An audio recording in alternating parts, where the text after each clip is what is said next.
Who wants an orange whip? Ooh. Orange whip? Orange whip? 3 orange whips. All right, orange whips for everybody. Hello, traders, friends, family, and of course, everyone else. Nice to see that you made it back again here today, Thursday, the 18th of July already. We are past halfway point. Boy, I tell you, time flies when you're having fun, and boy, I'm having a blast. Welcome to TopstepTV, one of the biggest and best, actually the only biggest and best program that you want to be with here each and every day here. You're not going to find any other stream or prop firm, for that matter, that's connected with as many big names as Topstep. This is Opening Call. He's Wayne, and I'm Garth. We have an informative and educational show for you today. Each and every day will be your trading buddy, your trading mentor, newscaster, fellow trader, good friend, neighbor, your biggest fan, and even that voice in your head that keeps reminding you, have patience with all things. But first of all, with yourself. So let's get ready here for some top-notch, up-to-date market know-how. Let's say hello to everybody's friend, the trading mentor, the master of disaster, our very own man with the plan, Johnny Hogues. Johnny, I like that mustache. You got that flinging out. You're going to take somebody's eye out. That looks really good, I man. I I tend to forget about it, and then somebody always says, "Wow, look at your mustache! Holy smokes!" My wife is getting kind of tired of it, but I like it. I don't know; it's something you don't see a lot of. And Eddie, by the way, I really liked your advice there at the beginning. Be easy on Yes. yourself. Have patience with all things, but first of all, with yourself. Yeah, Hmm. that's where it starts. Starts right here, and it starts right here. So, but anyway, speaking of starting, let's get the news on the table. Wall Street set to rebound today after the tech sector battering during the previous sessions. TSMC reported strong results, while Netflix is due to release its latest numbers after the close. Also, our friends across the pond here, European Central Bank expected to stand pat on its latest policy setting meeting. U.S. stock futures traded largely higher today, rebounding after the tech-heavy NASDAQ Composite's worst session since way back in 1947. No, since 2022, as investors grow wary of the elevated valuations of the big tech stocks. We did see that the uh, Dow was 20 points lower. S&P climbed about 12. NASDAQ rose about 90. Now, the NASDAQ Composite slumped 2.8%. This was yesterday. Like I said, it's the worst day since 2022. S&P dropped 1.4%, and the Dow Industrial Average gained 0.6, closing above that 41,000 level for the first time ever. The first time ever. We're going to be watching the tech sector today. Strong results, as I mentioned, TSMC.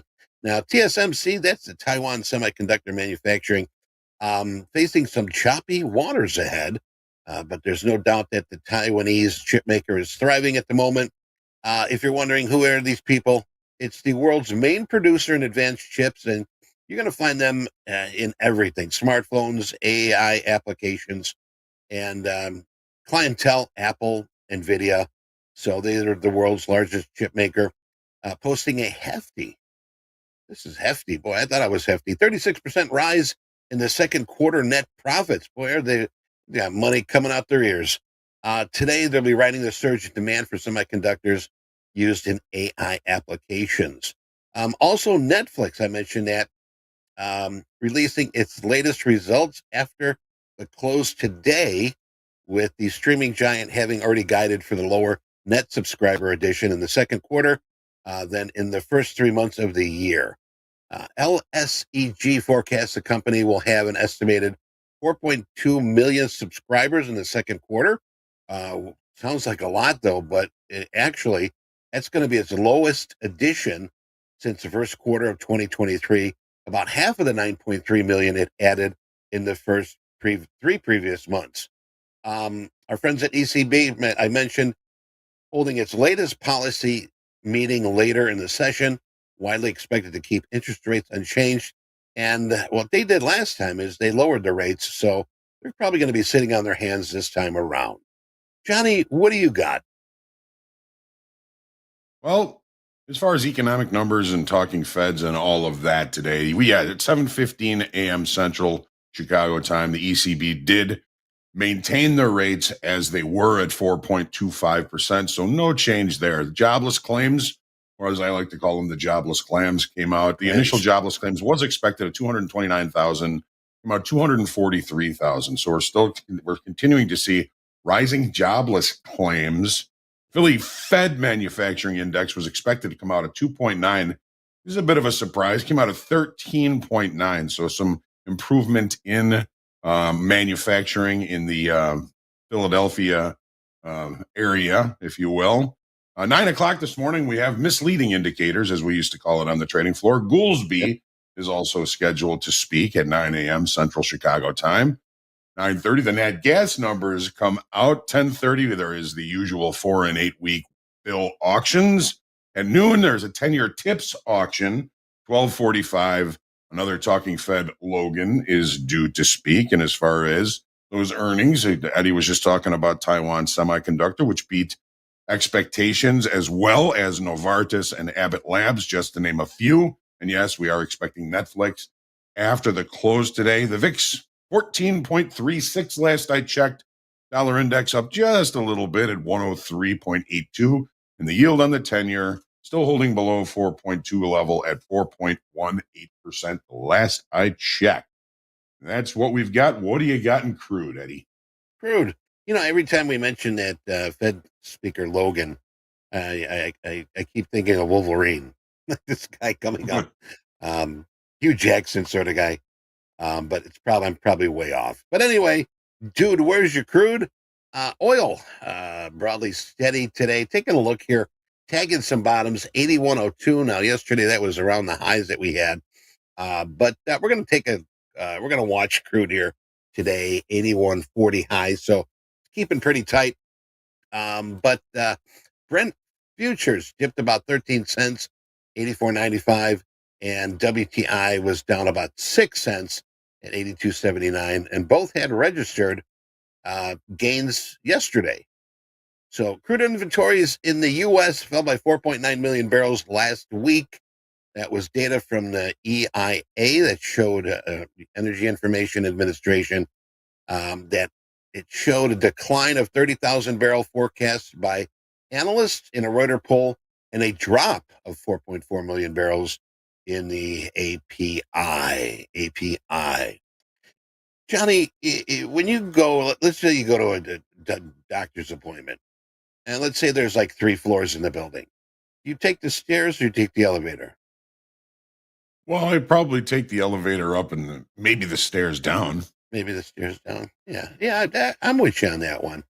59-year-old if 59-year-old man. Now, you're 60, I'm 59. I related to this really big. I'm not 60 yet. Okay, we're both 59 then. It's even better. Yeah. Um, walked into an elevator. Now, this is not a joke, but had to a doctor's appointment. This was about noon Saturday. He ended up in the hospital 42 hours later. Why? Well, when he finally exited the elevator, he found himself unable to exit the elevator, which got stuck between the first and second floor. Okay. He called the emergency number provided inside, but got no answer. He repeatedly rang the alarm bell. He said he began panicking, started banging on the doors, and he said he dropped his phone, and for some reason the phone stopped working. I tell you, luck was on his side. After that, yes, even more luck on his side. The lights went out. Oh So my he was goodness. finally freed about 6 a.m. Monday when an elevator operator arrived at work. So I would suggest next time, probably taking the stairs. That would be intense. It would be intense. That is a nightmare. Yeah. So, all right. Well, he's okay. Everything's fine.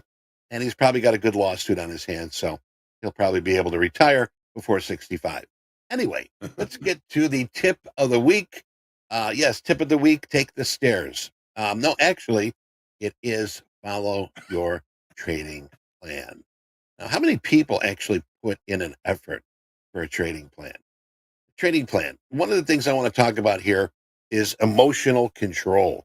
Now, obviously, I know, and he knows that I know, trading can be emotionally challenging. A trading plan provides a clear set of rules and guidelines. That's if you can commit to it. You can follow that game plan. All right. Stress is going to be very light. You're not going to be reckless, helping you stay focused and calm, even during these crazy markets that we've had. So, emotional control, make sure that you're committed to your trading plan. Johnny, what do you got?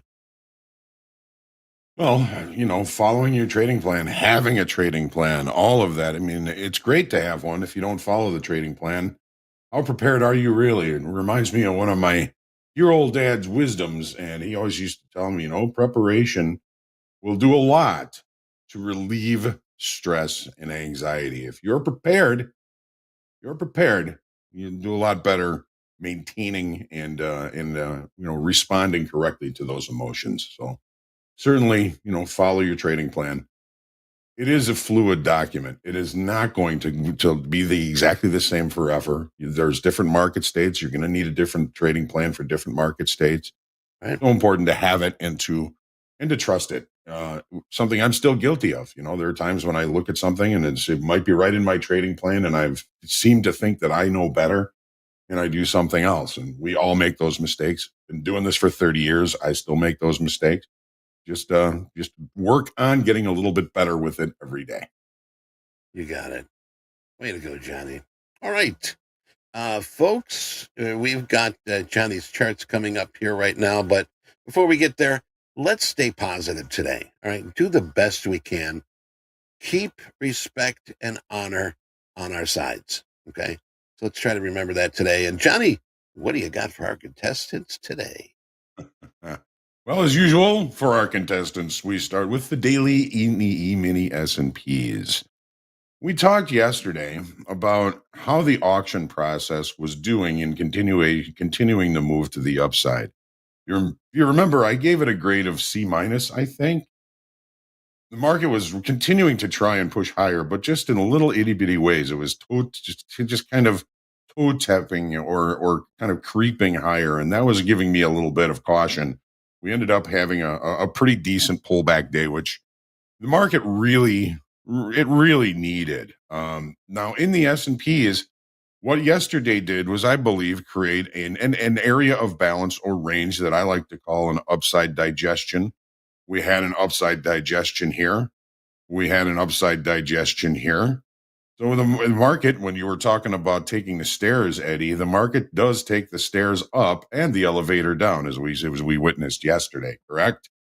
So, as far as the volume is concerned, yeah, there was a lot of volume in that drop yesterday, but that's what the market tends to do. It tends to bring in a whole bunch of volume as soon as everybody gets worried about it and they all pile out. And we did lose 6,500 in open interest yesterday. That to me is not a big number. That was probably just the laggard, weaker hands, shorter time frame longs continuing to buy it at the highs, and they got smushed yesterday. Well, that does happen. Hopefully, you didn't get smushed. But what does that put us at? What does it mean for us now? Well, that overnight inventory, that open interest, and that loss in open interest from the shorter time frame, weaker hands, laggard longs is evening out inventory, and that's what these areas of consolidation do. Pullbacks even out inventory. Consolidation evens out inventory. We need this inventory to even out for more people to come in and become buyers back in this market. Take a look at the 30-minute chart. Looks a little bit messy there, but that's all right. So, the break started night before last. We saw some continuation. We traded down to a couple of visuals, or at least close to a couple of visual targets, in the form of naked points of control. This was an obvious visual target for a downside move. The market really did do a pretty good job. We have the overnight inventory is largely flat. The market is opening in range and inside of the value area, or close to inside the value area from yesterday. I'm looking at the TPO value high 56.53, TPO value low 56.38. pretty small area of value for such a big down day, right? Well, the market is opening in range and in value. That's going to suggest to me that I want to try and stay a little bit patient, let the market offer better trade locations as the day goes on. The market has kind of come down to the low end of what we would call consider a consolidation. The market is going to remain consolidatory or range bound. It's going to go from low to high, high to low, low to high, watching to see if we can hold last week's low of 56.1075 before really starting to be concerned about maybe some downside continuation. And again, this is in the S&Ps. Yesterday, the NASDAQ was the weakest, the Dow was the strongest. They're very related. They're, stock indices, but it reminds us once again of how important it is to look at the market you're trading and get your market generated information from that market. If you were watching the Dow yesterday, buying the NASDAQ, you had a really bad day. So make sure you're paying attention and using the information that the market you are trading is giving you, not necessarily the overall broader market, as we saw the opposites happen yesterday. The profile yesterday was a B-shaped long liquidation profile, which was supported by the loss of open interest and inside value, again, inside the range. I'm going to try and stay patient, look for better trade locations as the day goes on, and kind of looking at this as becoming a range-bound consolidation shop type of market to even out inventory for the next move in either direction, whatever that's going to be. Now, the NASDAQ is in a little bit of a different story. This is now the daily on the NASDAQ. Well, we've kind of pushed this market more towards a bigger move to the downside instead of the consolidation that we see in the S&Ps, which is still above last week's low. We tested down to and closed basically right at, well, no, not right at, but we tested down to and closed below the weekly kickoff low, which was 20,100. Where did we go to? Well, we went to the previous area of upside digestion. Have we found buyers there? We're back above 20,100. Market is it only lost 900 in open interest yesterday. I find that to be very interesting. We didn't lose a whole bunch of longs. We didn't liquidate a whole bunch of longs. We really just kind of traded hands, transferred risk, if you will, yesterday in the NASDAQ. So not seeing any long liquidation or any new selling coming into this market. So I'm thinking, at least for the time being, and if you look at the Mag 7, you can see that they've put in a little bit of a base below where price is right now. Things seem to be calming down, and maybe we'll get a little bit of rotation and some inventory adjustment over the next session or two. We are looking for Netflix after the close. We don't know what's going to happen. ACH, as we always say, anything can happen. On the 30-minute chart, we are, again, opening in range and in value. And here's that weekly kickoff level. Was supportive initially, had a pretty decent bounce off of it. But once we broke through it and found some momentum, it was all sellers pretty much through the end of the day. Settlement was right at the low, 19,997.50. Almost really kind of creating a late spike. Well, if that were a late spike, we're opening above the late spike, which would indicate rejection of lower pricing.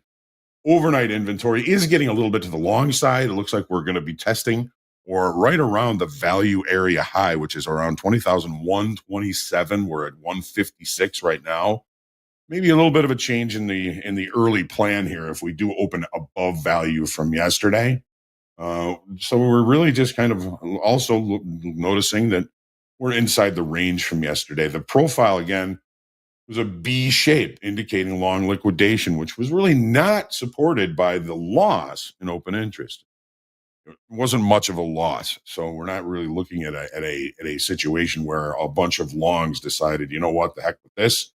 I think we're still hanging in there. We'll see if we continue to bring buyers back in at that previous digestion level that we just saw on the daily chart. You look at crude. All right. So we kind of started setting up another head and shoulders pattern. A little bit of a horseshoe in that yesterday when price came back up above the neckline. What did we do yesterday? We added 10,000 in open interest. Volume was low, but remember, crude is in rollover. So that really blurs our ability to use that information until we get expiration over with on Friday. So where are we? Well, price is now really centrally located between weekly kickoff high and weekly kickoff low.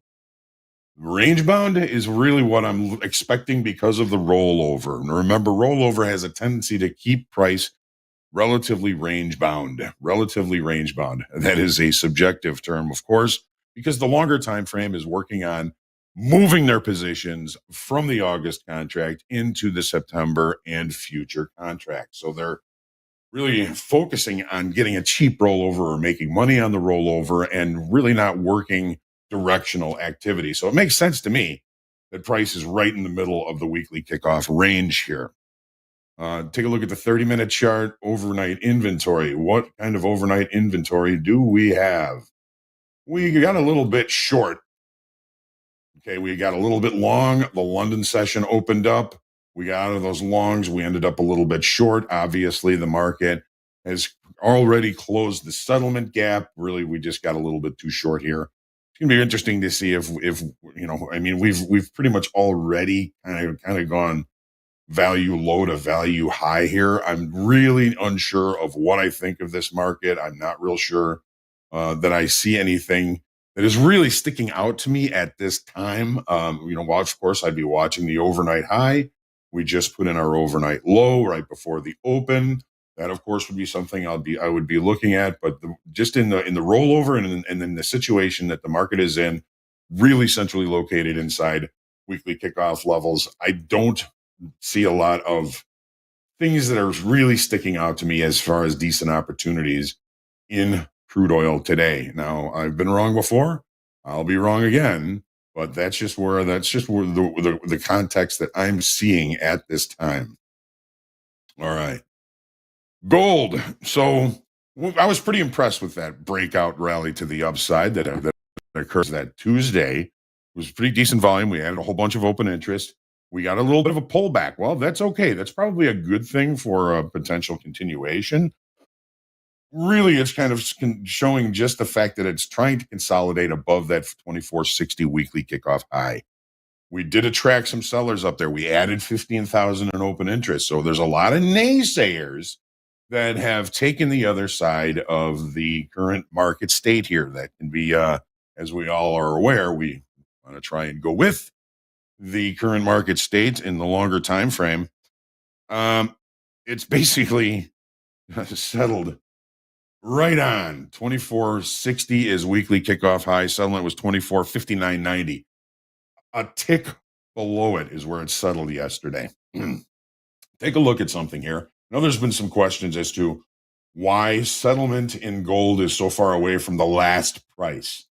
Gold settles at 1230, but continues to trade all the way until 4 o'clock. So that's why your last price and settlement price can be drastically different as far as gold is concerned, because the market does continue to trade after the old pit session closed, technically the regular trading hour session. So there's where settlement is. There's our day yesterday. Really no overnight inventory. The fact that we're holding above the weekly kickoff high is encouraging me to potentially look for some possible longs. I would use that as a pivotal level today with settlement and weekly kickoff high. When the market is open, it is in range, in value, suggesting to me that I really want to try and stay relatively patient, that better trade locations may come as the day goes on. So everybody take your deep breath. Stay humble, grateful, creative, and centered in your trading today. And by all means, please, every day, each and every day, remember to pray for peace. Let's have a good session today. All right. I'm with you with that one.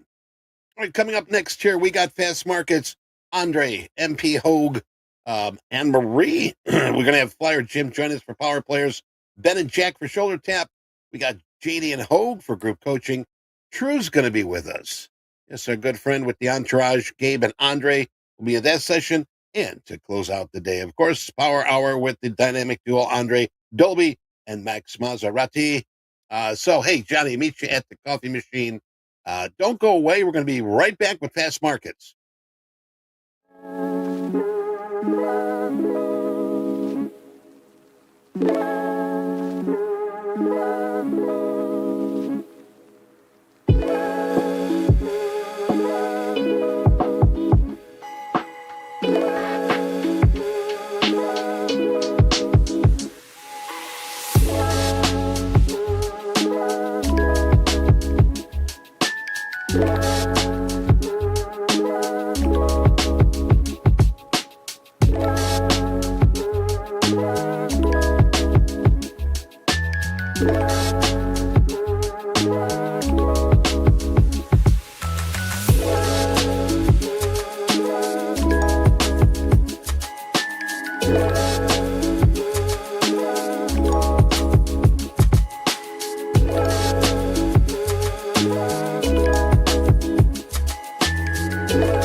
All right, get your donkeys and jackasses in the gate. There you go.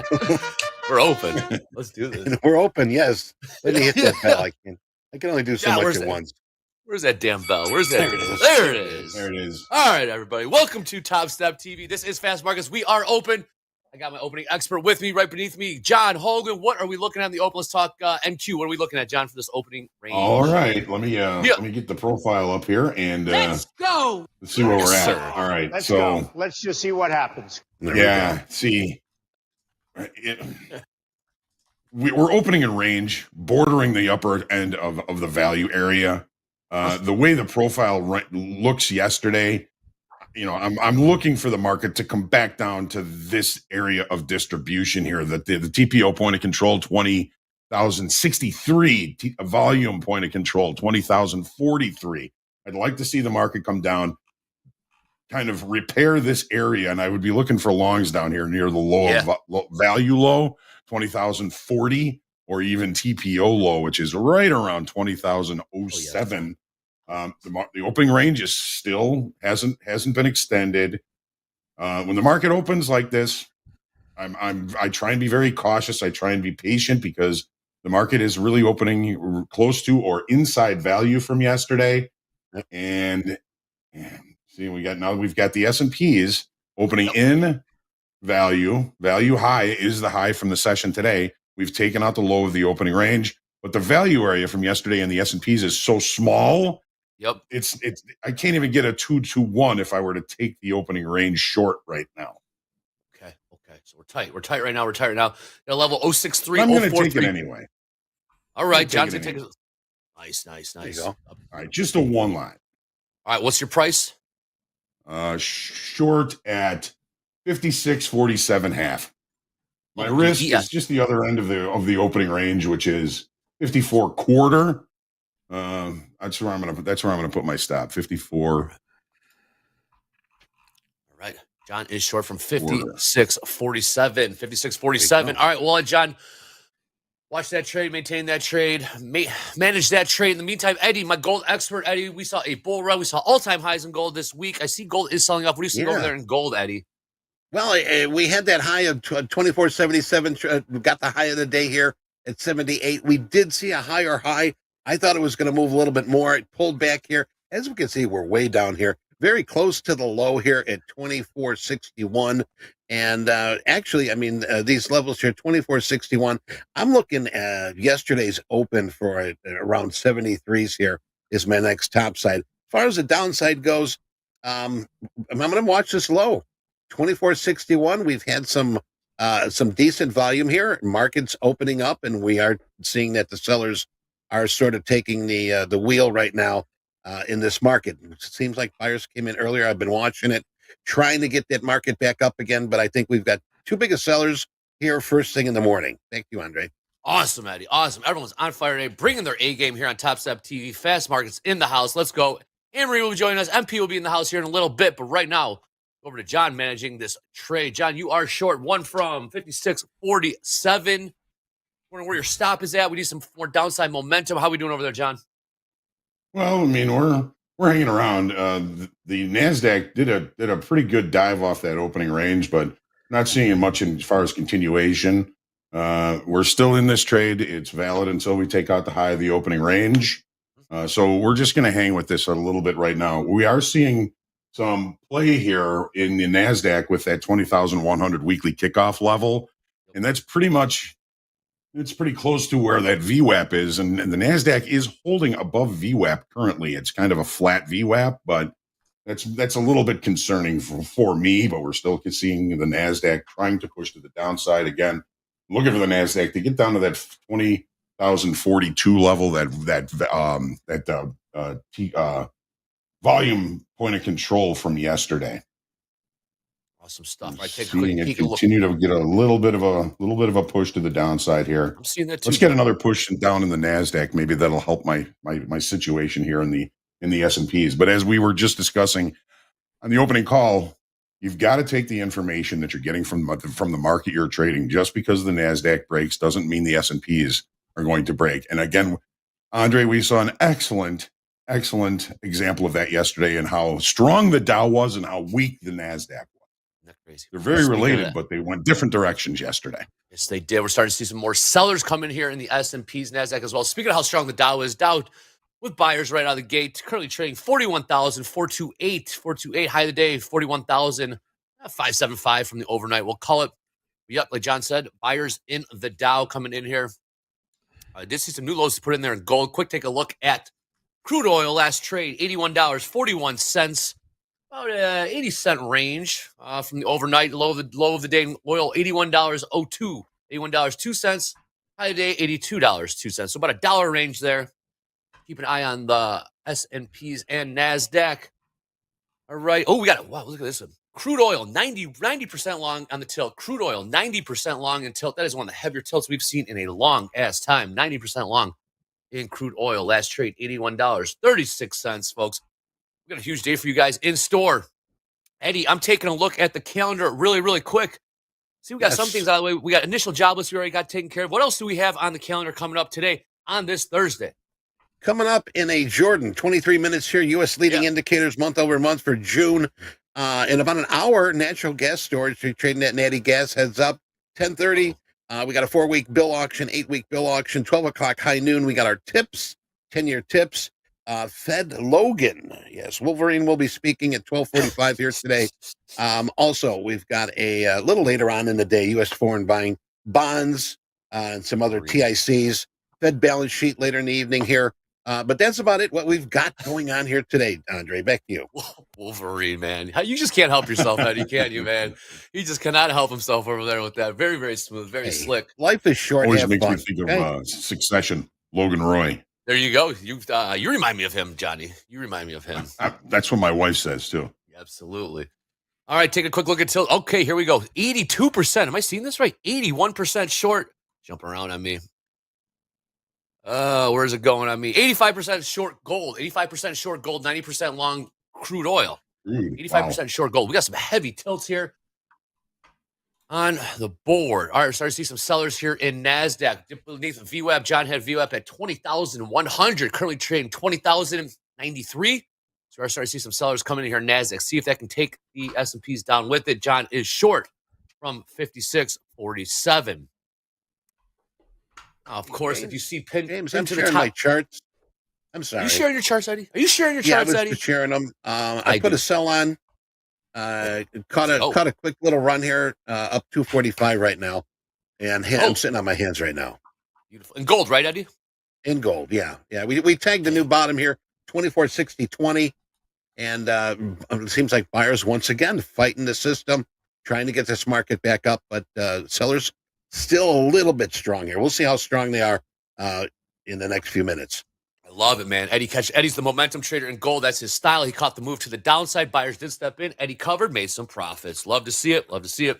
All right. Taking a look here, pinned to the top of the chat, you'll see Topstep daily levels. We are constantly iterating here and coming out with new versions. They are getting better. Talking to JD. Now we got the names of the coaches who provide those levels. We have them broken down into zones. We got zones 1 through 9 here in the NASDAQ. I'll be focusing on that as well as the S&Ps primarily. Zones 1 through 8. Last trade in NASDAQ, 20,100.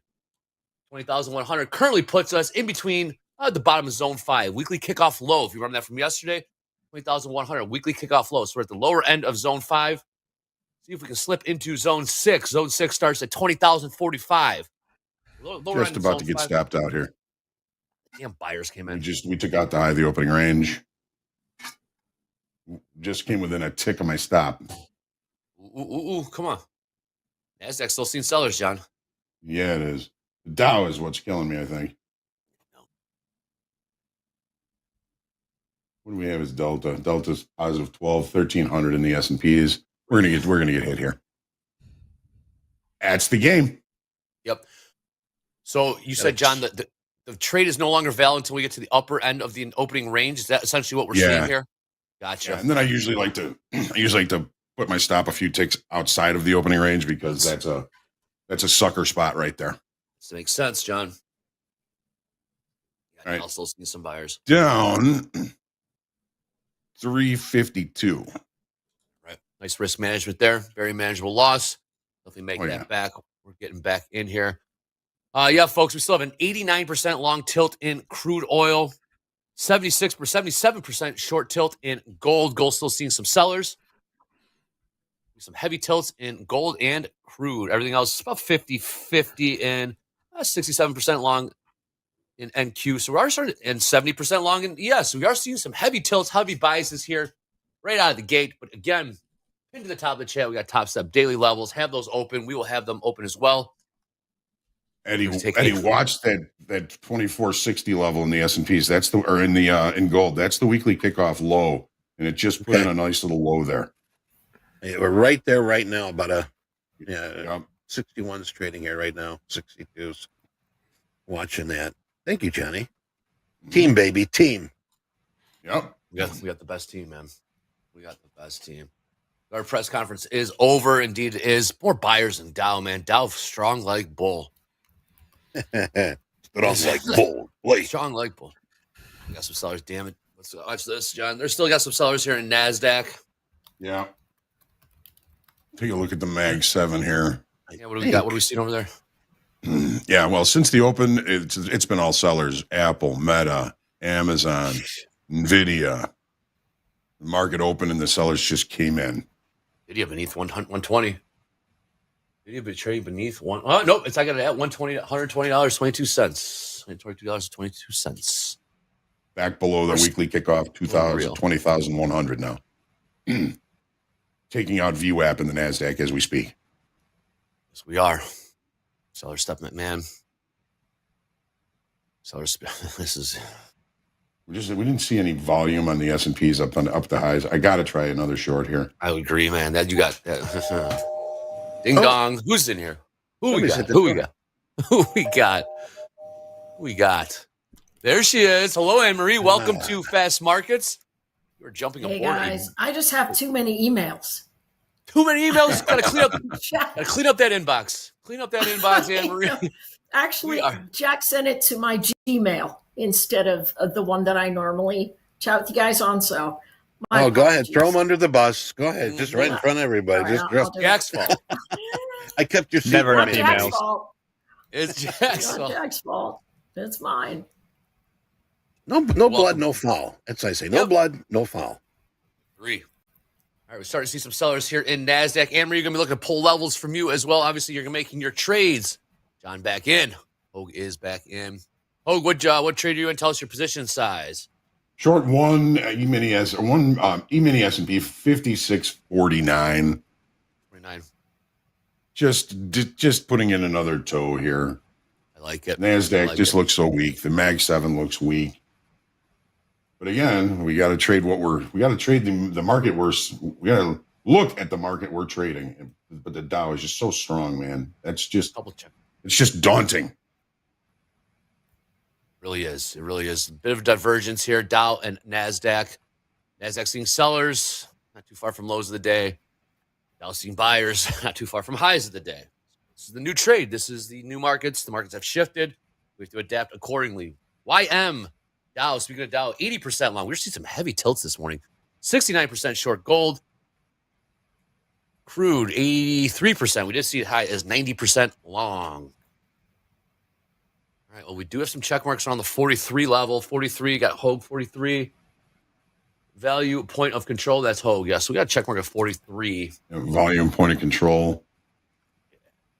Long. We're getting there right here, right now. It's heading there. Hogue short for 49. One caveat to that, the NASDAQ has left the opening range at the dead ass high. That usually tells me look for shorts. Look for shorts. That's what we're seeing right here, right now. Nice conviction by John getting back in. But it's in value, so patience is really the way to go here. Like that. Let the market. We got a lot of cross currents for sure. Yes, we do. Right.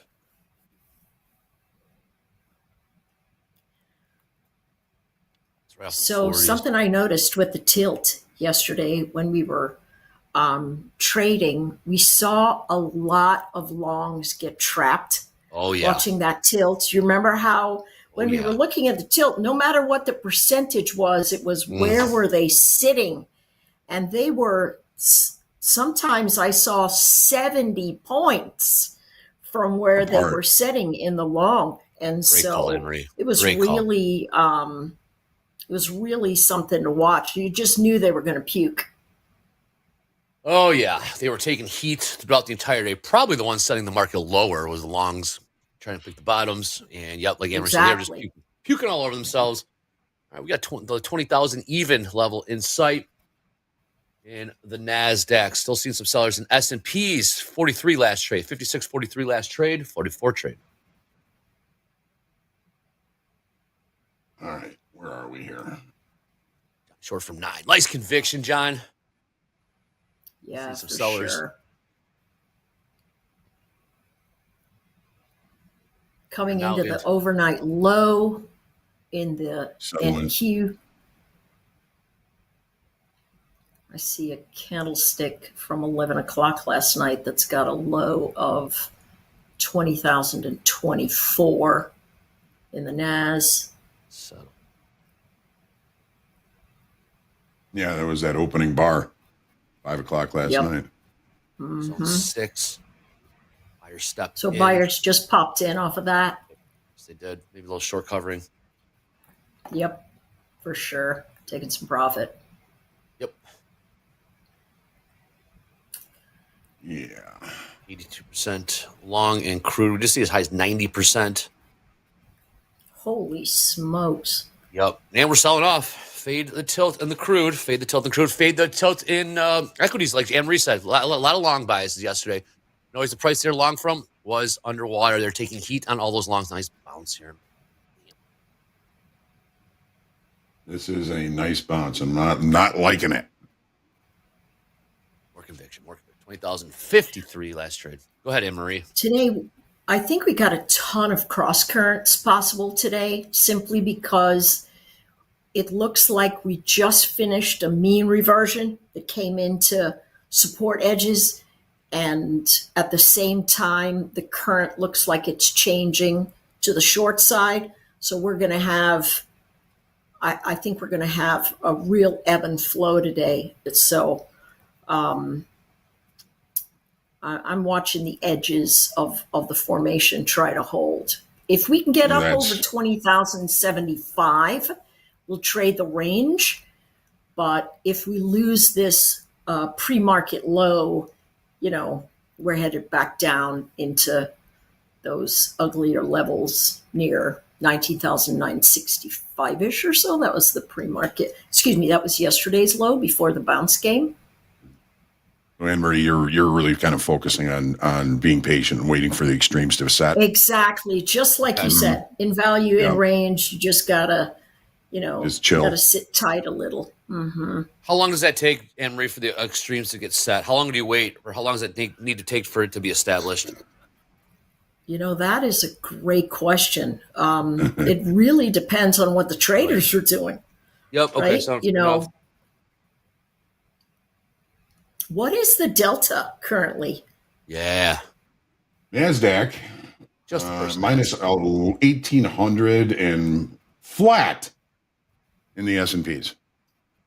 Interesting. All right. Mm-hmm.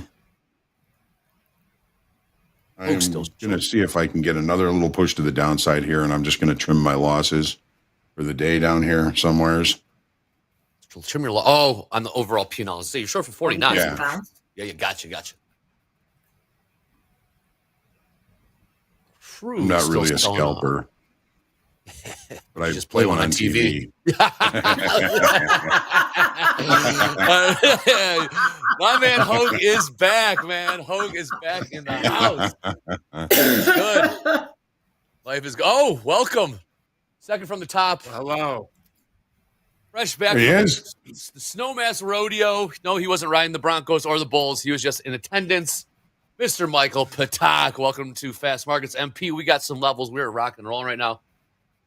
House account open. I'm looking MP. at the levels.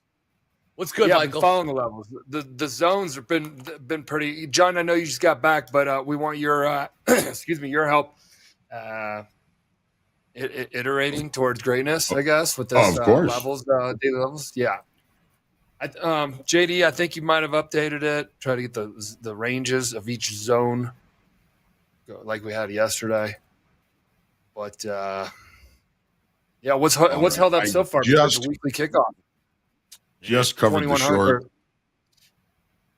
Well, we're in between zone 6, Mike. We're in between zones right now. We're in between zone. Well, we just got in. Yeah, we're in between. We're bouncing between zone 4 and zone 5. We're kind of the upper end of zone 5, lower end of zone 5, upper end of zone 6. I love those. I love the zone concept. It's so much stronger than just an individual level. Just levels, an individual one. Yeah.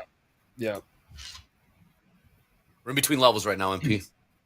Well, we had a nice bounce off. If you look at the chart, Yeah, the weekly kickoff. I don't know what one you're talking about, but the weekly kickoff 20,100, John, that you had of the NASDAQ, paused, and then fell through. And then broke, So right? it responds to. I like to see. Does it respond to it, or did it just like pretend, or not pretend, or does it not even exist in the world of? What does it mean respond, Michael? What does it mean? Does it respond to a number or to a level? What does that mean? Does it hold up? Does it hold up around there? Does it think? Is there buyers and sellers, a little bit more balance at that area? You can see when things rip, it rips through levels. John will talk about single prints and things like that, but then it'll rip through levels. But then, like, why did you stop right there? And it's hanging out. It's started to trade sideways now when it was just ripping higher or just ripping lower. Now it's trading sideways. Well, what level is this? What little area is this that it gave some attention to on? Hey, let's rethink the price discovery, because we're all about price discovery, right? The price of what we currently are at right now, that a buyer and seller are willing to agree upon, and there's enough of them that it pauses. Love it, man. Look at you.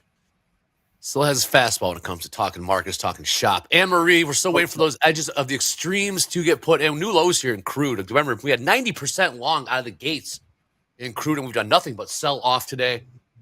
Keep that in mind for all you crude oil traders. New lows in the day, $80.91. Last trade, $80.94. Andre, for the sake of consistency, I tend to look at the initial balance as the initial extremes of the session, especially when it opens in range and in value. Initial balance is set how far after the open? 1 hour. The range for the first hour of the session.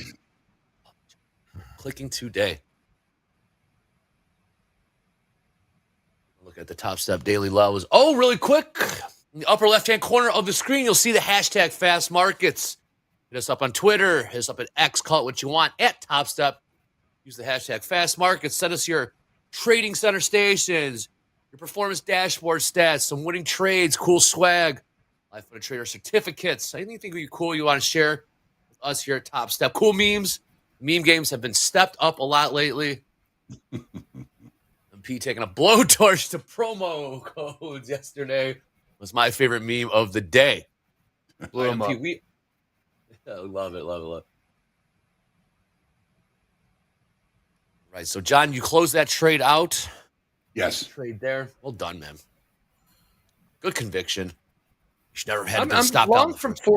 I'm long for 46. It's a one lot. I'm already 6 handles in heat, but I'm playing that top side of the yesterday's value point of control of zone 6. Mm-hmm. I have a little hypothesis going on. There's it's interesting how little of people. No, it's interesting how less of people are trading today than have typically traded on average. I think a lot of traders got smoked yesterday.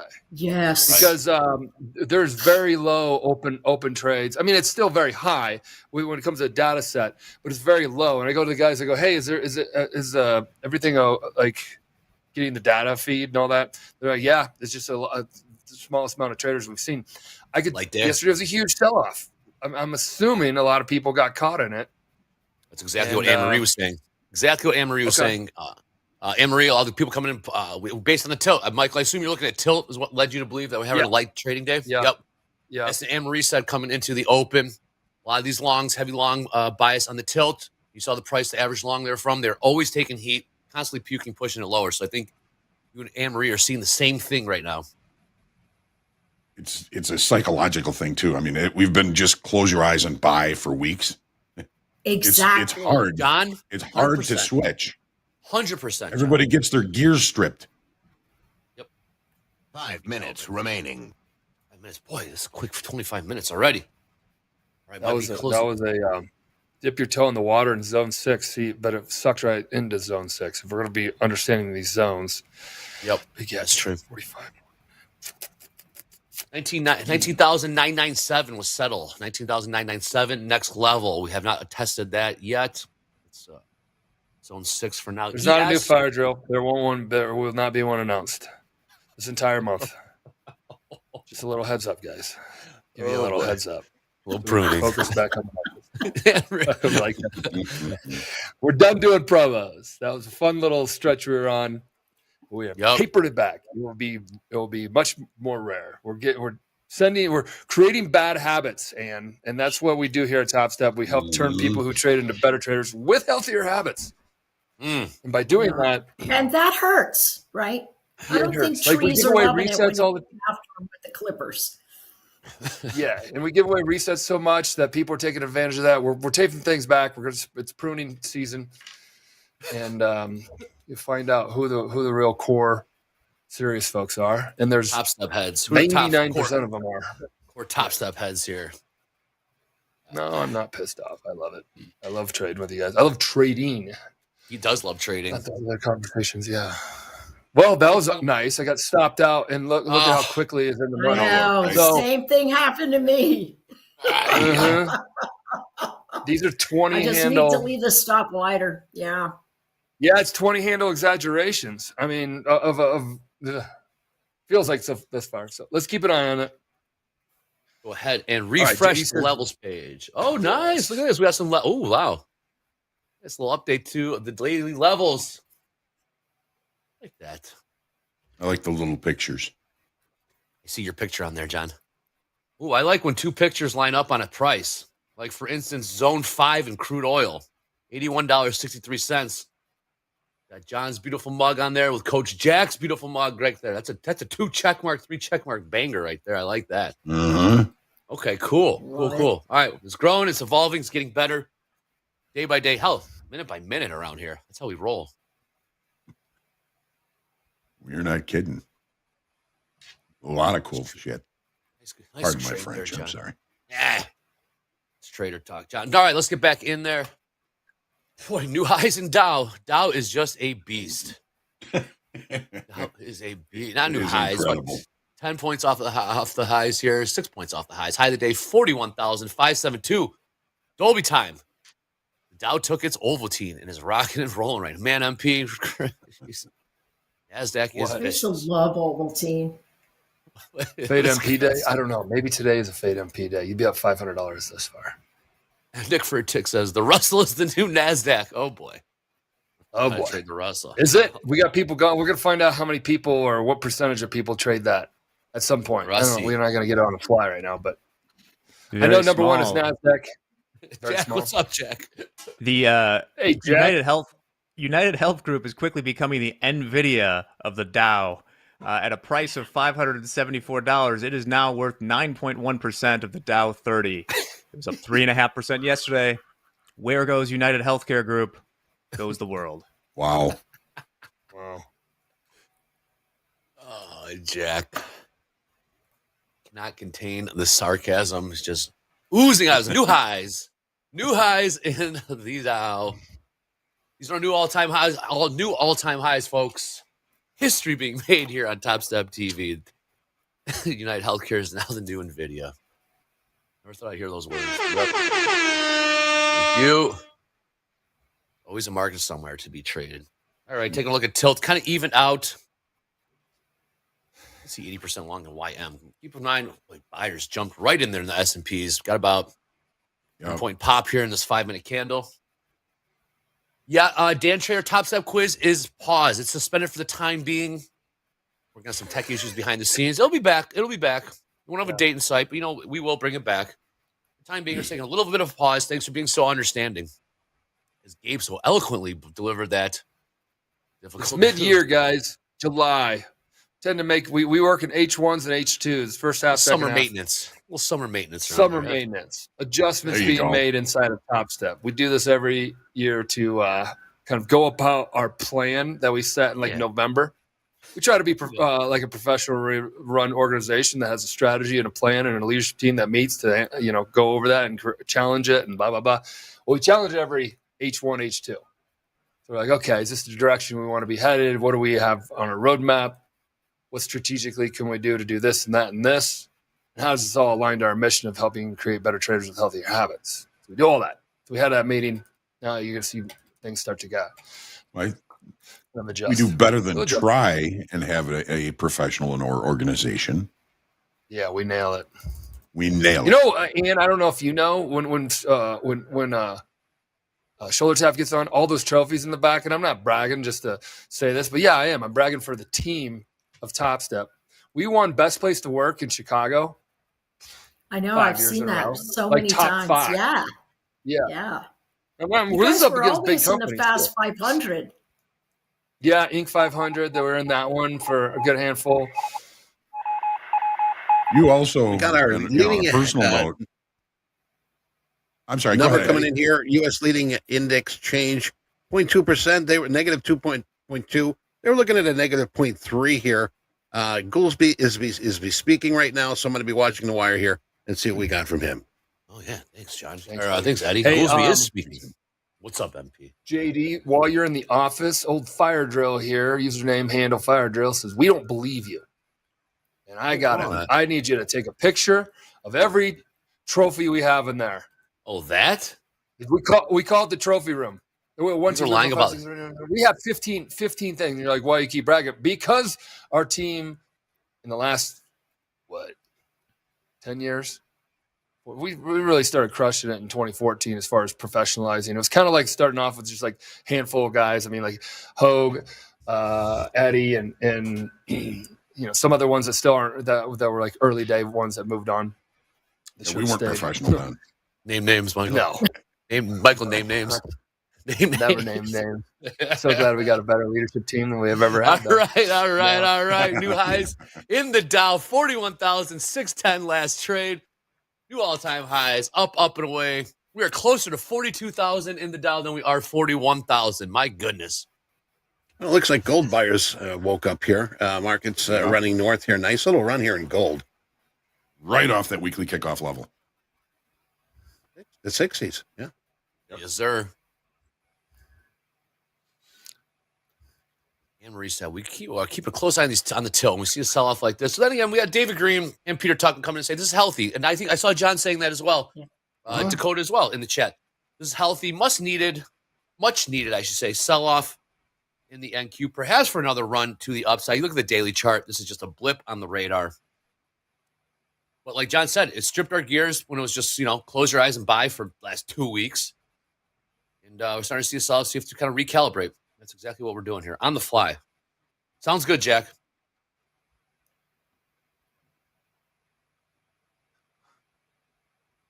No levels right now. I took a scalp short off of the pre-market high off of yesterday's high in the YM. It's probably going to slap me in the face if it doesn't fade very quickly from this area, but I did try that. And they are just buying galore.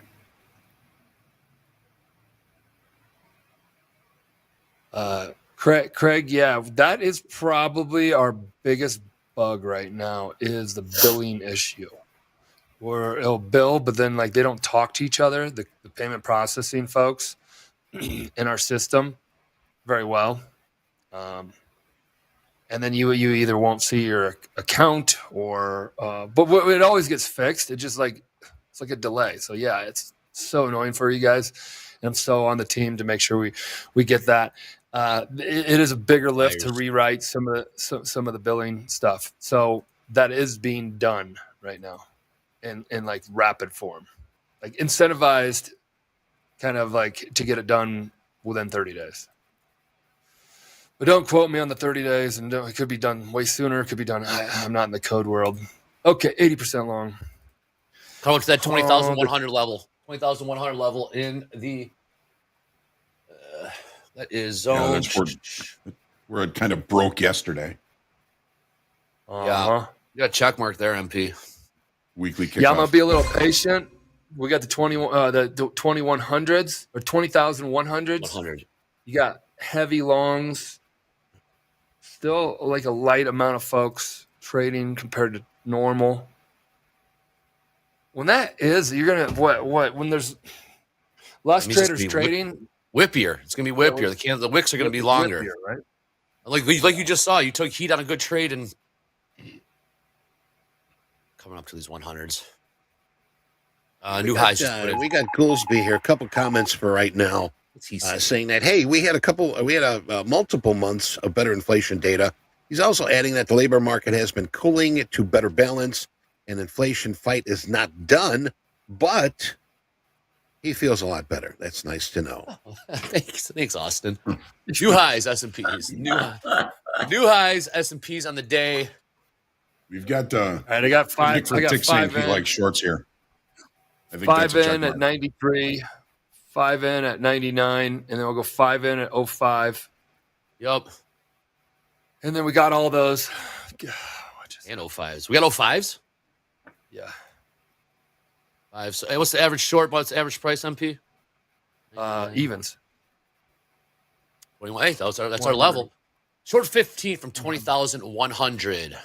20,100. Stop MP, probably just above 120. 120, somewhere above there. Maybe we call it 122. Yeah, this is kind of lining up. And if you look at tilt too, Yep. 20,100s, short 15. If it goes up to 05, 10s again, I'll get 5 and 5. So then we're going off the levels that John has right here, the weekly kickoff levels, the retesting it. 100.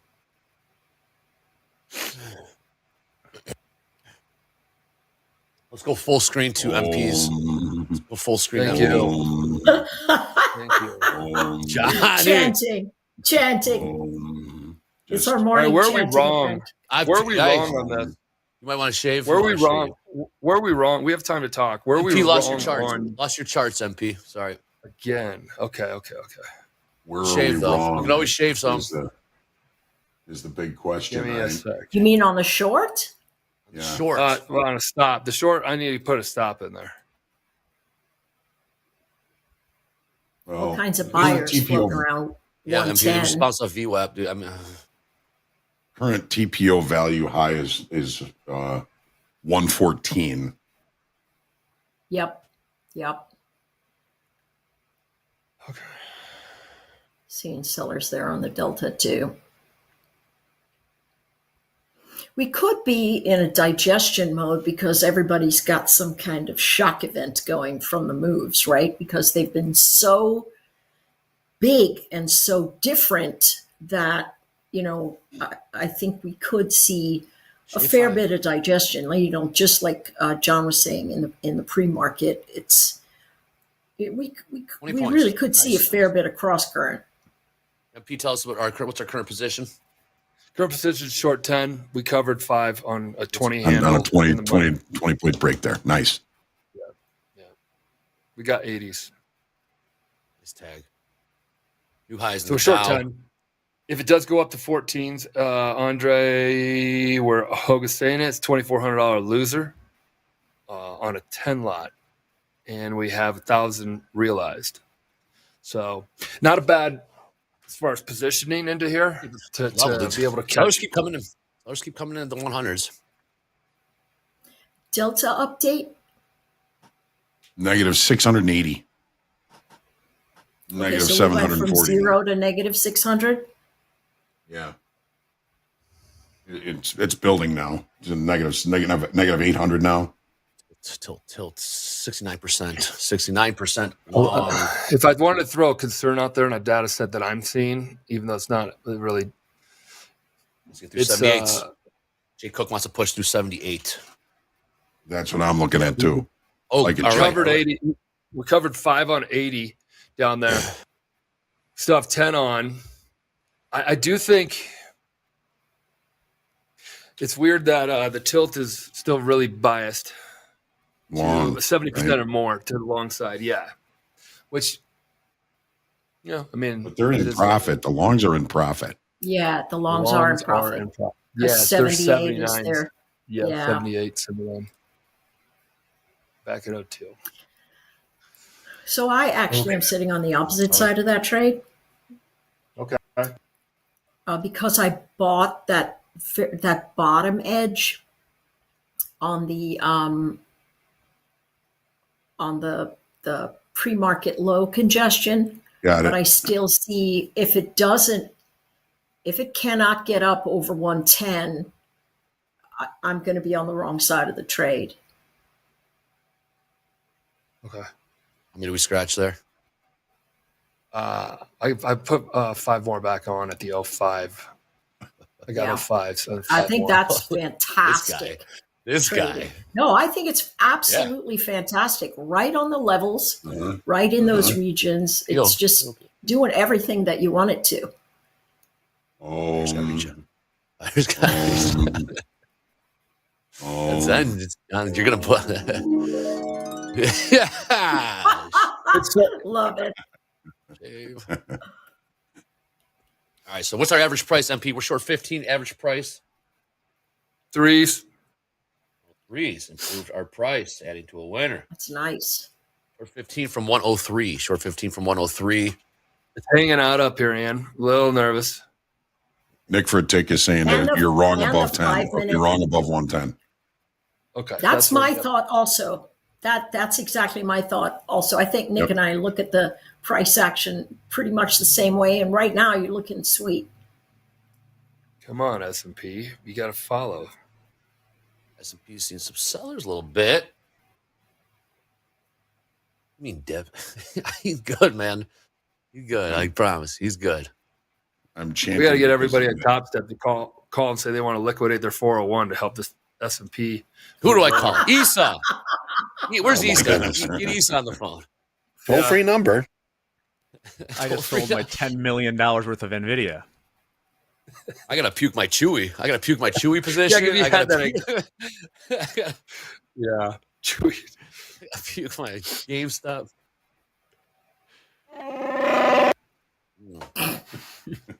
All right, taking a look at Tilt here. NQ still 76% long. NQ average price just though. Can't look at the NASDAQ dome. I love it. I love it. Everyone I said I people sit here and puts my scroll. heart Look at I racing just and- scroll. I center it. Hold, shave, Wanna get- shave. Shaves You are guys- nice. We're gonna Oh stay that- dear, that you close. all point shaves are seem to nice. be lacking in competence. Y'all Right of suck. VWAP, MP. We're right of VWAP, 20,084. Y'all suck. This might be a see profit, take profit type of day. Yeah, I think it is. I think it is. You could you. go in. All right, we're leaving 5. We're leaving 5 on. Fine. All right. We're up 2,000 Real. on this 5 lot. We realized almost 4,200. Well We'll done. see how bud. this 5 lot. Nice And then trade. we're gonna stop above Excellent. 10. Love that trade management. Stubborn ass, man. I'm trying to hit a home run in this 5 trade. lot has an $850 potential loss. All right, update the So, position now. Yeah, Nice given job. all Who's that, working we that should board? walk- Who's we on should the walk board? away Well with done. about 3,200. Hey, I'm working the board among other things. Jack. I'm in a flow state. what the hell is that supposed to What be? a hey now. Come on. It's too early for that, Jack. Too early. Okay. It's execution. Didn't marry position. See profit, take profit. Look at that cowboy up top there. Where is he at? Second from the top. Huh? Saw them Broncos. I wore my Saw them cowboy Broncos. hat Saw last them night. Bulls. Did anyone do the 8 seconds or whatever you guys call it? Yeah. Anyone, Oh, someone yeah. did it? There's some. I love know, rodeos. I think they're If you want to awesome. go to a real rodeo, you go to Carbondale, the next town down valley. It's like the authentic, like ranchers and their kids, and like they grow. This Aspen one or Snowmass one is a lot of dress up. A little foo-foo, is what you're trying to say. All hat, Yeah. no cattle. All had no A cattle. lot of that, John. John, that's exactly what it is, because everybody does have a hat, and I guarantee you nobody has a cattle. All right. On the We still have fridge, some- but no real cows. All right, we need a target here. I don't think this is going to just run. It might, You know, Yeah, I might take a shave. 30. especially if it loses the VWAP. How many we got on now? 3. I like it. This is trade management. Look at this guy, CEO, still a trader in his core. Fantastic. Trader in his core. Just leave those on as a runner. 70. I like that. Let's leave those on as a runner, and we'll move on. Pretend that we have a new thought process, or On to the next trade. we can keep. Yeah, on to the next trade. We'll leave this I'll keep 2 it in lot runner. All right. You move it to break even or whatever. It's 2 lots. So Yeah, I moved it to break even. Let's just lock in. We'll lock in 5,300 on this.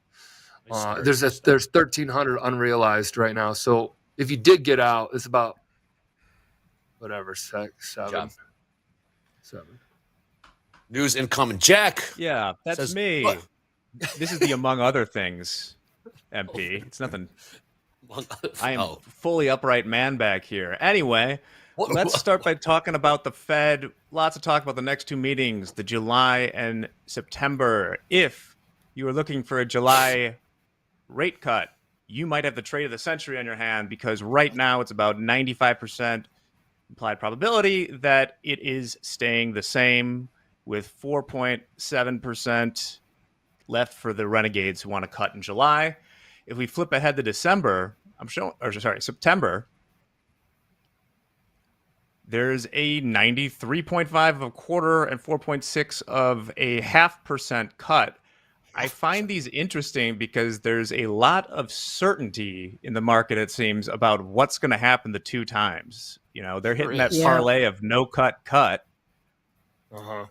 Those are pretty high probabilities. Yes, they are, Jack. Wait, what was the half percent cut probability? So you can see there where it says 4.6 above the 475 to 500. That means at the September meeting that it would be a 0.5 point lower, which would presumably, mean a cut in July and that. And that's really when we showed the 4.6 who expect a cut in July. That's them still hanging around. One person who has been very good at predicting where things go just bought a Stegosaurus. Wow. We're so back. Ken Griffin pays $45 million for a Stegosaurus. From what I read briefly on it, Sotheby's was only expecting this to go for about $6 million. And I would love to see the swinging contest that was going on between him and whoever else wanted a Stegosaurus for $40 million. No kidding. Didn't he get into he got into a bidding war with those Bitcoin bros over like the Declaration of Independence or something like that too, and he just like walloped them all too, something like that. This might have been Nicolas Cage. If inflation happens, if everything goes how it goes, this stuff is like an incredibly great investment, right? Dinosaur? Yeah. What was you making new one? Are you making new ones? No. That's true. That's very true. We're not making more oil either. We could that's what we should do, MP. Let's start digging up Stegosauruses. Not making new dinosaurs. What a quote. What a quote of the day right there. And lastly, for some summer reading, Keanu Reeves wrote a book about an 80,000-year-old warrior who can rip people's arms off but struggles with loneliness. So if you want to see what Keanu Reeves is writing these days, I guess you can check it out. So those are the things that are going on around the world. Well, I could see if you're ripping people's arms off, you're going to end up pretty lonely. I was just about to say, John, does that mean as soon as he touches them, the arms go? Well, definitely he's going to be lonely. You can't get no hugs. No one is. High fives are out of the question. It's like that Marvel character Rogue. If you touch her, she gives you the death touch. Like a Marvel character reference today. Hey, speaking about bones, Nicolas Cage bought a skull of a Tyrannosaurus Rex at an auction for $276,000. So he's a bone collector. That's $1 million, I bet you.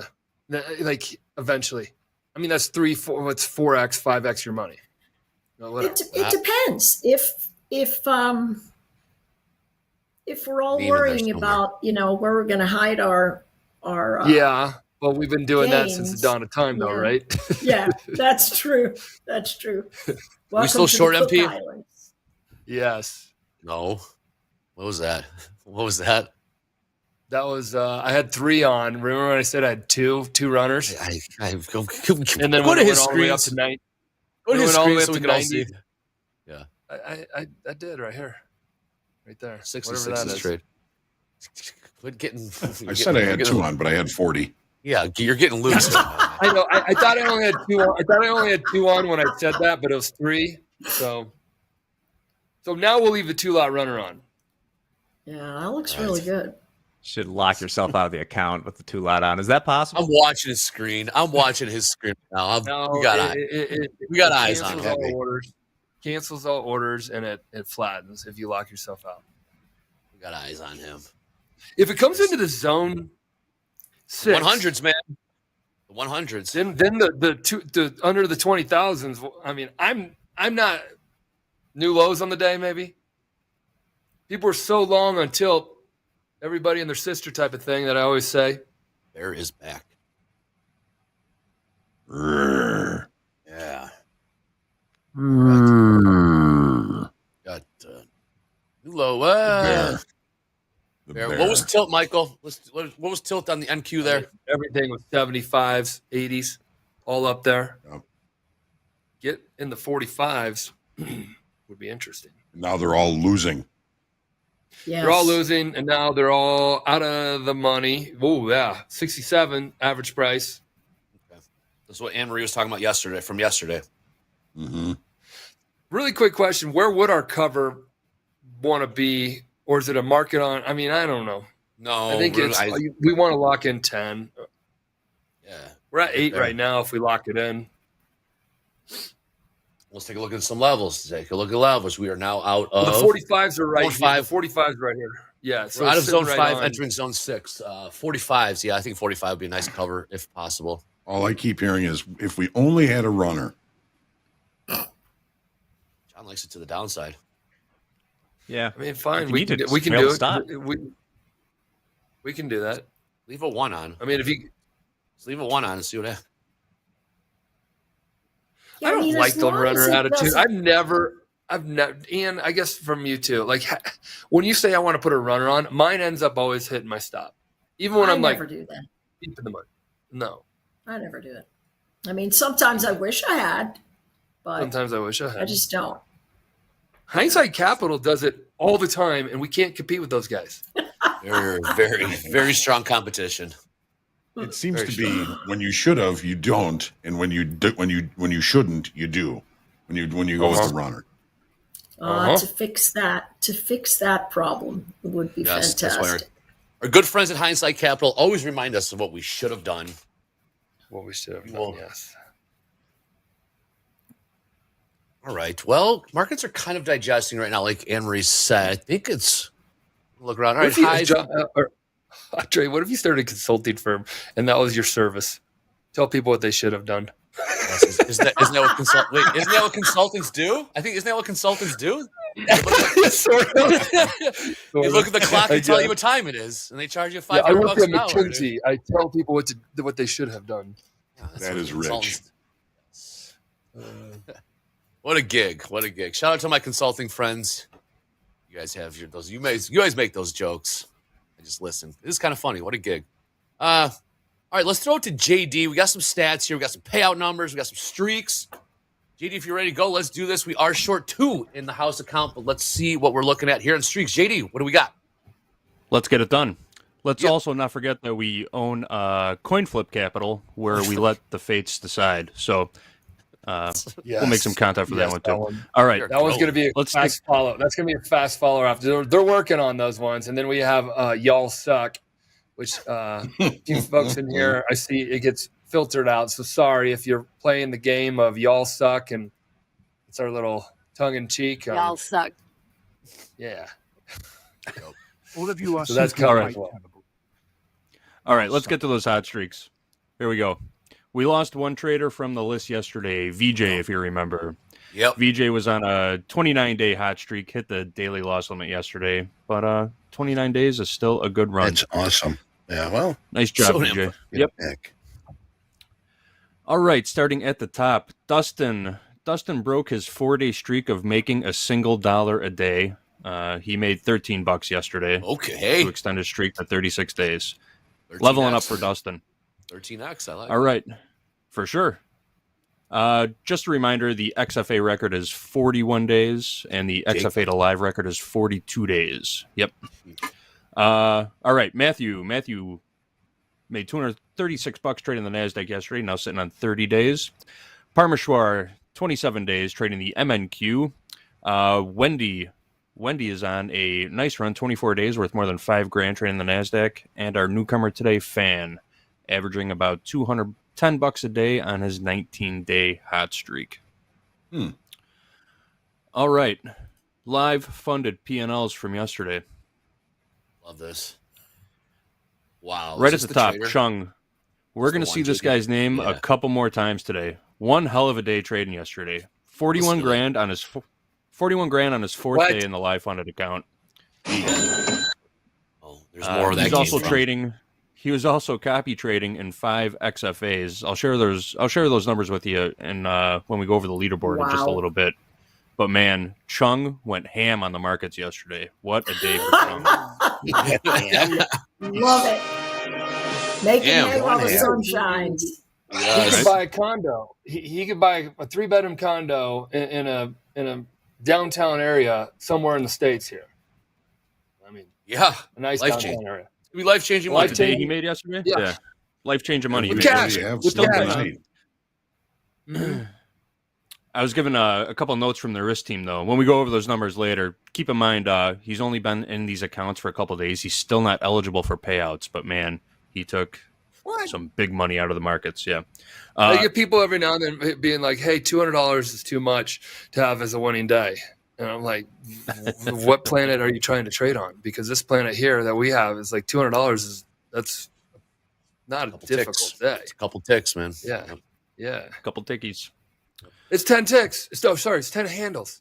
We've already moved 80 handles up, 80 handles down in the S&P. Or sorry, NASDAQ. Truth. All right, we've got payouts too. My favorite number. Yesterday's total payouts. Here we go. Wow. 271 total payouts for it's a little light. Just over 434 grand. Little light for yesterday. Not bad. It's still a nice number. If that's what light looks like, man, you're doing all right. And you know, you look, guys, when you look at this, I want you to average payout 1,600. I want you guys to look at this and say, I too could be a part of that number. I too, because that's really the goal here. We're not trading for the sake of trading. We're trading for the sake of we're looking to make money as we do this profession that we also are passionate about, which is, awesome to be passionate about something and also to make money from it. So right here, this is 271 people got that opportunity yesterday. Yeah. And I'm going to go out on a limb and say it would have been a lot more if people hadn't been called away from their regular duties to handle some support issues also. So I think it's just a matter of people, not having the time to process more yesterday. So we'll see if that changes today. But we also have our top payouts from yesterday. Let's see. So Shane, who's on our leaderboard, took 28 grand from 4 XFA accounts. Hong's payouts came from 2 XFAs. Justin, $12,555 from 3 XFAs. Zheng, $9,500 across 5 XFAs, and Ricardo with 9 grand from a single XFA account. Those are all payouts from XFA accounts. Top payouts, all XFAs. All right, I'll be back in a little bit with the leaderboard, and we'll talk more about our 45 big trader of the day, Chung. Oh, yeah. All right, guys.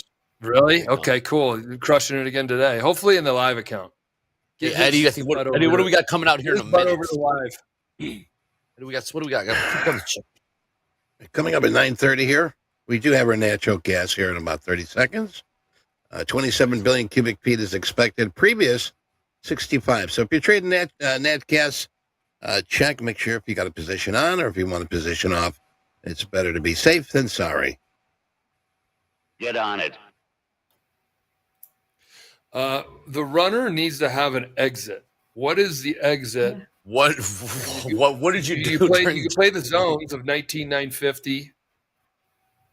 The lower end of zone 6. If we're in zone, we could do that. It's our position. We got the daily levels. We took this on a John Hoagland weekly kickoff low. Real quick here, 10 billion cubic coming in here. So much lower than the 27 expected. And there you have it for natural gas. Back to you, Michael. Thanks, Eddie. So John, we got into that one on a 1 check, 2 check. What was that, Andre? How many check boxes did we have? I think about 3. And like three. Well, we had three, we had levels, and then we had tilt as well. So we had tilt as well. We had the whole world lined up. Yeah. Now we're in zone 6, and we're learning about these zones. And 45s, when it was touched 45s last time, it ripped through all the way to 20s. Now we're coming back down to the 20 area. The bottom of zone 6 is 19,950. So now, John, what do you think? And what do you think? Coach Jay, if you're in there, what do you think? Nick for a tick, I see you in there. As far as a target, we have a one lot. It's a sorry, John. We have a one lot on now as a runner. what's unrealized on the one lot right now? 2,000 on a one lot. As far as a target, Fantastic. I mean, I would be happy with value low from yesterday, which is and resettle 20,007. right there, right now. Boom. Yep. Yeah, that's it right there. All right, we're out $8,800. Nice talk. Beautiful. Nice team trade. Nice team trading right there. Yeah, good stuff. That was nice. Good stuff. 07s. I got 07s. It's beautiful. Let's see if the buyers come in at 7. Who do you think you are? Love that guy. All right. Who's that guy? All right. It's P. Weber. That's a psycho ass bowler right there, man. He's oh yeah, bad boy of bowling. Now here's settlement. Here's settle. Here's the settlement close. It's just going to go to 0. Dakota says y'all we all suck. suck. I love it. Y'all suck. I love it. Still suck. It's a positive term, John. Here at Topstep TV, that's a positive term. We're going to use it. Good I was as actually bad and bad watching. as- well, I was actually watching when you guys were talking about that. Really? Wow. Dolby, we aren't solid hands. Yeah, we got a car. We got Took almost 100 points on that, so I don't know if that's salad hands. I'm okay with our out having a little bit. Our in guys, we took 5 handles of heat, right? Oh, Well, hindsight capital. if you go Hindsight 5 capital's lot, even 5 getting lot. on us even for winners, man. Hindsight capital even getting on our ass for winners. I know, right? God bless them. God bless hindsight capital, man. Yeah. You guys bring it. You guys bring it. Chat strong. is chat would have added here and then disappeared for 2 hours. If it was down, they'd be, I told you so. And God bless. Exactly. God bless. God bless this. God bless You know, hindsight capital. I do like trading like this more than I like trading on personally, because it goes back to how we traded in the pit. We would talk in the pit about now we're all trading our own accounts, of course. It wasn't a combined thought into one trade decision, but Nick for a tick. you kind of get the rough idea of what they're looking at and what you're looking at and all that kind of stuff. And then you would have some people that say I held it, and then everybody look at it and be like, "Damn, wish I did that." Watch a reverse here and be the dead ass low, and then all those salad hands comments. Your peep crickets. We'll hear all There were a crickets. few out of guys that were really good at holding on to some really big positions in the pit. And you say, how do you both do for that? and against them? Both for and against them, though, right, John? Yeah. But you'd be like, how do you It's do just a that? decision. Yeah, it's a decision you have to make. I mean, if you're going to hold heat, then you All right, got to guys, we got hold more sellers. winner. We got some more sellers here. Okay, More so the sellers. bottom of the 19,950 was the bottom of zone 6. This would be really interesting. Who gave the 19,950s? That was 30-minute buy-side imbalance. Zone 7, 19.7.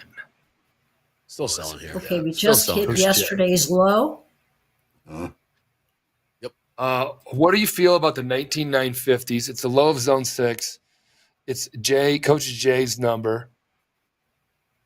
Chat, help me out. Yep. Still Like I selling said, the here. range today about 560, 5,600. Yep, still selling. Do we have any? Let's put this together. Do we have a 19? I'm looking. We're just burning through. We're burning through zones right now, man. Well, We gotta find I some know consolidation. that. This is the bottom. This is the bottom of the zone. 950, 950.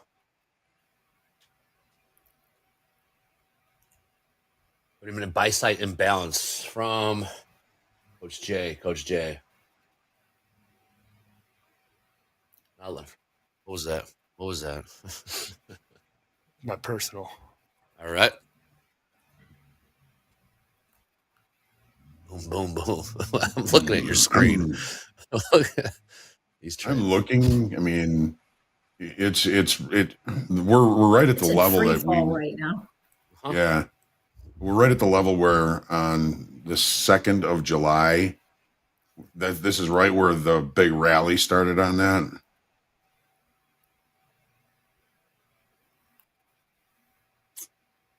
Careful calling bottoms here.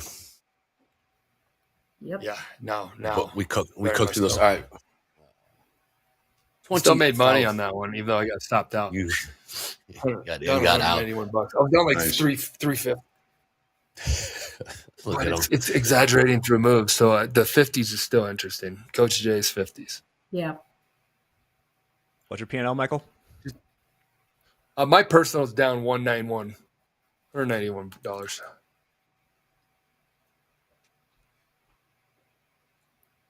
House is 8880, almost the 888 account. The 88 Broke account. trader. No bottoms, Kofi says. No bottoms. Going to zero. Going to zero, Kofi says. Okay. That's going to be a problem. We're going to deep trouble if this thing goes to zero. We're not going to be worrying about our house account trades if this thing goes to zero. We got bigger problems on our hands than sellers still coming in. You guys ever hear the line, it slides faster than it glides? Go to my chart. Oh, you're on my chart. See the glide? This is a perfect example. These little terminology. Take the stairs up, the elevator down. You guys heard that one too? We're taking the stairs elevator up. There's always the elevator down. Little John Or the Matt. window. Stairs up, and take the elevator down. This is a daily chart. Still selling. Goodness. God, I like trading view charts. I don't know why anybody wouldn't be on trading view charts. I don't know what took us so long to get on trading view charts. We're here right now. All right. Well, okay, all those longs, it's not flattened out until for 50-50. Yeah. And Hugh, yeah, all those longs took some serious use. Some buyers stepping in here, about 30-point bounce. 30-point bounce off the low of the day, 19,931. 931. Yeah, S&P's not. Go ahead, John. I do kind of like longs down here, Yeah, me too. but where's the risk, Anne Marie? How do we get the risk? Do we wait to see if we That's get some just daytime it, frame right? structure? Yeah, that's what I think. We have to watch structure build, but it moved down so fast, it could really just have Rip back. exactly. Did you guys hear what John just said in the chat? Where's the risk? He said, "Hey, I like longs," but his next thing, like you could be looking at the charts, and there's a lot of newbies that come in here and they're like, "Hey, the charts say this; it's going to do this." But you also go, "Hey, it looks like it could be setting up for a long, but what's my risk?" And the fact that he said that to me is like the take notes right now type of like education, because thinking in that way, yeah, it's downsides, capital preservation, it's watching your six, it's whatever you want to call it. Because we don't work with infinite money. Exactly. We have loss limits. We have all that kind of stuff. Risk is down to 19,800, Key says. Thanks, Key. Why? Now we just need That's a why. a lot of risk. AKA, you can't just say 875 here. We have a nice little game. You just got to put the why. Why do you think 875? Helps us all understand what's going on in your head. Sam, I'm buying now. That'd be nice to have a why. Y'all should charge for this knowledge. Thanks. Kofi, you should have a why behind that. No. Waits for structure to form. Here we go. Wait to structure to form. Exactly. LL and risk is Around that break 50. All right. See, MetaMoon, we will give you guys shout outs when you put whys in here. And then you guys can we have a lot of people that are listening. And you'll be like, hey, interesting. Now we're back getting closer to our lows. We're back 1 point. Somebody asked what a handle is. 4 ticks, quarter, half, 75, even. If you look at the S&P or you look at the NASDAQ. Tick, tick, tick. 4 ticks equal 1 point. Seller stepping in. Buyers, yeah, this could be a little bit of a repeat from yesterday for the time being. Like Anne-Marie said, you see the longs coming in here, taking heat, and then we just end up puking, sending it lower. Even the YM, even the Dow's selling off now. More sellers, S&Ps. Wow, accelerated. Not the Dow. The precious Dow. Okay, 20s. It did not hold those 50s. Did it pause? It paused on the 50s. Yeah. See, now I hear Jim Dalton's voice saying, don't fight a directional market. More selling. God, I need to get on his level. I'm such a contrarian. When you see this, Me too. It's okay. The pain of my existence. It's okay to be contrarian, but think risk first. Yep. Uh-huh. Yep.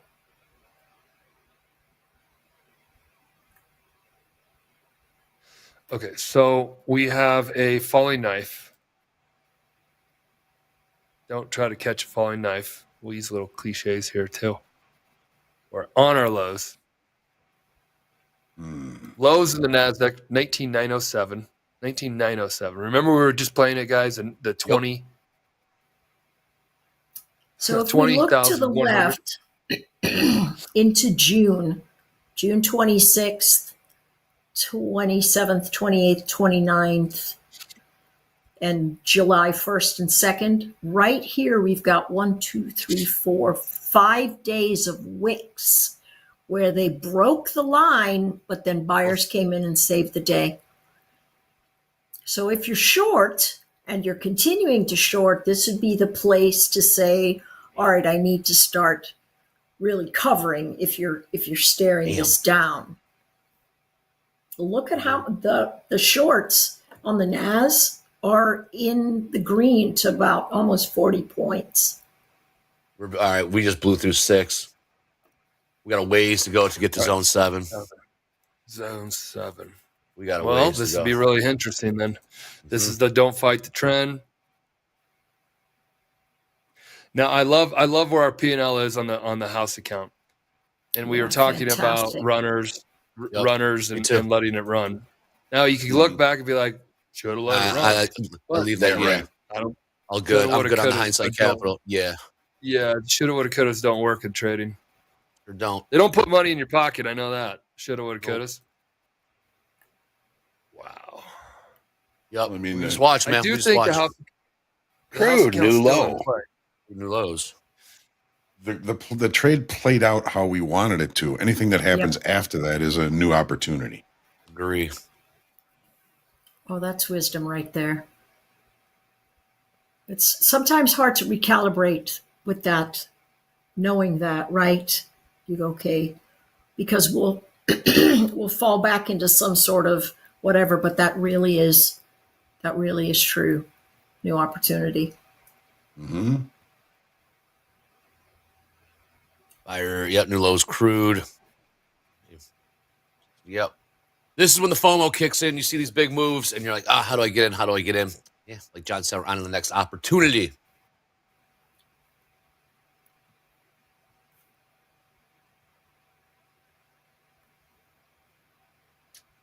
Watching this, MP, we're just watching this. 78% short in gold. 78% short in the Dow. That's a big one.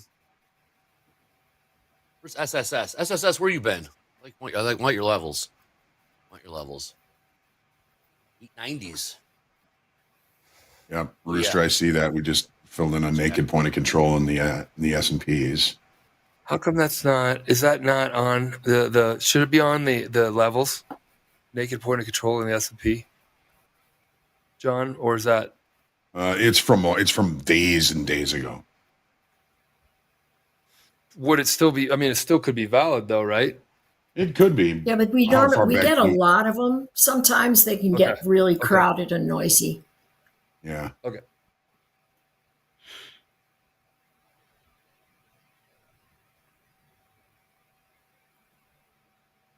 Wow, that was a 50, well, almost 50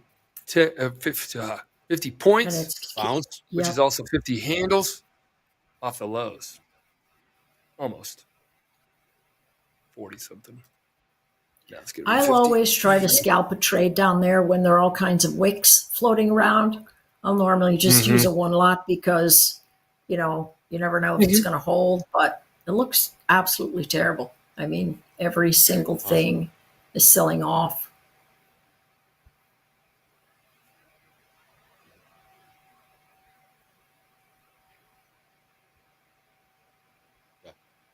Sounds good, Danielle. I was all Danielle, all good. You can do it either way. I'm moving right now. You can throw it to it. I'll throw it to it. No problem. I know. We're about even as far as tilt is concerned here now, aren't we? Yeah, tilt's even. We got everybody out. They got everybody out, which means time to take it higher. What When is they that? get all the long stuff. When they get you out. Blood in the streets? I don't know. This isn't blood in the streets. This is not blood in the streets. Man, we have been on. No. No. We were down 3% almost yesterday. This is not blood in the streets. Hold on. I don't even know. Just go to my chart real quick. I don't know why it looks like that. I did a monthly. Oh, wow. That's cool. Yeah, I don't know. What kind of candlestick formation is that? What is that candlestick, Mike? What is that, Michael? What would you call that, Michael? Let's just go to weekly. Yes, Mike, let's get there's no blood in the street. Yeah. Do you think there's blood in the street with this chart? Let's get Michael's analysis on this. Michael, what are we looking at here in terms of Is this blood in the street on a daily? I mean, we aren't even up to the 200 period moving average, which is like where everybody really watches. When CNBC starts even talking about it. 40 Those point guys bounces. are like the geniuses out there. Yep.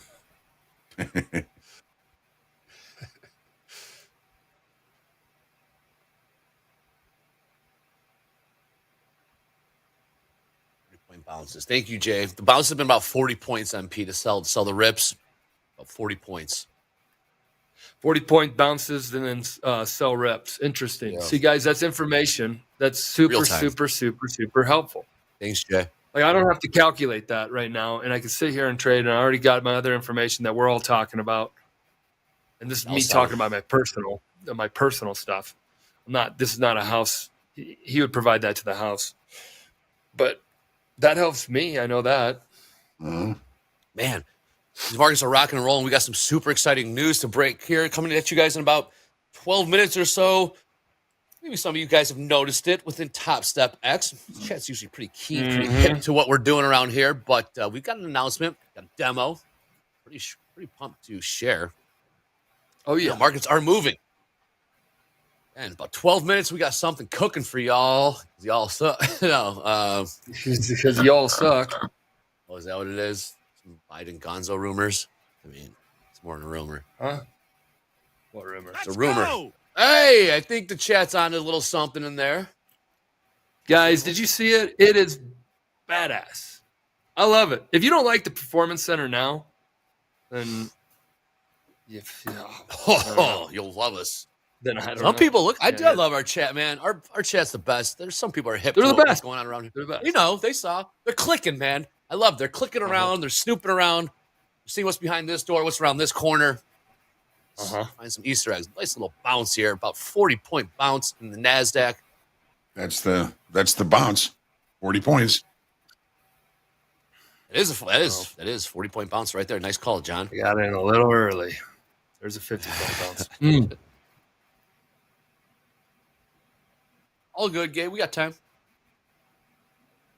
MP just click banging stuff, dude. I love it. I love hearing that. I love hearing that. Bang. No. Dang it. That's a bounce. That's a big bounce. Yeah, when my thought is when we come in and we see wicks like that and we start an aggressive bounce, we have to wait for it to collapse before we think about getting in because it's going to have so much reversal pressure on it. Mm-hmm. What in the hell am I freaking doing? See, here's the last low that we put in on this 500 tick chart. So there's the low. We put in a higher low. I'm not selling that next bounce. Well, yeah. Okay. Well, hands Zone off. 8, Hands up. 19. We got just volatility. chill. Hands off. There's gonna be another opportunity. Hands I off. read that so damn. I read it wrong. I was looking at the zone. I'm like, oh, this is a level, but it's like, no, zone. I was looking at zone 8. It's 19.555. This is 19.955 is where I got short. Okay. Coming into Jay's 50s again, right? And trying to hang on there. And if we do that, then we've got that 66 and then 96. We're at the 66s. Yeah. We're at the 70s. What a bounce. Sheesh. Yeah. Nice. Wow. When did the buyer step in? Beneath the 900s?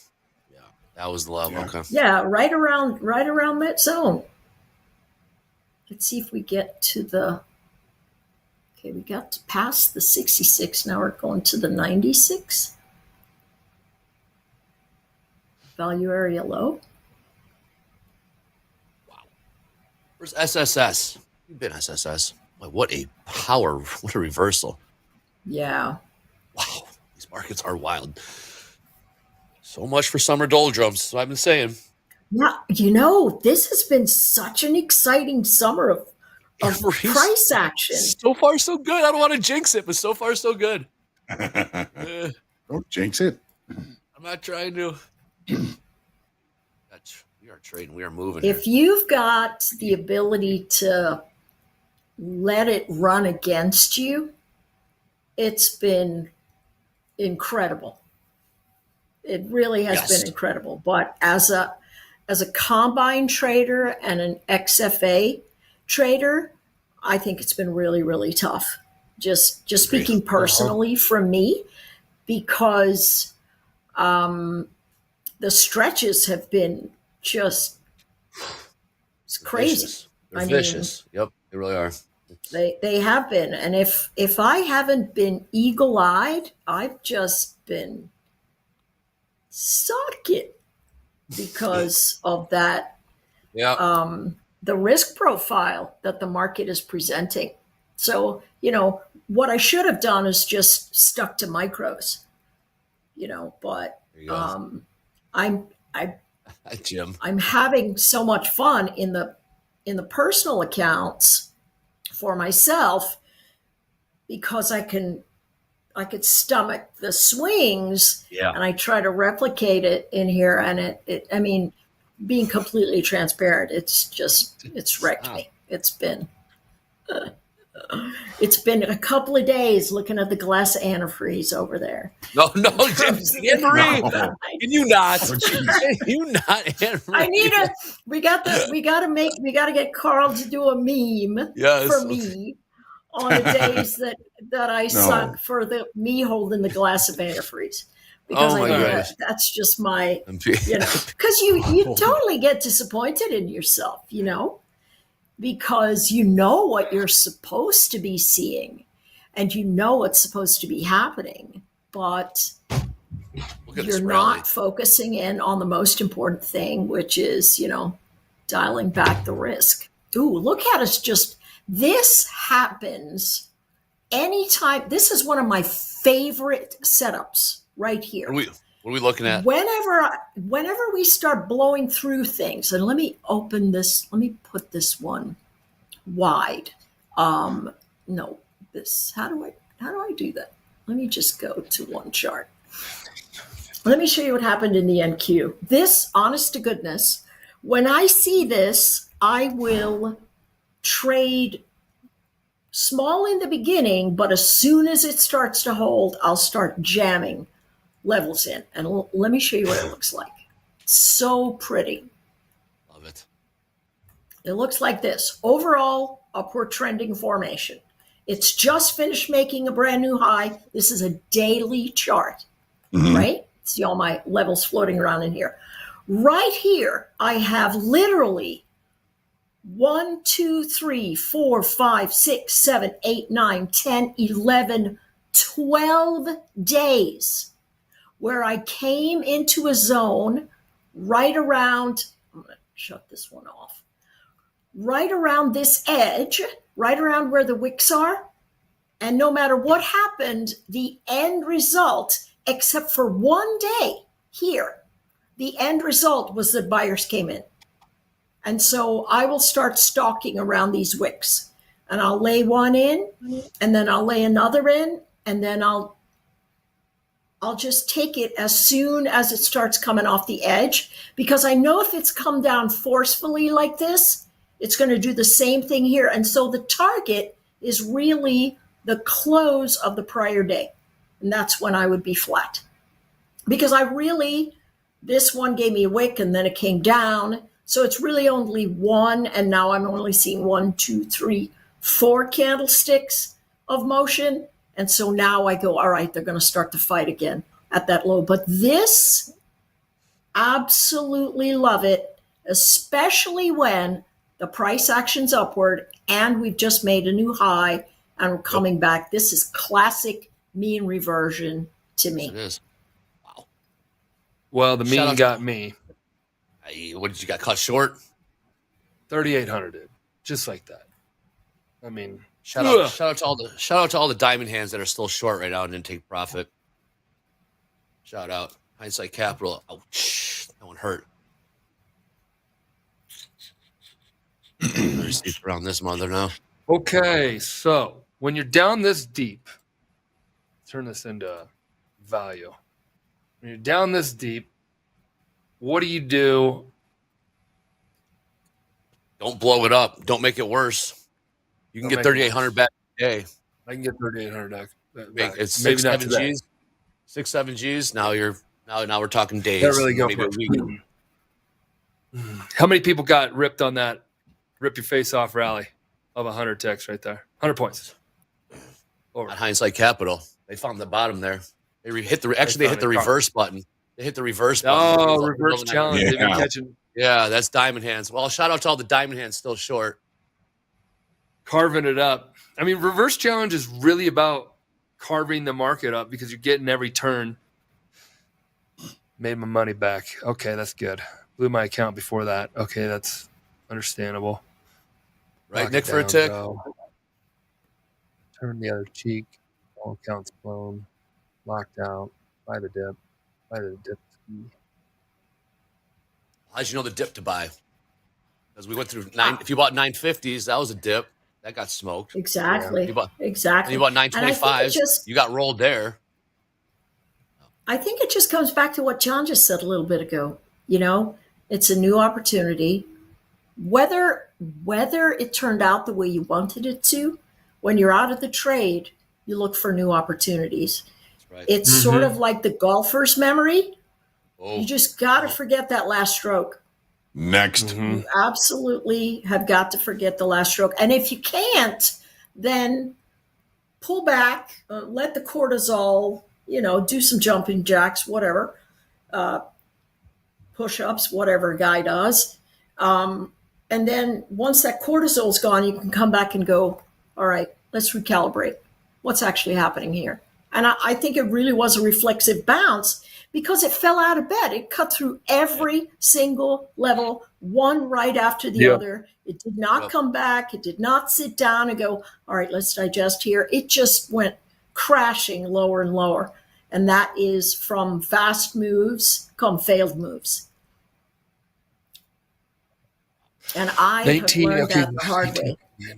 19,950s. 19,950s. Zone 6 50s. Yeah, me too.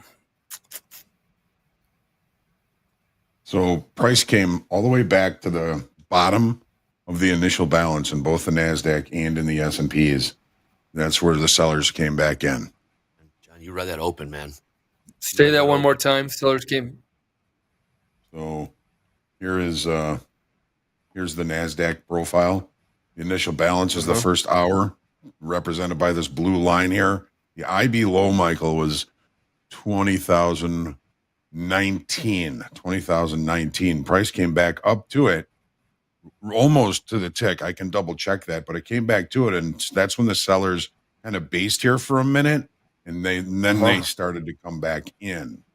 So as long as we don't come back in and show signs of acceptance inside the initial balance, we're still looking for shorts. Mm-hmm. And the bottom of the low of the initial balance is where you want to start to look for that. Let's see what the high was right here. So the high was 22.5. The IB low went a little bit inside of it, but the IB low is 19. So it went 3 points through it, and then the sellers came back in. We based here for a little while. Now we're starting to see potential lower lows. If we can't take out this high, we may start to see this market roll back lower again.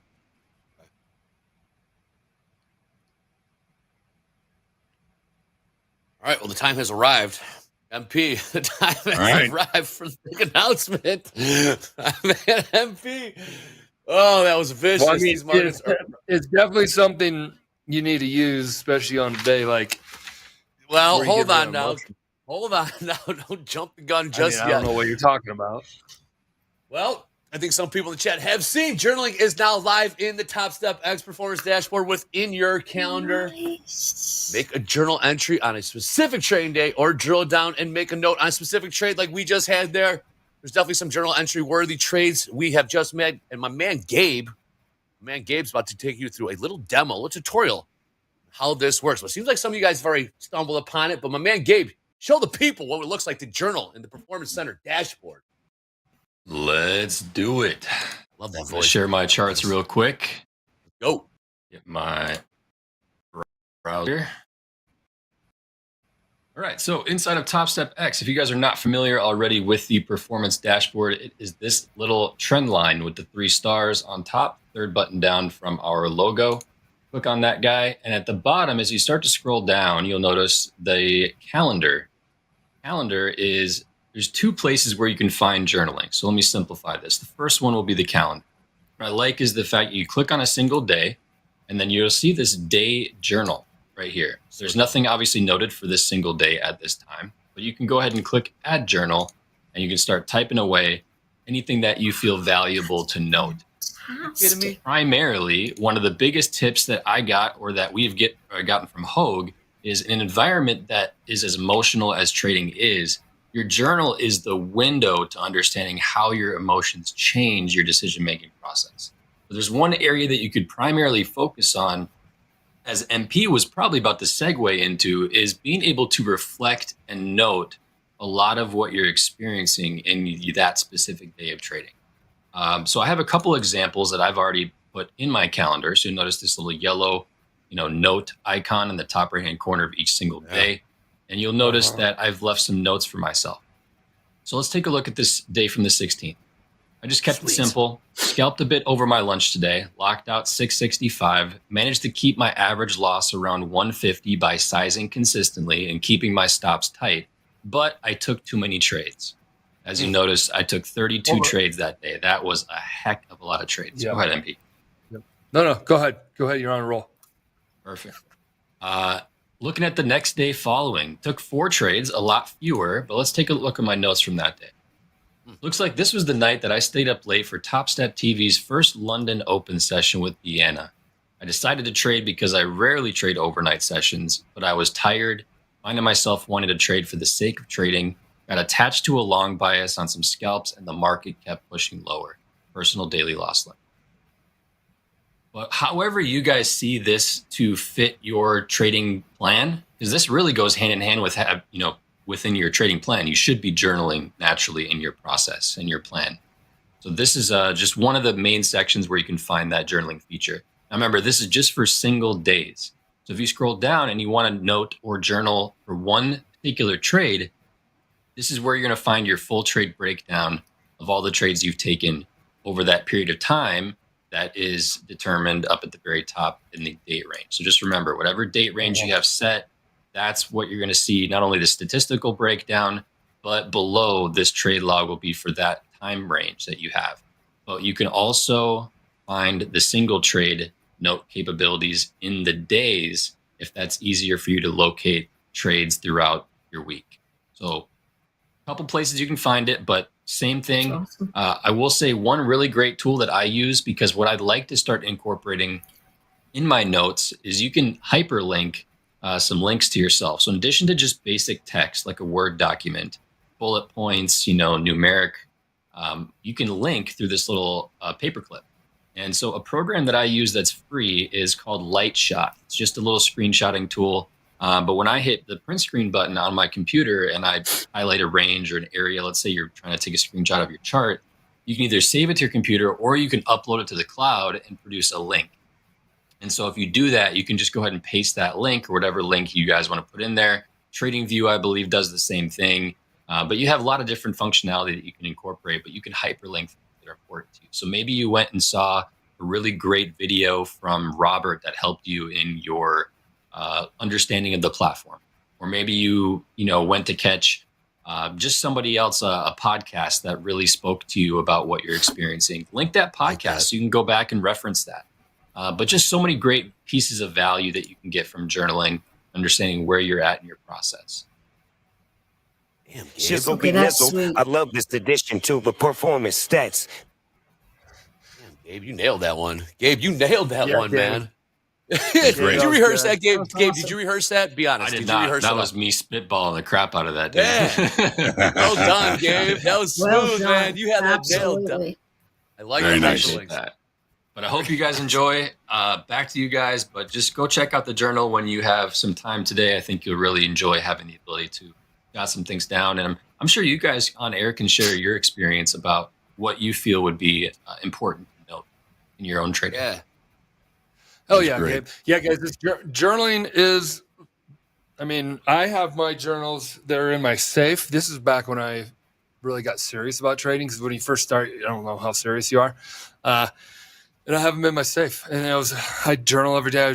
I call them stream of consciousness. If I was in a trade, I would, feeling good, feeling nervous. Whatever when it's moving and it's getting close to your stop, it's like, two handles away from my stop, feeling like I'm going to fail on this again. Stuff like that. It just makes it so much easier to do it. Everybody says they journal. Few people actually really stick to it. This should make it a lot easier for you to do it. It just put everything in that one place. You can go back and check everything out, reread. That's just a fantastic tool. So released the performance sellers test. remained in control. Yep, Sellers they're coming remained back in control. Yep. Right at the bottom of the initial balance. That's right when they came back in. Well, what levels down here are? Clearly it responded to the 20,01920s. Uh-huh. 20,000. That's where you guys are saying the naked point of control, or I forget exactly. 45. Well, that's the IB low. Yep. Or selling.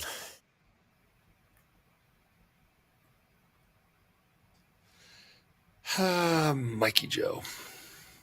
Yeah, I know. Tap into that journal, MP. Yeah, I know. It is a very, very, very sweet feature. Yep, I remember we came out the Topstep performance dashboard notebook. Yep, I got mine too. Remember we came out with it last Monday? We came out with the performance center last Monday. A lot of the feedback. Is there journaling? Is there journaling? Is there journaling? How about that? Week and a half later, boom. There's journaling. Guess what else is coming out? What's the next hold thing on. do you think? Don't spill the beans, Michael. Don't spill the beans. No, tell us. Spill them. Do it. All right, well, It's really hot. It's really hot. And I don't know how I roll into key. I don't know. I think Trying to get creative with this. I think Chad just got it. That didn't take long. Bingo, bango, bongo. Yeah. This is very, very, I'm very excited about it. I should have my little streamer deck thing. Hotkeys. Literally a couple weeks. Oh, nice. If not sooner. I don't even know the date. But you guys will always hear it here first. Hotkeys. No. That's somebody said. No. I didn't know what any of that meant because you guys know.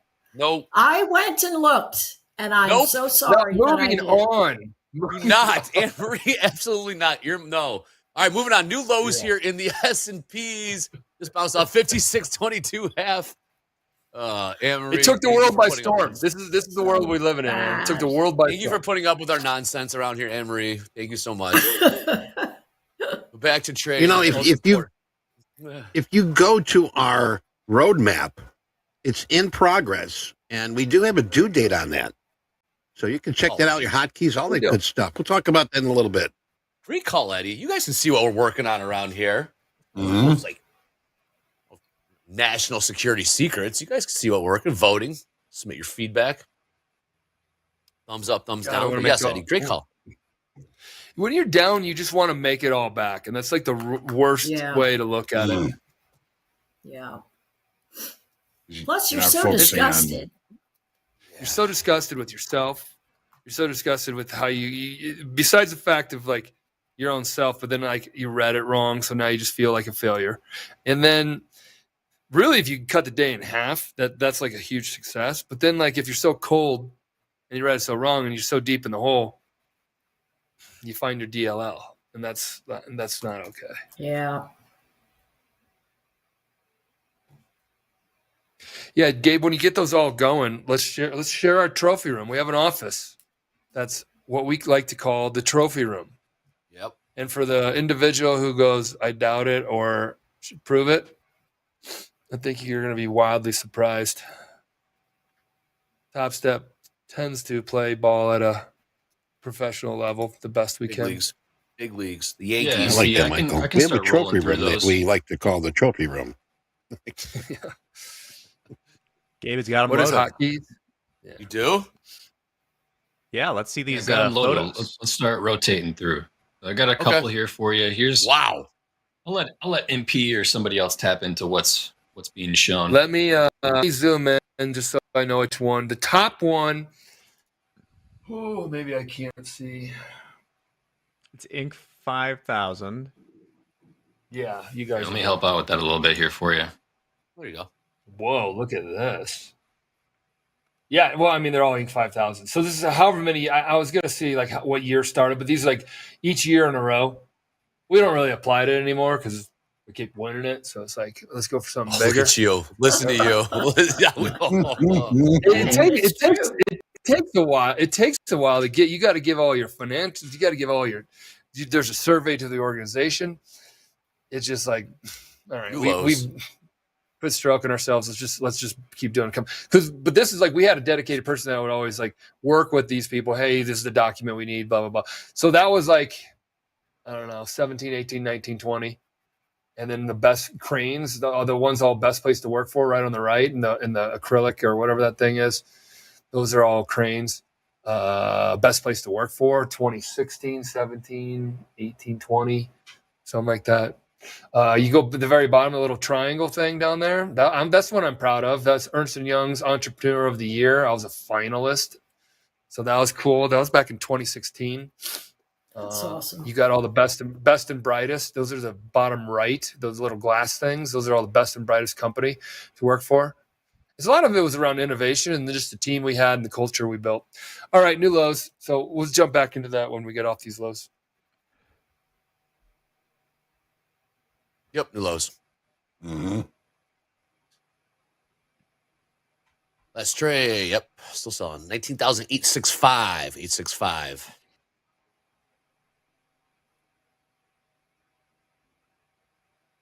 Is NASDAQ all making new lows? Yes, we are. We get last week's low in the S&P is at 56.1075. Not suggesting that we try and purchase it there, but it's just a level of note. Okay. Yeah, I'm looking at these zones, man. Next level, 776 downside. We support one.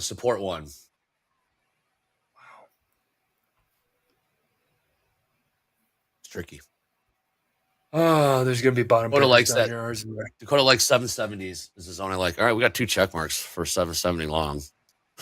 we got that's we got 100 points to go. Because I see something around 790 also too. Okay. So we would know. We would know thereabouts if we could handle 20 points of heat.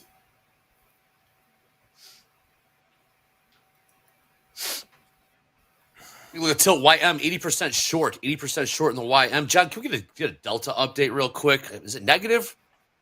They getting with this? Yes. Delta in the NASDAQ, minus 3,400, minus 2,100 in the S&Ps. I'll be right back. Thank you, John. 2400 ES is at 1015. Markets are selling off. We're down percentage-wise. Jay, hit me with some percents, some targets. We're only down 0.72% on the day, only. Feels like the world's ending. Just down a little bit. Oh, yeah, you're right. It does feel like a lot more than that. It's like John said, we got to recalibrate. What happened? I know. Yep. Taking a look at the S&Ps, 56.13 half last trade, 56.13 new lows of the day.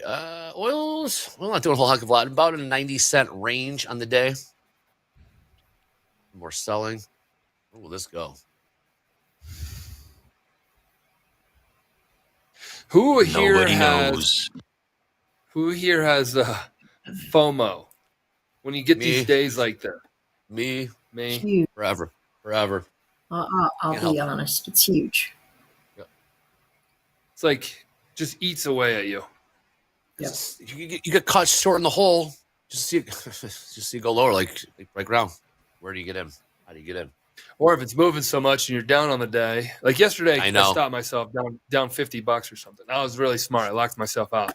Thanks, JD. And then to come back today to have another big moving day and to not seize it, and I'm a perma bear for the longest time. You see this?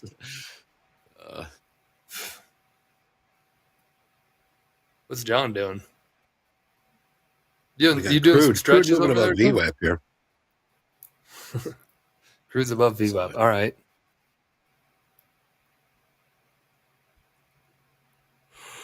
FOMO into JOMO. Eddie's bong. Yeah, this one. This is the big one. Minus 1% puts us at 19,600. 19,600. That's it. We gotta go that much further to get to down 1%, Jay. Damn. Okay. You think they're gonna be down 1% target? Like you were saying, if it's the end of the world, remember our job is to trade, no matter what it is. If it is the end of the world, keep trading. You might catch a good trade. End of the world. Speaking of this end of the world, has there ever been a time period that we've ever not had any major war happening between two countries? We have one now. Thank you, Jay. Oh, gotcha. Well, to have like I think a lot of people might. I was just thinking that, because like it feels like we're like in a real like I don't know, like economy's going well, like things are just going well. Of course, there's conflict. It seems like there's always human conflict somewhere since the dawn of time. Mm-hmm. But like 795. But the least amount of like wars and all that. Maybe that is this the most peaceful time in our history? That's what I've heard. In general, I would say yes. Yeah. I mean, God created the world in 7 days. I think war started that 8th day. So he had 7 days there to peace. I mean, there's always been war. He actually did it in 6 days. He rested on the 7th one. Oh, there we go, Ann. Thank you. That's true. And I was an altar boy. I got to go say a Hail Mary. I'll be right back. Hey, we are, sorry, correction. So down 1% takes us to 19,795. Down 2% takes us to 19,600. Thanks, Jay. So 795 would be down 1%. We're starting to see some bigger downside percentage moves for sure. Right, buyers are going to try to step in here. 19,853. Isn't it crazy how much opportunity to change your life, or to, if you're trading your own personal brokerage account, to destroy your life, can happen in almost 2 hours? From open till now is almost 2 hours. And look at all the movement that you could get a part of or got wiped out on. That's why I love trading. I like it, man. It's the best.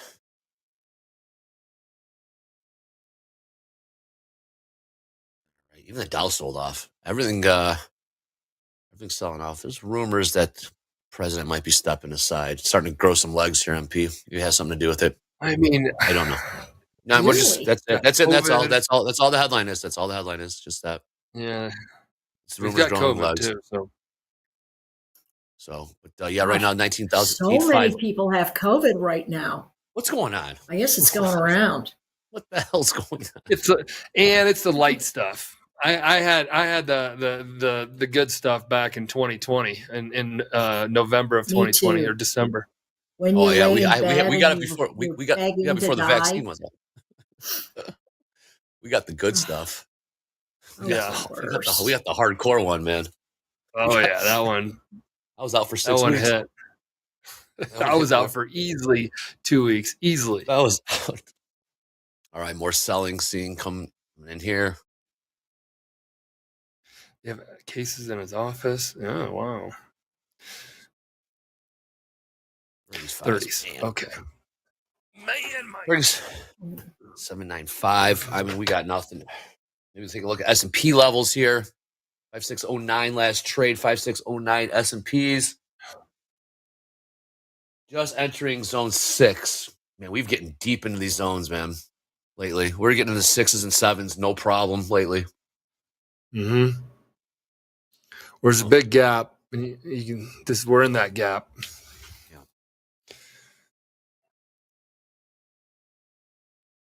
You know, when we started breaking out, early June,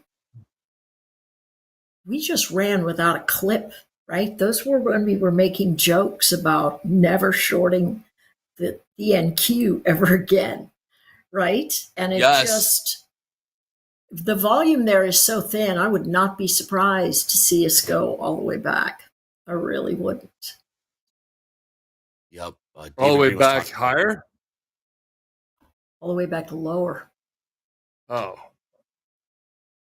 Yeah, to just fill in the gap, right?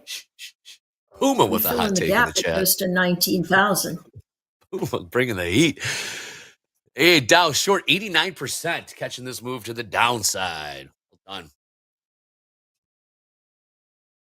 Long Stegosaurus, Slip Kid says. Oh, nice to be a Ken Griffin. All right, MP.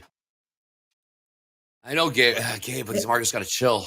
I'd love to do them too. We got these markets are rocking and rolling. I guess Ken's not going to keep it in his house, so maybe he'll loan it to the Field Museum or something. Exactly. Where do you stick that thing? Well, some of those. My dad worked at the Field Museum here as construction, really? and for many years. And he said a lot of those, the bones are not complete. They make the bones that are missing. Less than 20%. Oh, really? Less than 20% of the bones. Yeah, they fill in the rest. And he's buying some fiberglass there. Yeah. Shit. Yeah, absolutely.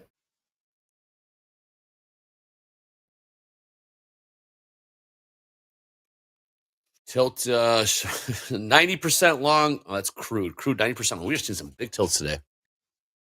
That's insane. Yeah, it is.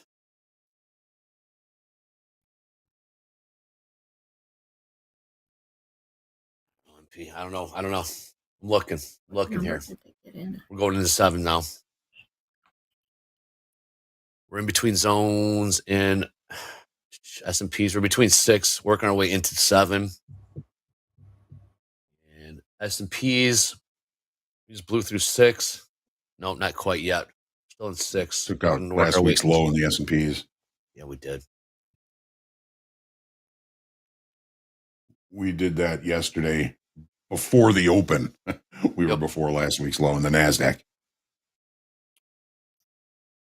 The low wick on July the 1st is 19,811. I don't know if the traders are trying to get in front of that or they're going to let it fall into it. Again, down 1%. We do like those 776s, right, Andre? 795 is down 1%. 776. Dakota like that too. 770. Yeah. A couple check marks for 770. It'd be a bounce though. If we do take a long, I mean, we're not looking to marry this sucker. I don't think. Exactly. Yeah. In and out. Yep. So in about 5 minutes here, we got a 4-week bid to cover. So just a little heads up. Minor, but just to let you know. Barely know her. I don't know why that always cracks me up. It does, me too. Man, all right. Well, I don't know what it's in reference to, so I should probably watch it. You never really know exactly what things stem back to. Like, oh, the root of that was it came from. I'm like, whoa, really? You're like get canceled. You might get canceled without even knowing what you're saying. Without even knowing. I'm like, that's like in the 1800s, man. I had no clue. Well, you're supposed to know now. All right, buyers are stepping in. We still got some news coming. We still got a plug coming from my man Eddie. We just unveiled the new journaling feature on the performance dashboard. You guys asked, we delivered. 9 days after you guys asked, we bring it. You guys see what we're working on. He teased what's coming next. Right now, markets are moving. Still seeing 86% long in crude. I don't know. Wow, it's just flirting with these lows. Just going up. Yep. We're just watching that. I've got an interesting chart here for the NASDAQ. You might want to just take a look at here. Yeah, give it to us. This is the daily session, regular trading hour session daily chart. This only shows 8:30 to 3 o'clock. Yeah, that's what I was looking at. Yes. That gap. Yeah. That gap right there. Yeah. So to close that gap, we've got to go all the way down to 19,550. Seems like a long way to go, but we were just there on June 11th. Is that right? I know. We plowed through those 20,000. What is that moving average, Eddie? The one the blue one? This one here? Or purple? Yes. What is that? That's the 50 session. 50. Okay. And it is coming in right now at 19,571. Now this is only the September contract. So it's the contract we're currently trading. It's not an active or anything back adjusted. So there's not even enough trading days on here to have a 200 session moving average. Let's see what it looks like on active. New lows. So on the active chart, that gap closes 19,692 and a half. But there's the 200 session moving average all the way down there. 17,543. Yep. No, I made a lot back right there. I did. I was down 5,500. I was short. I was down 5,500. I don't even want to know. I don't even want to know. And now I'm only down 3,300 now. So all I right, can handle 3. I'm locking myself. You're not done. I know you ain't done. And I just went to lock myself out and I said, no, cancel. Never give up. Never cancel. I know you ain't done. As quickly as it popped up, it's a confirmed trade lockout. I go, no, cancel. I know you did. All right. Come up to the 5,600s in the S&Ps. At least you tried. Yeah. Very proud of my cover, though. I covered 17s. 16. Now if you're coming up on the 5,600, that's been the pin in the option chain for a really long time.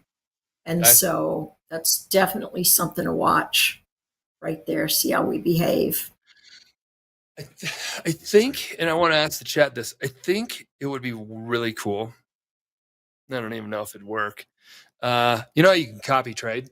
If you can go on there, and if I know, like, there's days where I know I can't read it well, and I'm starting off rough. And yesterday I had the discipline enough to lock myself up, and people are like, hey, just walk away. I'm like, well, I need to lock myself up. So that worked.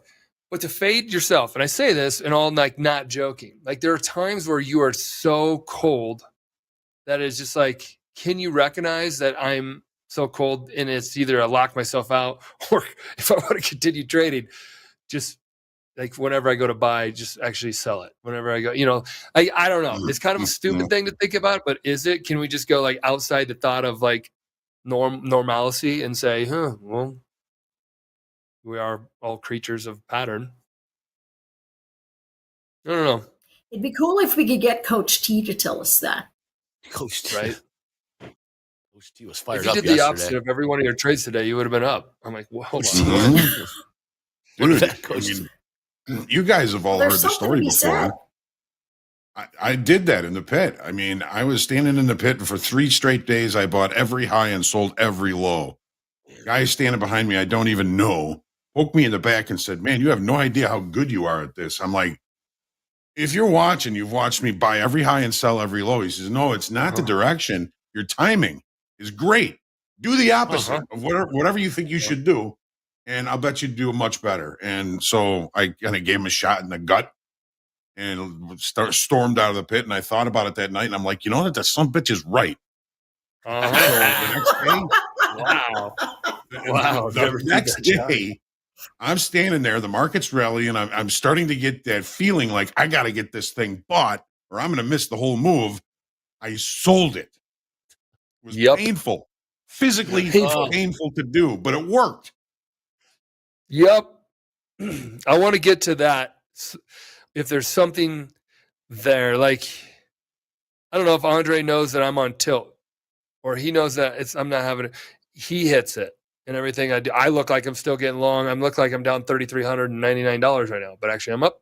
Whatever. You're up now. I don't know. Tom Hogard talks about thinking opposite, huh? Hey, and he actually followed up and said he wants to schedule something. Oh, that's good. Great. Really? That's fantastic. Yes.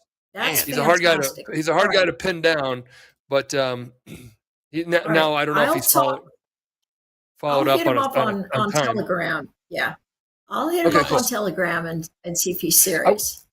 And I think if we get him on here talking about thinking opposite, somebody just said it. Hey, MP, we got 770s coming into view here. Yeah. And then we're gonna move to the house account. Let's see. I don't know who said that. Tom Hogard said it. 795. I was trying to give you props on whoever said that, but yeah, sweet. thank you, Emery. Emery reaching out. That'd be so.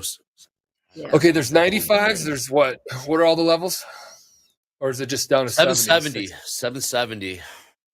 Man, we're catching a falling knife here. We're catching a falling knife. We're down 1% right now. If you want to think a little bit about the S&Ps, the weekly kickoff low is 55.76. There's also a 55.77 naked TPO point of control right there. It's an obvious target for price. If it's going to continue to move lower, we can watch and see what happens at that level for a potential opportunity for us. We get there. Okay. Down 1%. Who had the 90s? Who had the? Didn't we? Weren't we just talking? That's just the 1% 95. talk. That's just down 1%. We got levels though. I know Dakota likes 770s. We got support 1 from Coach Paul 776. Dakota like them. John, there's something as we kind of watch this. There's something really, I don't know, like sensational about like how, I don't know if that's the right word, how hard it is to do what you did, where you wanted to get along, and then you sold it, and then it worked out. It worked out. It almost like resets. I don't know. This is just me and my. I think it does that. Like resets your thinking a little bit, or I was so biased. I was so like convicted to get long right there. I faded myself, aka I sold it instead of bought it, and it worked out, which I would have been stopped out. I would have been all this and what, but there's something about that because I've done it before, and it's like Okay. Feels like you get yourself back a little bit more balanced, but you have to let go of your ego. Most important if you're gonna do that, Yes, because that's the thing that's gonna fight you the most is, hey, you're doing the opposite of what you think you should do. Your ego is like, nope, not gonna do it. Nope. And it was painful the first time I did it. Now it doesn't always work, of course, but it worked a few times, and it really did change kind of my decision making process, and it helped take down that ego to say, you know what, you don't know what's going to happen. Nobody knows what's going to happen, and if you're gonna just go by your ego, you're gonna be fighting it an awful lot. Cool. Yes, Thank you, Gabe. sirree. I watched the Bear. I watched the Bear Dolby. That's where I got that from. Go ahead. Yes, chef. Yes, chef. Yes, chef. The Bear. Chef. You gotta watch I that love show, that show. MP. I love it. I love it too. One of our friends was actually an extra on it. Yep. I might go to Mr. On B for what, lunch today, Michael. What do you think about that? The Bear. Hard It's about Knocks? Chicago. What's No, the Bear oh, is about Chicago restaurant show. Oh, really? Watch. I think you'll like it. It's right down the street from I don't know. 1200. I just stick on World War II in color every World War night. II in color. That's Get Starting to see so some good. buyers. Yep, starting to see I some mean, buyers it's jump like a in. history teacher. Yeah, I love it. I love history anyway. I eat Me it too. up. I'm a huge fan. All right. Well, we got about 20 minutes left here on Fast Markets, and they have indeed been fast. We unveiled the new journaling feature here. Go check that out in the performance dashboard. As we deliver, bounce here, about 40-point bounce off the lows.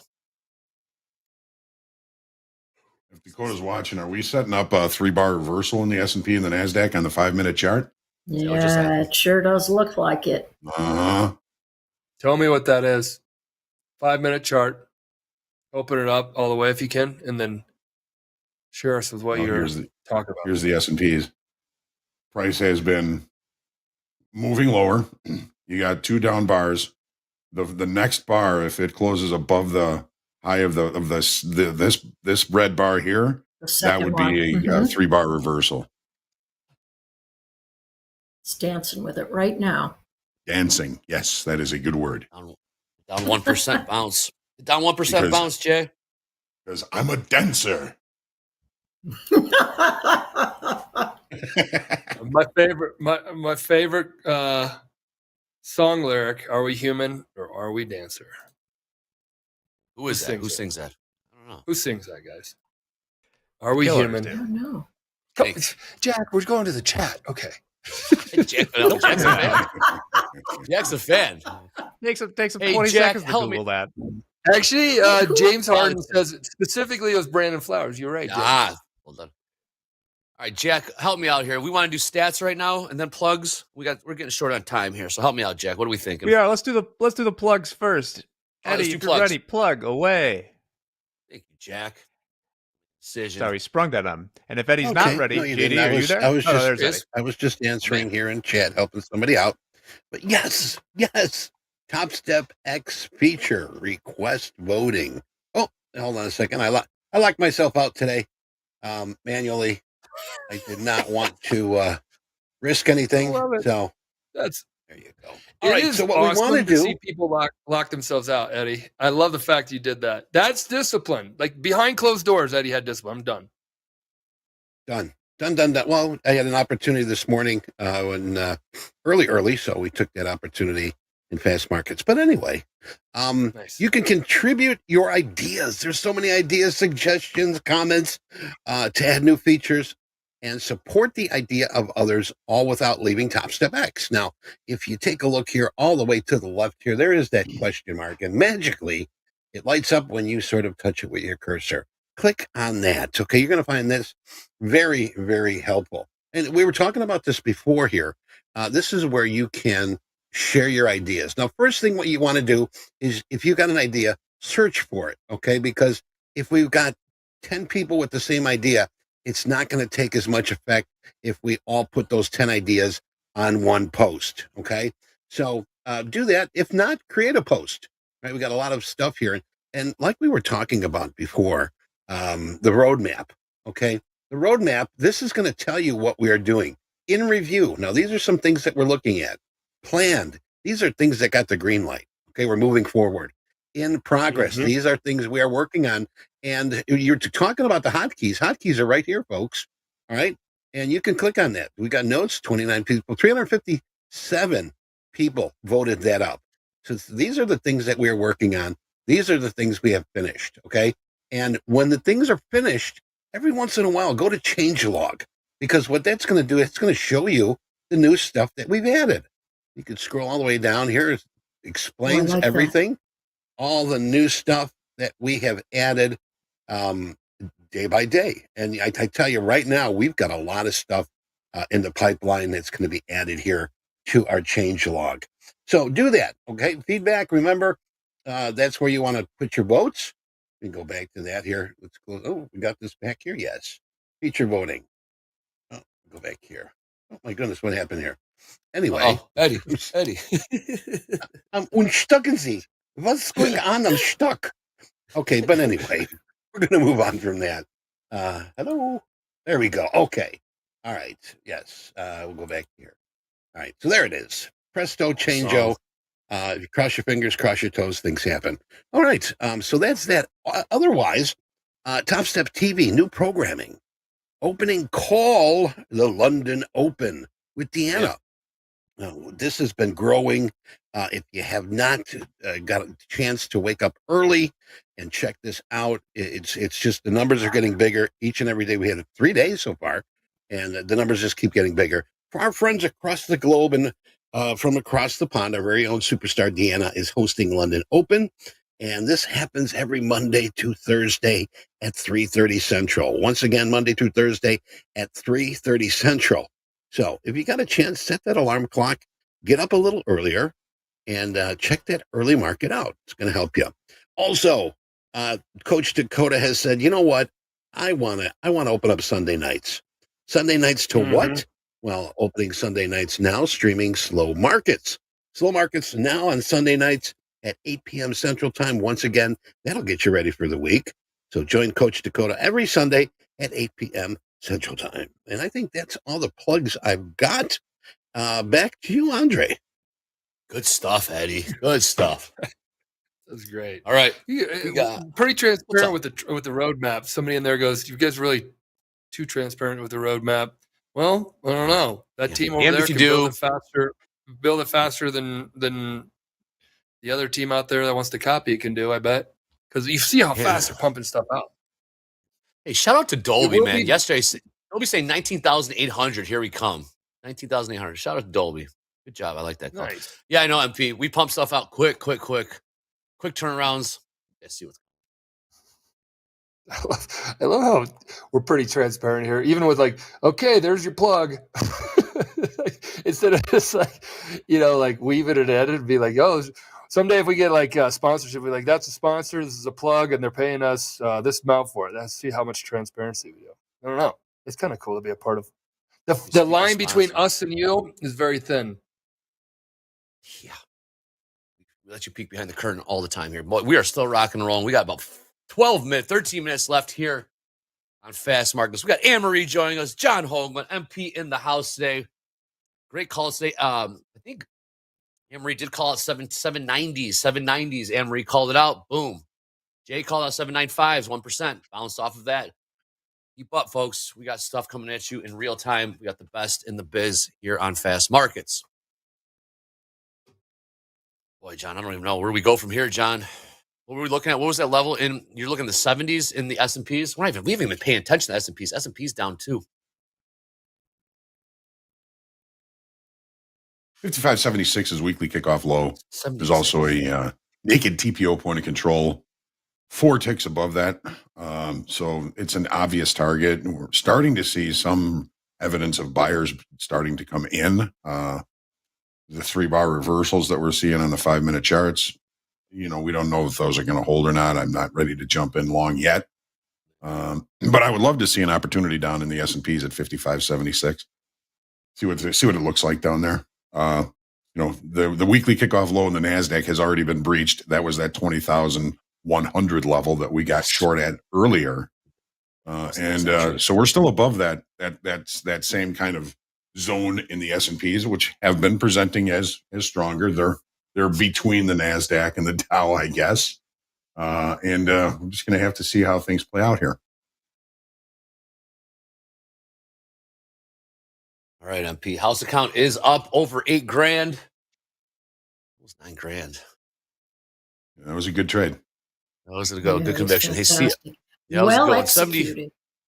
Very well executed by Mr. guys. Patak himself. There he is. Come on. I'm the executioner. The trader over here on my personal account ain't doing so well, but the executioner. You're the judge and jury too, man. You're the judge, jury, and executioner. He's the filling broker. Yes, you are. I mean, that's it. A good filling broker. Those guys were coveted, right, John? Yeah, but still, you were only as good as your last fill. Isn't that the case in any performance event? Pretty much, right? Pretty much. So somebody said the journal's not saving. It is saving. We already have 5,000 entries, just getting started. How'd you get that number so fast? How'd you get that? You got that number at your fingertips? Well, I saw it in He's here. He's got the world at his fingertips. He sure does, Anne-Marie. 5,000 entries. 5,000. Wow. Just rattle that off. Everything. Just rattle that off. Where'd you get that number? Where did you get that number so fast? It's right here. We already have almost 5,000 entries in the database. We just released it. Are you having issues? Questioning me. Like they care even about me. I hope so. It's journal saving, I said. Yeah, why? Somebody's asking if you're reading everybody's diaries, Michael. How about this? How about this? He has all kinds of time. Yeah. I know, I'm not reading them, but I'm thinking and betting that Coach T may be able to do something with this. We don't have it set up like that. You know, right away, you're like, oh my God, I'm talking about, I don't know how we're going to do it. But everything that you share with any company is data that they now have. That's how it is, unless you say, hey, remove all my stuff. I'm data underneath the data privacy and blah, blah, blah, blah, blah, of any company you go to. And we evaluate traders here. And then also, I want to, because somebody said this awesome idea on the show, that if you journal, you get incentivized. So, you got to make sure you just doesn't go, 1, 2, 3, 4, 5, 6. So like, how do we know that you said something in there? So we're eventually going to probably have something of that nature that's going to, if you journal, you get X, like to help, again, turn people who trade into better traders with healthier habits. Healthier habits is doing these tough things that you're not used to or don't even have it a part of your habit, and try to break your bad habits, neutralize them, and or leverage your strengths. New lows, Dow. There is a share button upper right hand on the performance status. I'm not sure what that does, but that's probably what we're talking about. Undauntable. Dear diary, my wife finally left me for her boyfriend who's a life-funded trader. Yeah. Come on. You don't want Coach T snooping. We're into the 700s now. All right, 770 area, 780 area. Yeah, we got 8 minutes left here in fast markets. We still have some unfinished business. We'll try to sneak that in. Markets are moving right now. New lows Dow, new lows, not quite yet. New lows NASDAQ, new lows S&Ps. Let's see if those 770s come around. 770s. Yeah. We got 2 check marks, 770, Michael. NASDAQ. Margin call says this sucker's going down. Wait, I think you're onto something there. Who was the one that said y'all suck? We got to give that guy props. I don't know. I forgot the name. You think they'd come on here and want to take credit for that because they created a movement and 80s. Okay, 87s. Here we go. 80. 770. 770. If we don't hold 770, it's 7. It's 694. Holy moly! After This is that. gonna be nuts. This is gonna be How nuts. low If can we do you this, go? It's gonna be nuts. 776 support 1. It's gonna be see profit, take profit. Maybe 756 might do something. Wow. I like the 770s. What's the risk? 50s. Well, the 50s are below 56 and What's Nick saying? 19,500. Whoa. I know. This is sketchy. I love it though. I see that 500 area. Sell off. I definitely see it. 497 to 600. Wow. Yeah. I don't think there's that many. I thought traders we'd trading revert to today. the mean, but yeah. Yeah. Again, like our viewership is usually around 5,000 plus. Well, 3,500 promo. 35 Promos today. Promos went out the What's window. that? I think promos went out the window. So we got the serious folks. All right. the top True step blues heads. now.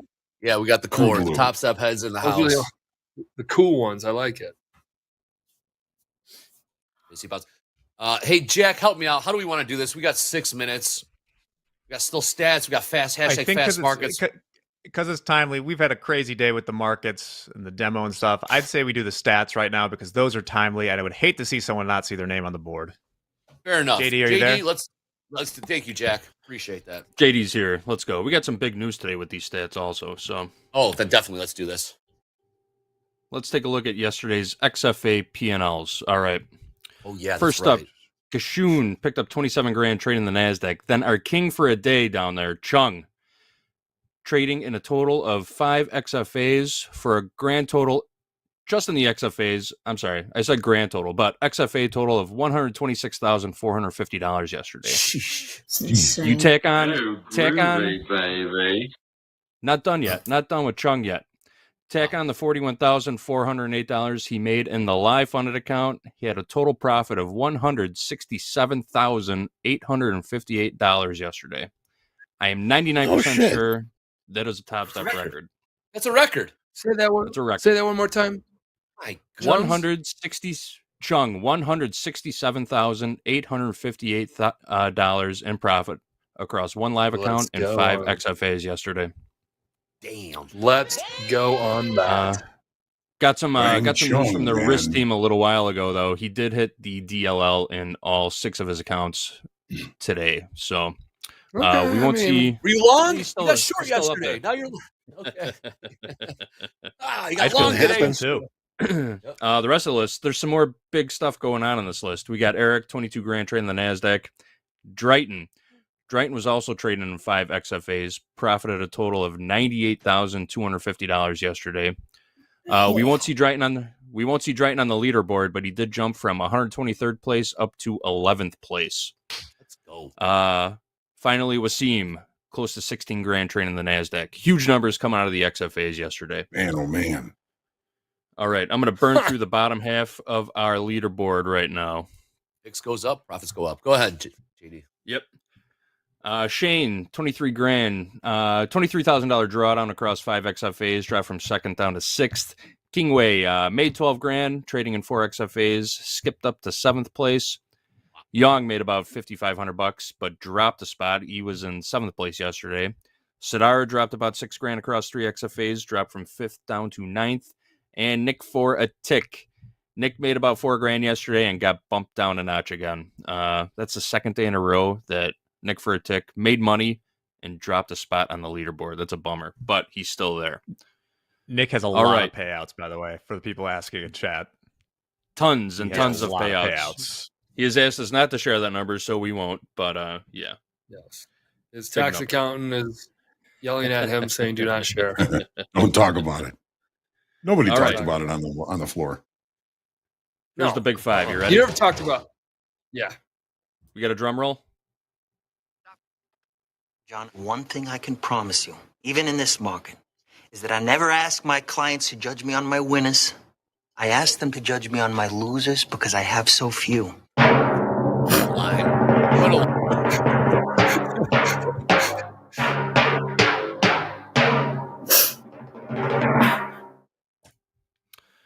There is the top of your leaderboard. We're going to start at the top today. Raphael took a small drawdown, trading in a single live account, still sticking around in first place. Second place, Chung, with that incredible $167,000 winning day yesterday. Moved from 197th place up to second place on the leaderboard. Wow. Damn, dude. Big day. Double thumbs up. I told you guys the live leaderboard would change. You see this all the time. You see the ones that are seeing the markets really well, ones that kind of were readjusting their strategy, ones that are still chipping away, but then you get the ones that are seeing the markets really well that start to push them down, like the Nick for a tick, even though he's doing awesome. This is what's so fascinating this is the transparency Andre said behind the curtain and sharing all this. You guys get to see how people move. And you too could be one of those people, but you're going to have to do a lot to get there and then maintain it. Maintain it's really the toughest part. Absolutely. No doubt. All right. Well, we are coming. Okay. All good, JD. Good stuff, JD. We got that in there. Whew, that was one of the fast markets we've been a part of in a long time, man. That was wild. House account up 88 grand. Great calls from Anne Marie. 8,800. 790, Dre. Hogue, great call. That short, man. You called the shorts right out of the gate on that opening range trade. Go figure, right? Go figure. Of course, it just falls out of bed. Of course. Yeah, of course. Anyways, we got a lot more on store today. This is a hell of our. We also unveiled the journaling feature in the performance dashboard. Top Step, don't miss. We always come correct. Coming up next, we got power players, Flyer Jim, Hogue, and Dolby. Good to see Hogue getting back on screen. Then we got shoulder tab, Jack Ben, group coaching, JD and Hogue. Get those questions in for those two. Ooh, then we got Gabe's Road to Funding. True joining us. That should be cool. Always tuning to see what True's doing and his crew. And then we got on Power Hour, we got myself, Dolby Time, and Max Maserati in the house. Slow markets coming at you. But next up, we've got power players. Markets are rocking and rolling. Good job, guys. See you guys on the other side. Let's go.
Hello, everybody, and welcome to Power Players. Hogue, welcome back, and also Flyer Jim, welcome back. I believe this is your second time on air with us, so it is great to see you. You've been with Topstep for 5 years, and you're in an express-funded account, plus you got a couple trading combines you're working on.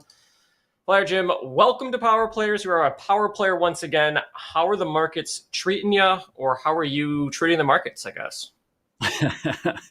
Hey, Dolby, great. Thanks for having me in. Good intro there. Good morning, everybody. Yeah, the markets aren't treating me, and I'm not treating them well either. I've got to keep my focus on simple. Dakota says it all the time. Keep it simple. You know, it's I'm kind of getting in a little bit of a kerfuffle here, but we'll make it work. There's still a lot of green days on the charts or on the journal. And by the way, this new trading journal is just phenomenal. It's a game changer for me, being able to go back and review everything. So I'm happy. Hi, Flyer Jim. That is awesome. We have a happy Flyer Jim flying sky high. Hopefully not too close to the sun. How's your risk management been recently in these markets? We've had a lot of volatility.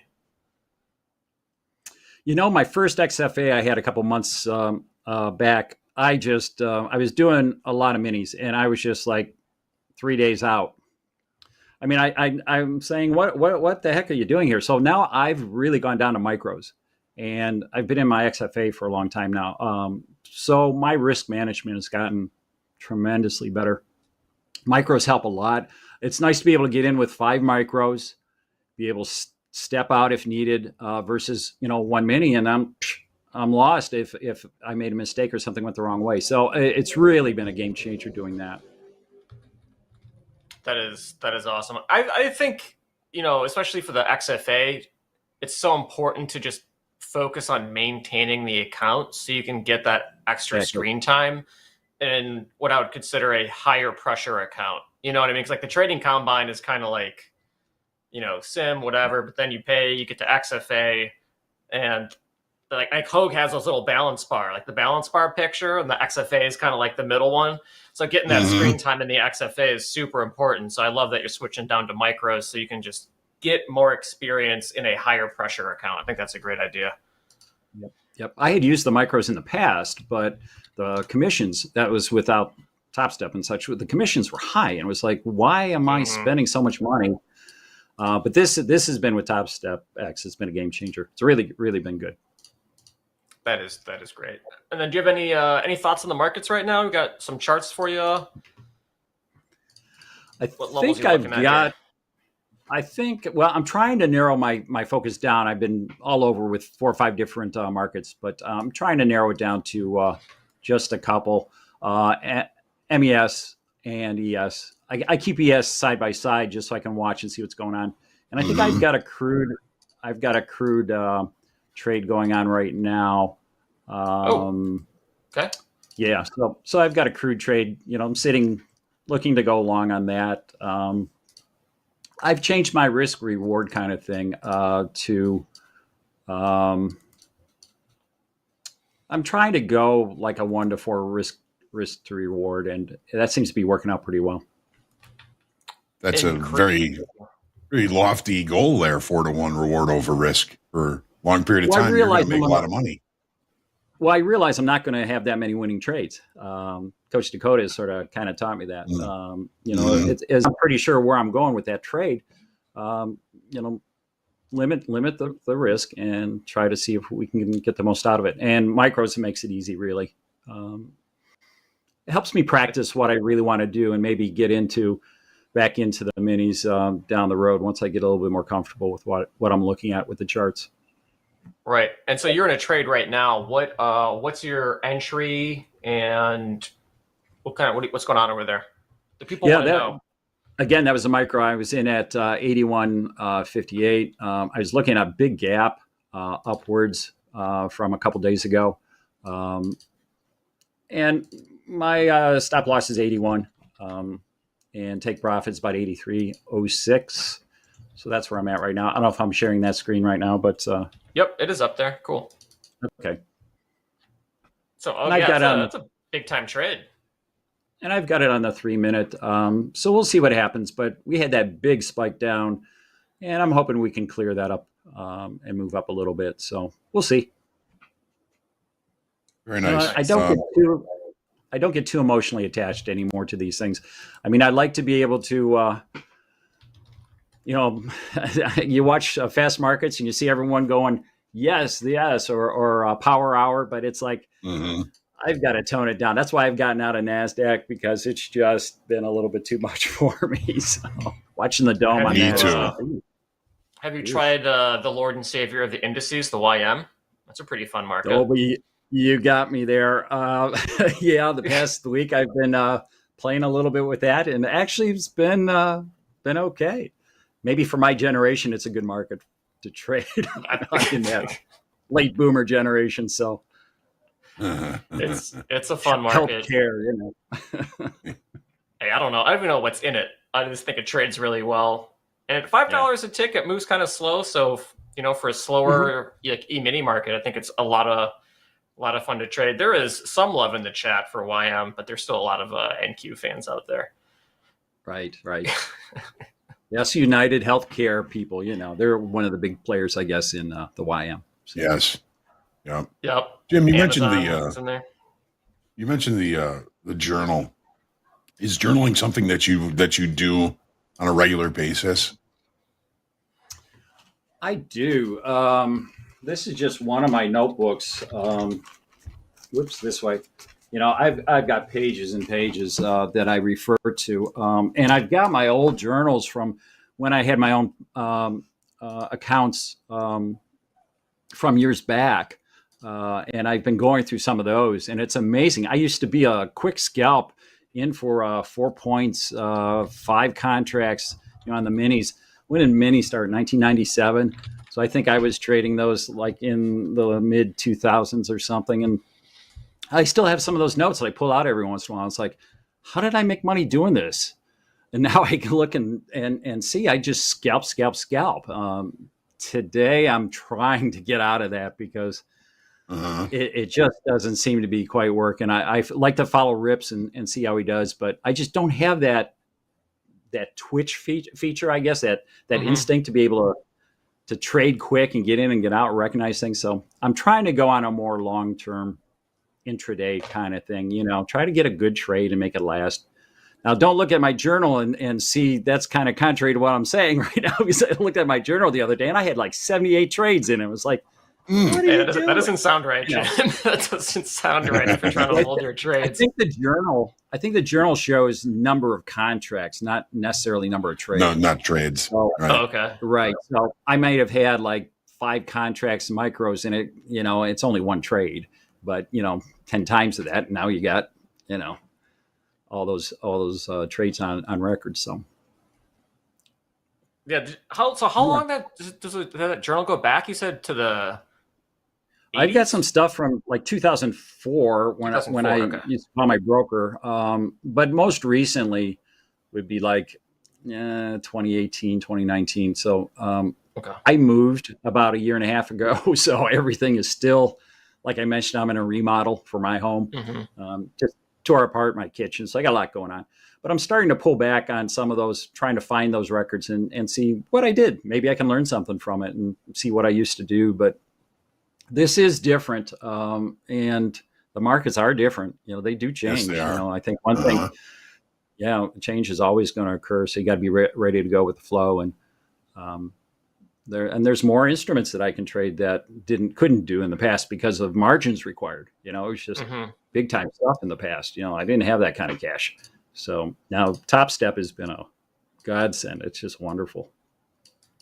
Any prop firm, it's just great to have, that advantage. Yeah, I was speaking with David Green and Peter Tuckman on their webinar yesterday, and I was saying, like, we're in the golden age of prop firms right now. Like, if you're a retail trader, it has never been better to get into futures trading. The barrier to entry is virtually nothing. I mean, for $50, you can get into a 50K account and start getting really, really good high quality screen time. And that's probably one of the most important things towards becoming a professional trader or a really good retail trader. Is just high quality screen time.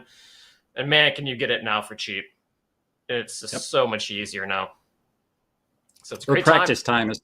Oh yeah, practice time is so much more educational. But who is it? Lombardi, I think it was, said, perfect practice makes perfect. You have to know what you're practicing. You got to have a good handle on the technicals. You got to understand the fundamentals. You got to practice the right stuff. And I play a lot of sports. I'm big in golf, tennis, pickleball. I'm going out to pickleball this afternoon. Fun. And you got to practice properly. You have to know what you're doing and get the right instruction.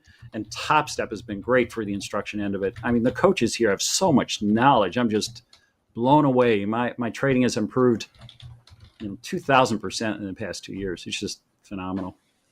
That's Good stuff. great. So either are you taking some trades? Markets are kind of moving.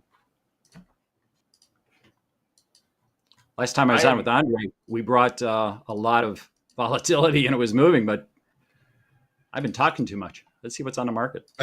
Me too. So 2006, you started trading electronically, right? Yes. It was back then. I was still in the pit back then. That was when it first, I think, started hitting, right? 2006, 2007, something like that. Yeah. Were you trading the E-mini S&P? Yes. That's all I did was the mini S&P. And that's why I'm kind of going back to it now, because it's like, why would I look at some of this other stuff when I had so much experience with the S&P? And you mentioned the trading markets, whatever, have changed since you first started. Do you have any kind of an explanation or example of how you feel that the markets have changed? What I've noticed, there for a while there, like maybe the past 3 or 4 years pre-COVID, there was a lot of heavy swings. I was having real problems with whipsaw and getting chopped up, where it doesn't seem to be quite that crazy right now. After it's maybe a little bit more predictable moves, if you want to use that word, but it's changed in a couple different ways. I can't really put my thumb on it that much because right now, I'm getting right back into ES. I've been looking at NQ for so much and gold and crude. So I'm going to try to focus back on ES a little bit and see if I can get my head wrapped back around that again. What do you think made you switch? It was the excitement of look at how fast we can make this stuff move with, look at the numbers of how much, the NQ has grown and the S&Ps have grown over the past 10 years. It's constant up bull market. Who would ever think these numbers, right now would be on the table, 5,600 and the MES is like, holy smokes. Remember when it was 1,000, way back when. So that attraction of being able to see so much more in the market, more potential for more profit. Right. Yeah, NQ I think suckers a lot of people into that market, but it requires an extraordinary amount of patience and attention to trade it because it's so volatile. Such a gives me heart palpitations. Yeah, Hug, I'm down to the 1 minute chart if I'm making NQ trades. If I want like a 10-point stop, I'm down to 1 minute. Sometimes I even want to go smaller if I can. Speaking of markets, though, yeah, go ahead. When I look at the NQ, I look at a 3 minute and then go to 100 tick. Mm-hmm. And following the dome just drives me crazy. And so I really have to go back. And this is what I started to do with ES2 is I go from a much higher top down. I go back and look at it at an hour, 30 minutes, 15, and just step down to see where I think there could be an opportunity in the market. Yeah, speaking of the markets, we got the YM pushing lower here, 41,150. I'm looking at 41,100s. I think things could get pretty interesting for the YM on a larger time frame.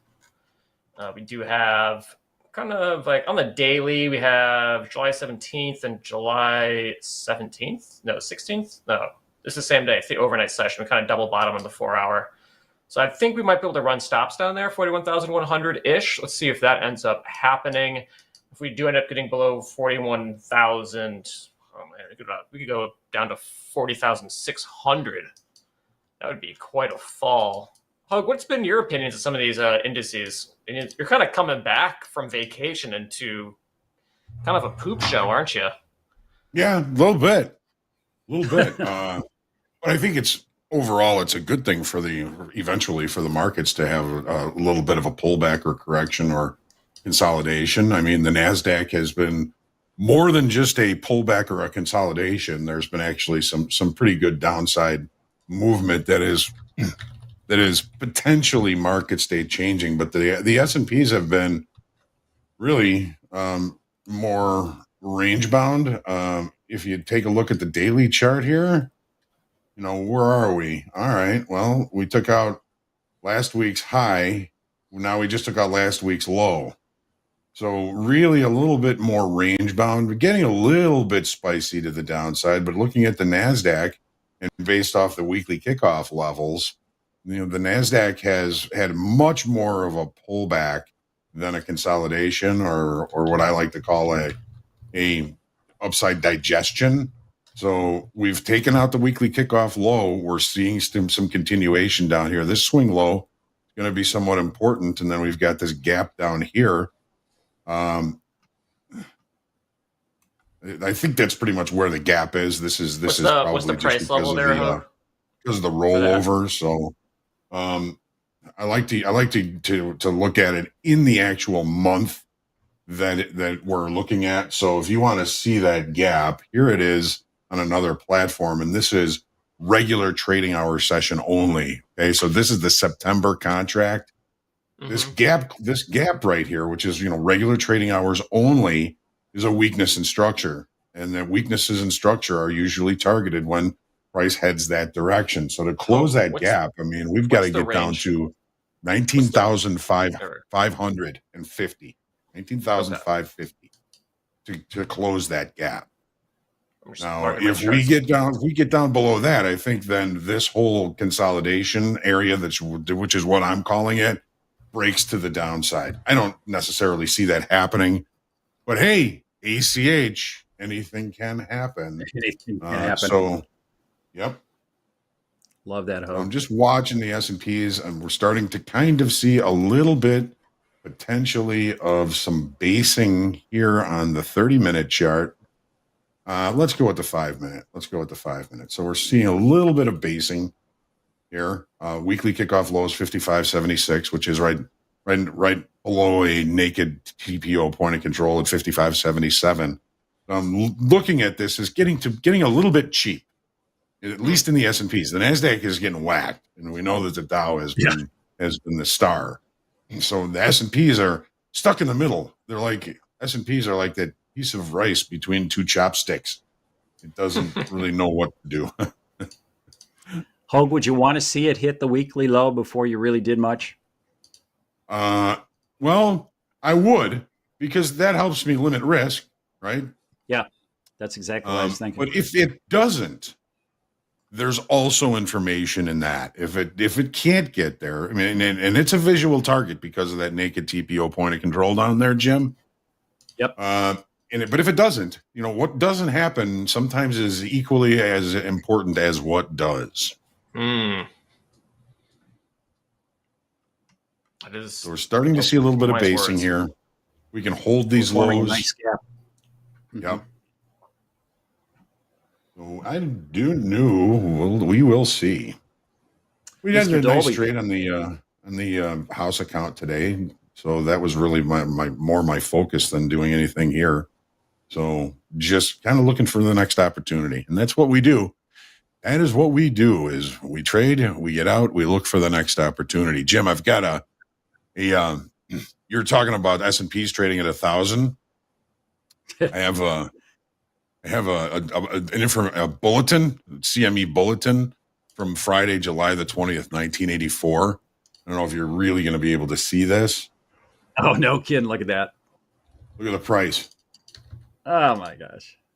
$150. $150.75 was the close on that day. That's incredible. That's pretty funny. Should have held a runner, Hogue. Yeah, should have held a runner. Absolutely. For 30 years. If we only had a runner.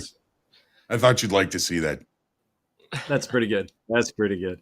You know, my dad's got some of those old, because he used to trade, and he's got some of those old tickets laying around, or he did before he passed. And I remember clearing out his house when he moved, or when my mother moved, and we had to clear out the big house. And we went through all that stuff. And I'm looking at these old tickets and this old stuff from his brokers. I'm saying, I will never need this stuff. Let's get rid of this crap.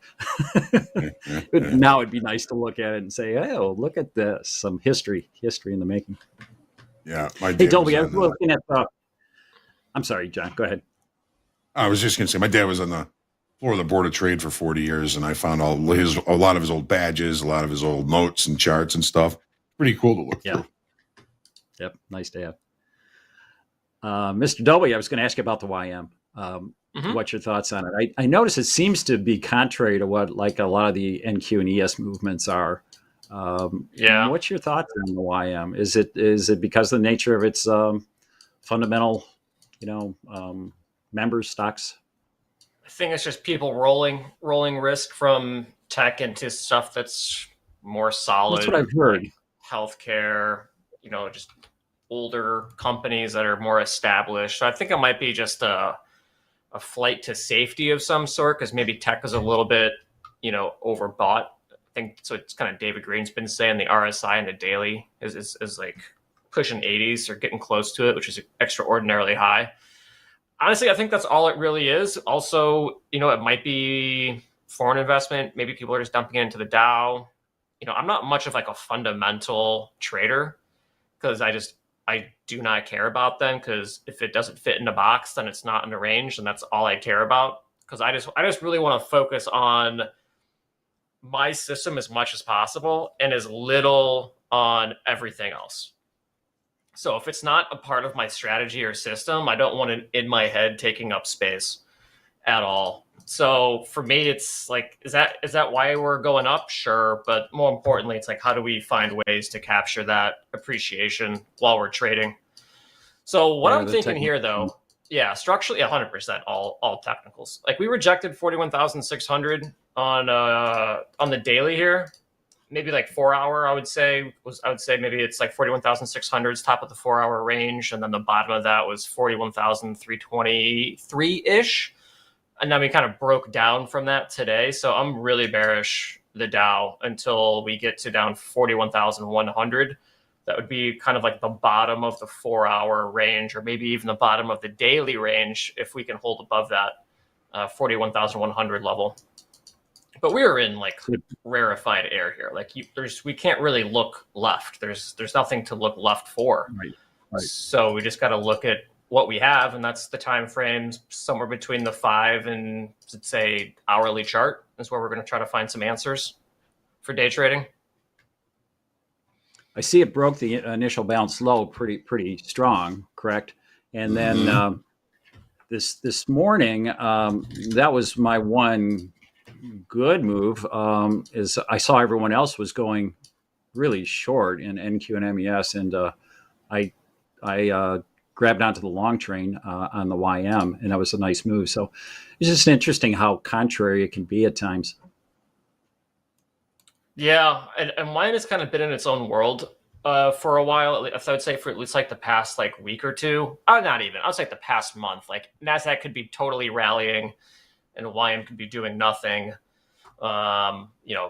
Or they're just completely inversely correlated, and sometimes they're correlated like they are today. So it's been a very funky sort of market. I feel like the NQ and the ES kind of mind meld a little bit more, whereas like the YM and the RTY, that even though they're indices, they kind of behave in their own fashion, which can be kind of tricky, right? Because let's say you're maybe new to like correlating market trading. and you think, oh, if the NQ is going to go up, then Dow's going up, and then it doesn't, or vice versa. Things can get kind of weird. So that's why I like sticking to just like one market, and I don't do correlating market stuff at all. So it's just one system, one market, at least one market at a time. I'm gonna try not to trade more than one at a time. Trade the market. Nice bounce. You got me. Yeah, nice that's bounce, exactly though. it. Look at these bounces. I've been watching the YM for a couple months because you sort of got me looking at that a while back. But like Coach Dakota, you practice it for a month before you do anything. So I would look at it and see and play with it, and then say, "Hey, okay, this might work." That's why we Might be have in my, practice accounts, so which you can I spend don't time utilize learning enough. the personality. Oh, really? You should. Practice accounts are great. I think they're really nice for practicing setups and kind of like journaling emotions, or like it's kind of like trader exposure therapy. If you can hop into a practice account, see your setup, and just take it no matter what, it can kind of like diffuse some of like the FOMO of, oh, what if I don't take this trade? What if I do take it? What's going to happen? Because like at the end of the day, like we have no idea what's going to happen to our trades once they're in. Like it's it's in the market's hands. Right. So all we can really focus on is just the execution and making sure we don't make a bunch of assumptions about a trade before it's even on, because we just have to let it play out. We don't know what's going to happen. When it comes to practice accounts, if you're not being accountable to all the trades you take and journaling the way you normally would, if you just put on a 5 lot and it goes your way and you say you're a genius, and if you put on a 5 lot and it goes against you, you just reset it or whatever it is. It's that purposeful or deliberate practice. Perfect practice makes perfect, right? Jim said that earlier. And if you're in a practice account, you have to do whatever you can do to make it as real as possible. Yeah, we all know that. For me, we all know that bar gets raised. Right, it does, right. But for me, I can afford to do it in a combine because that gives me that true feel of perfect practice. Because I can't fudge it. I can't fudge it like in a simulator paper account. I've grown up with paper accounts. I know what that's like. And I know how easy it is. And it doesn't do anything for me. So if I'm in a combine, now I feel like I got skin in the game. So let's now make it a little bit more acceptable by going micro instead of mini. And then I can get my head wrapped around it. I still have a head in the game, my skin in the game, but at least I'm seeing true practice. So I haven't been a big practice account player, but I can afford it. I can be into a combine. Rips got into a big discussion this morning about someone wanted to know how they could pay their bills trading.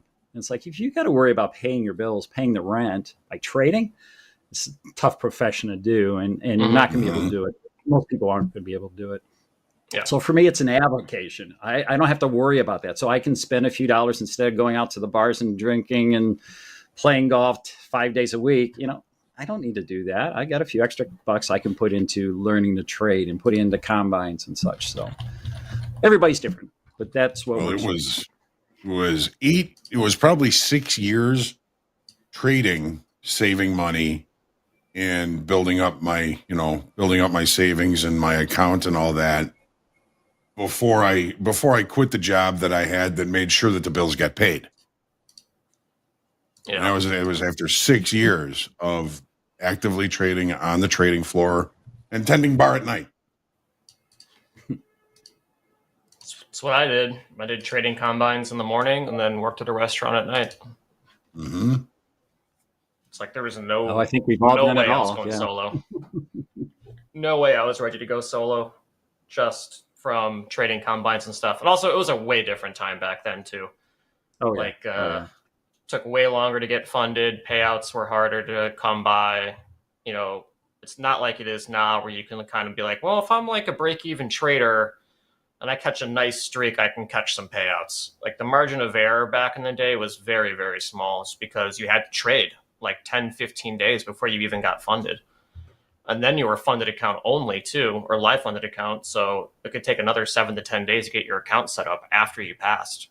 like the space has come along so far. Like, I just don't know how many people can truly comprehend just how difficult it was to get funded 5 years ago or even 6 years ago. Oh, It was yeah, a much definitely. more difficult road to go down. And now it's like, a couple of good days, you can get funded, and you catch a couple runners in an XFA. Like, you can take a payout pretty easily. Yeah, the barrier to entry when I got into it, oh my gosh, you had to 5 figures. I think the application for a membership was $1,250. Once you got through that, you had to put up a $50,000 T-bill in your account and then have money to trade with on top of that. Now, if you wanted to buy a seat, they were anywhere from 50 to $500,000 or $1 million, depending on which seat you wanted and how good the markets were. And if you wanted a lease, you could lease maybe one for maybe 500, maybe one for $3,000 a month. So you have all that outlay, all that overhead, and you haven't even traded yet. It was absolutely crazy. Yeah. Were you subject to margin calls? Pardon? Did you have to worry about margin? Did you have to worry about margin calls at all? As a pit trader, I was rarely taking positions overnight because, I mean, think about it. Before the minis, if you got stuck in a position at 3:15, you were in it till 8:30 the next morning. Mm-hmm. You couldn't get out. So rarely, if ever, did I take positions overnight. Yeah. It was rough. I remember I was looking for firms because I graduated college, and I was just at that time when like that becoming a floor runner and transitioning that way was like coming to an end. So that was around, let's say 2010, I believe is when I graduated. And I was looking at a prop firm. They wanted 10 grand up front to hop into their like real-time trading space in some weird building downtown. I think the guy was a legit scammer, but 10 grand. And then if you like lost 5, they would just kick you out and like keep the other 5. It's like, okay, but we're talking 5 figures just to even get into the trading space. It's like, man, that is so expensive. Not everyone has that. There's nothing like that call as a retail trader. There's nothing like that call saying, would you please send us another check for $5,000? So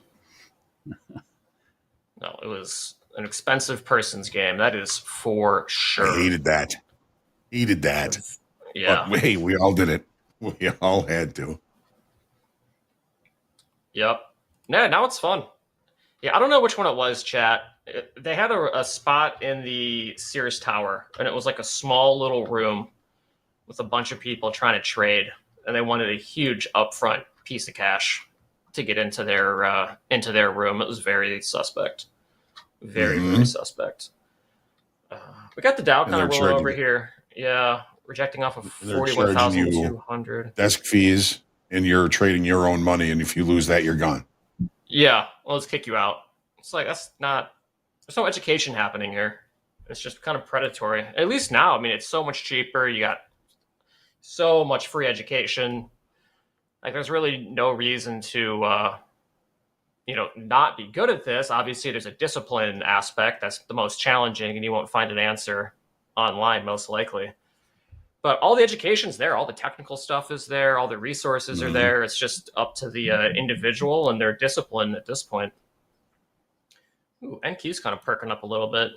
I was just noticing that. Yeah. My best advice given was don't trade while you're on TopstepTV. And it's like, there's a couple times here I think I would have liked to have dipped my toe in. There are definitely some good trades that I've had my finger over. Yep. So, although I'm used to trading on TopstepTV now, it's just like, just put on some trades, see what happens. It's pretty good. Do you ever stream your trading, Jim? Never. It's the technology end of it for a guy my age. It's just a handful of stuff to do. I've got a little blog, video log, if you will, with my son-in-law. We do cool. Cigars, golf, and bankrolls, we call it. I just had Chat GPT. Robert helped me out. I got a little Chat GPT logo or image. It shows a couple of guys. I wish I could share it, but I'm not that good at it. My son-in-law's got that stuff going. I don't even have the links for the page. But yeah, I'm kind of rudimentary when it comes to technology, but I get by. Yeah, perfect. I think it's our age. I think so too. If I have a problem, I call my grandson. Hey, how do you do this? Yeah. If you are in chat and you are waiting for Top Quiz is delayed until further notice. We will be bringing it back, but we want to make sure that we are getting to your your trader support tickets first. That's our number one priority. So Top Quiz is currently paused. We will be bringing it back. So we do apologize.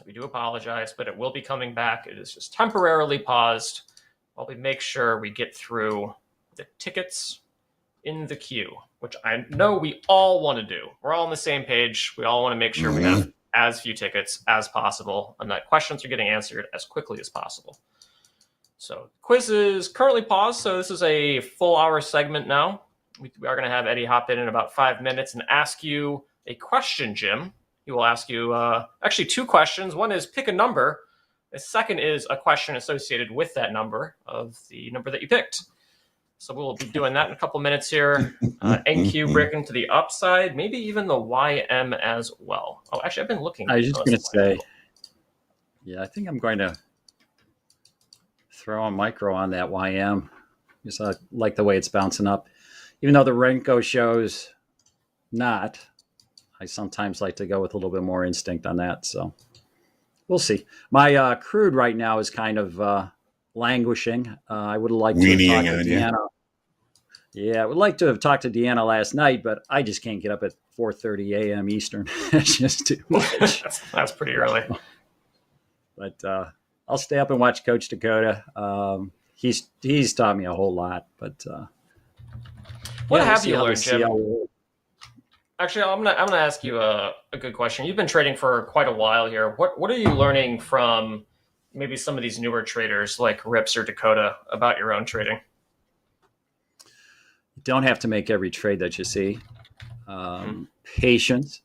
It's more the proper entries. You know, I could always pretty much get a good feel for the direction of markets, but getting in and out at the right times. So those are some skills that I think they're really, and I've learned a lot from them. And when not to trade, which is a big thing. I mean, I've got such a happy trigger finger. I just have to watch and keep it under control. So, yeah, I've learned a lot. One thing that's really gotten me down to a more calm state is just the patience factor and realizing I don't have to get all wound up. It's like in sports. I mean, I think the guys that do the best, they're not the guys that are going, let's go, and jumping all over and going nuts, or the guys that are breaking bats. You know, they're the guys that are even keel, calm. They take the good with the bad and just move on. And that's what I'm learning is there's another trade down the street. Let's wait and give it a go. So boring. Well, like Coach Dakota says, if it's kind of like watching paint dry sometimes, that's fine. Yeah, they are remarkably calm individuals. Rips will get fired up with the way he scalps at times, but it's still it's a good head on what's going on. You know, he signed up for it. He's trading the NASDAQ. He's drinking Celsius. Yeah. I mean, like, what do you expect? I don't have a lot of sympathy for Rips for getting amped up trading those markets while juiced on some Celsius. I would be. Right, exactly.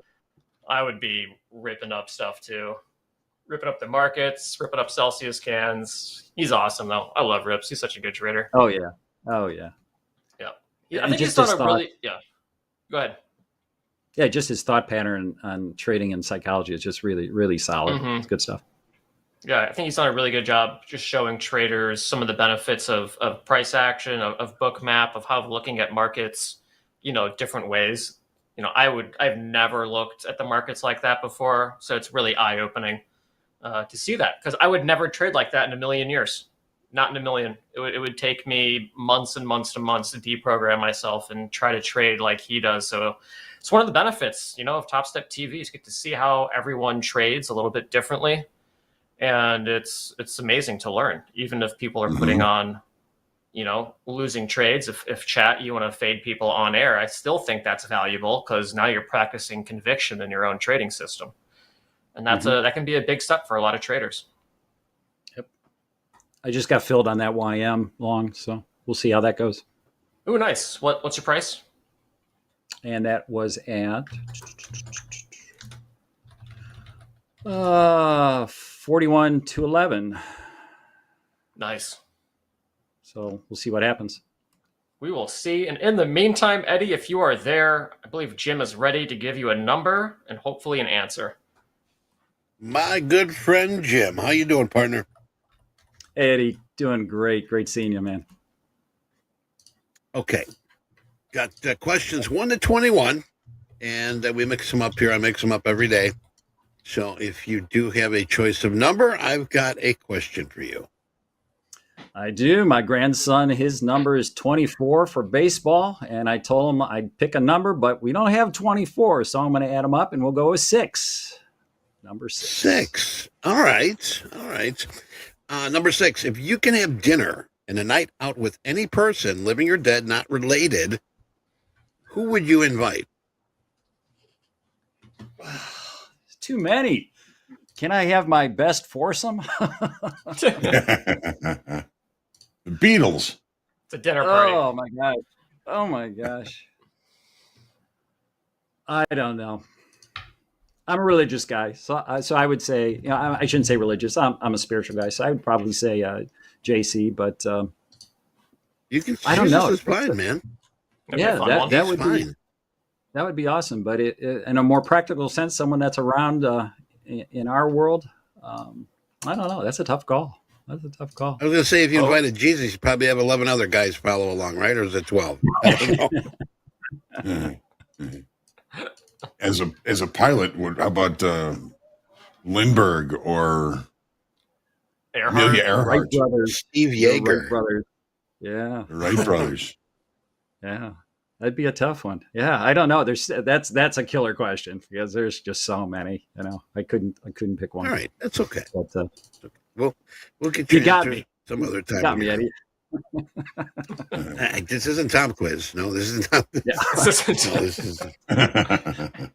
I hit my personal daily loss limit on that one. I plead the fifth. All right, Jim. Thank you, buddy. Thank you. Thanks, bud. When's your next flight? Good question. I was hoping to get up sometime this week while I'm on vacation, but you got to go by weather. So I've only got a few hours in this year, again, with the move and remodel of the house and such. So I haven't gotten a lot of flying time. Flown more models this year than I have the regular full-size real planes. So. Oh, you do that too? Yeah, I fly in competition model aircraft. Yeah, gliders. Cool. Yep. So not only powered planes and full-size gliders that I can actually fly myself, I fly models in competition too. So, yep, nice. got a lot going on. That sounds like a very How fun do hobby. they put jets on those model planes? Oh, talking about the cost of a few combines. I mean, some of these jets, they're in the $20,000-$30,000 range. I mean, they're as much as real. Yeah, they're as much as. It's crazy. Some of my competition models can be $3,000 or $4,000, and I just fly little gliders. It's not a inexpensive hobby, but it's a lot of fun. If I may, a lot of that is on YouTube, and I really enjoy watching that. Yeah. Oh, yeah. And you do see those big jets that are worth 30,000, 40,000. So that's pretty cool. It's the actor Tyler Perry. I don't know if you know who he is, but he's got a huge compound with he's got his own runway there. He flies these huge jets that are scale replicas of like a B-1 bomber and all this stuff. Wow. But you got to have the money to play with the toys, I guess. So, but yeah, all that's on YouTube. You can really find a lot of cool stuff if you like aviation, which that's awesome. as you see, I do. So sounds like always a have my pretty head in the clouds. Is that where you were going? Yep. Well, gentlemen, it was a pleasure. We're trying to end these segments a little bit early to give the production time to start things on time.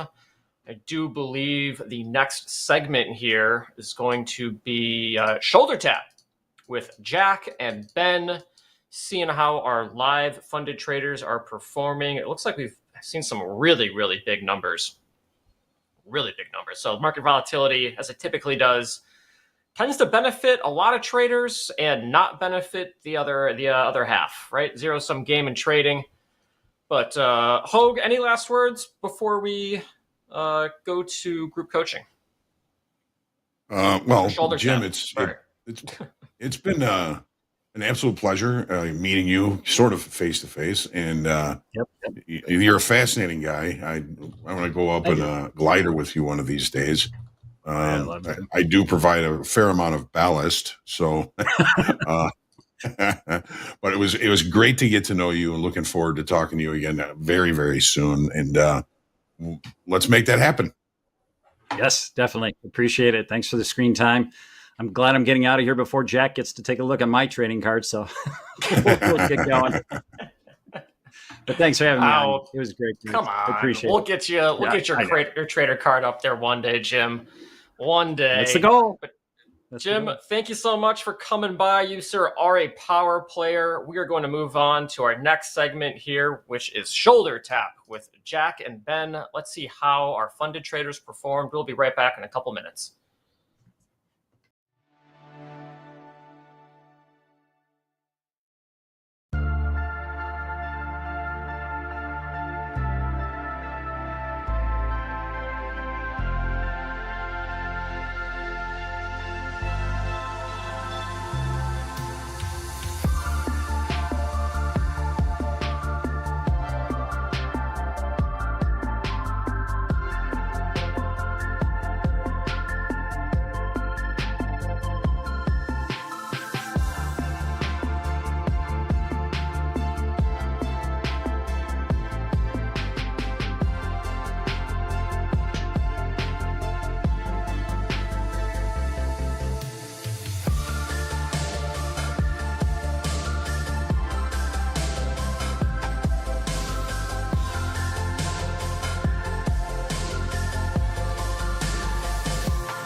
Hello, everybody. It's time to tap some shoulders and what have you. Give some kudos where it's due. I am Jack, joined by Ben, one of our risk managers. Ben, how's the day treating you? It's going well. Happy to be here. Happy to be back. I took a little vacation end of last week, beginning of this week. I was in New Mexico. It was very nice, a lot cooler in Taos than it is in Dallas, Texas. So some reprieve from the dog days of summer, feeling refreshed, and yeah, back to it. Ready to do some shoulder tapping. Indeed. So, hoops on my background. This is the golf course they're playing today. I have my St. Andrews shirt on. I don't care if it looks weird with the pattern on TV. I know it's not at St. Andrews, but close enough. I don't have the other shirt. For those who are asking about Top Quiz, it'll be back. Basically, we're giving our support team, we want to get the support times down to where they need to be. And we were getting a lot of tickets, thousands about promo codes and things like that. So we're just taking a pause. And when we get that set, we'll get Top Quiz back. It'll be fun. I got all sorts of questions ready to go. But I, for now, have questions for Ben, i.e., so how are traders doing today? Yeah, traders are doing pretty well today. Lots of big green numbers on the board. We've seen more of that lately. I'm not sure if that's directly related to some of the trends. We talked about one of our live traders and also copy trading across XFAs putting up somewhere in the neighborhood of $160,000 total across those accounts. So that's, a big range day in the NASDAQ, and they got short early and just rode it out. So, lots of range as well today from what it looks like, and got some people on the right side of it. I saw the house account also up almost $8,900, which is really cool. That account's been trading a lot better lately, so kudos to the TV crew trading that account. Deanna's up a nice $250 today. MP recovered some of the losses from earlier, sitting only down about $1,300 at the moment. Good on you, MP. Nick for a tick up 3,300. Tanya trades made a cool 1,350 in the live account. That was earlier. Looks like she hasn't traded since. A couple of people taking U-turns. They were up green this morning, hit DLLs. But Joanne, I want to give Joanne a shout out as well. Trading in a Topstep X live account, up 10 grand today. She has put up, although she's had a couple of daily loss limits, she's put up some really big numbers the last couple of days. So Joanne, if you're listening, make sure you lock that in. If you're not qualified for a payout yet, get yourself there and take a nice bite of that home. Big, about 26 grand, I think, over the last 2 days that she's posted. Yeah, we profiled Joanne either yesterday or the day before, and I'm glad that she was able to turn it around. Now just keep an eye on how much you're risking of the WAD. Hogue is watching.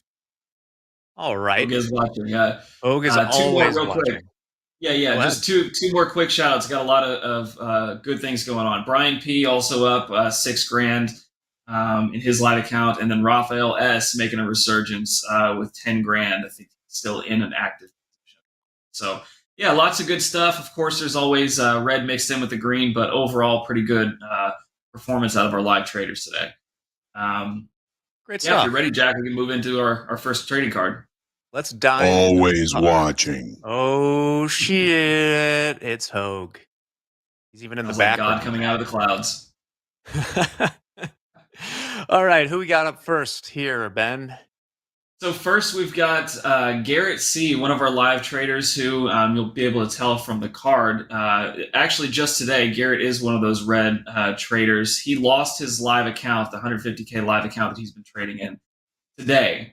So a little bit of background. Garrett's someone that I've communicated with before on the phone. He's been in good communication with the risk team, traded very well in the XFA, and has at times traded very well in the live account. But as you'll see when we go through the trading cards, there was just kind of a negative drift overall on the performance, and ultimately that brought it down below the threshold to be offboarded. So Garrett's trading with us from Naples, Florida, trading the NASDAQ and the micro NASDAQ.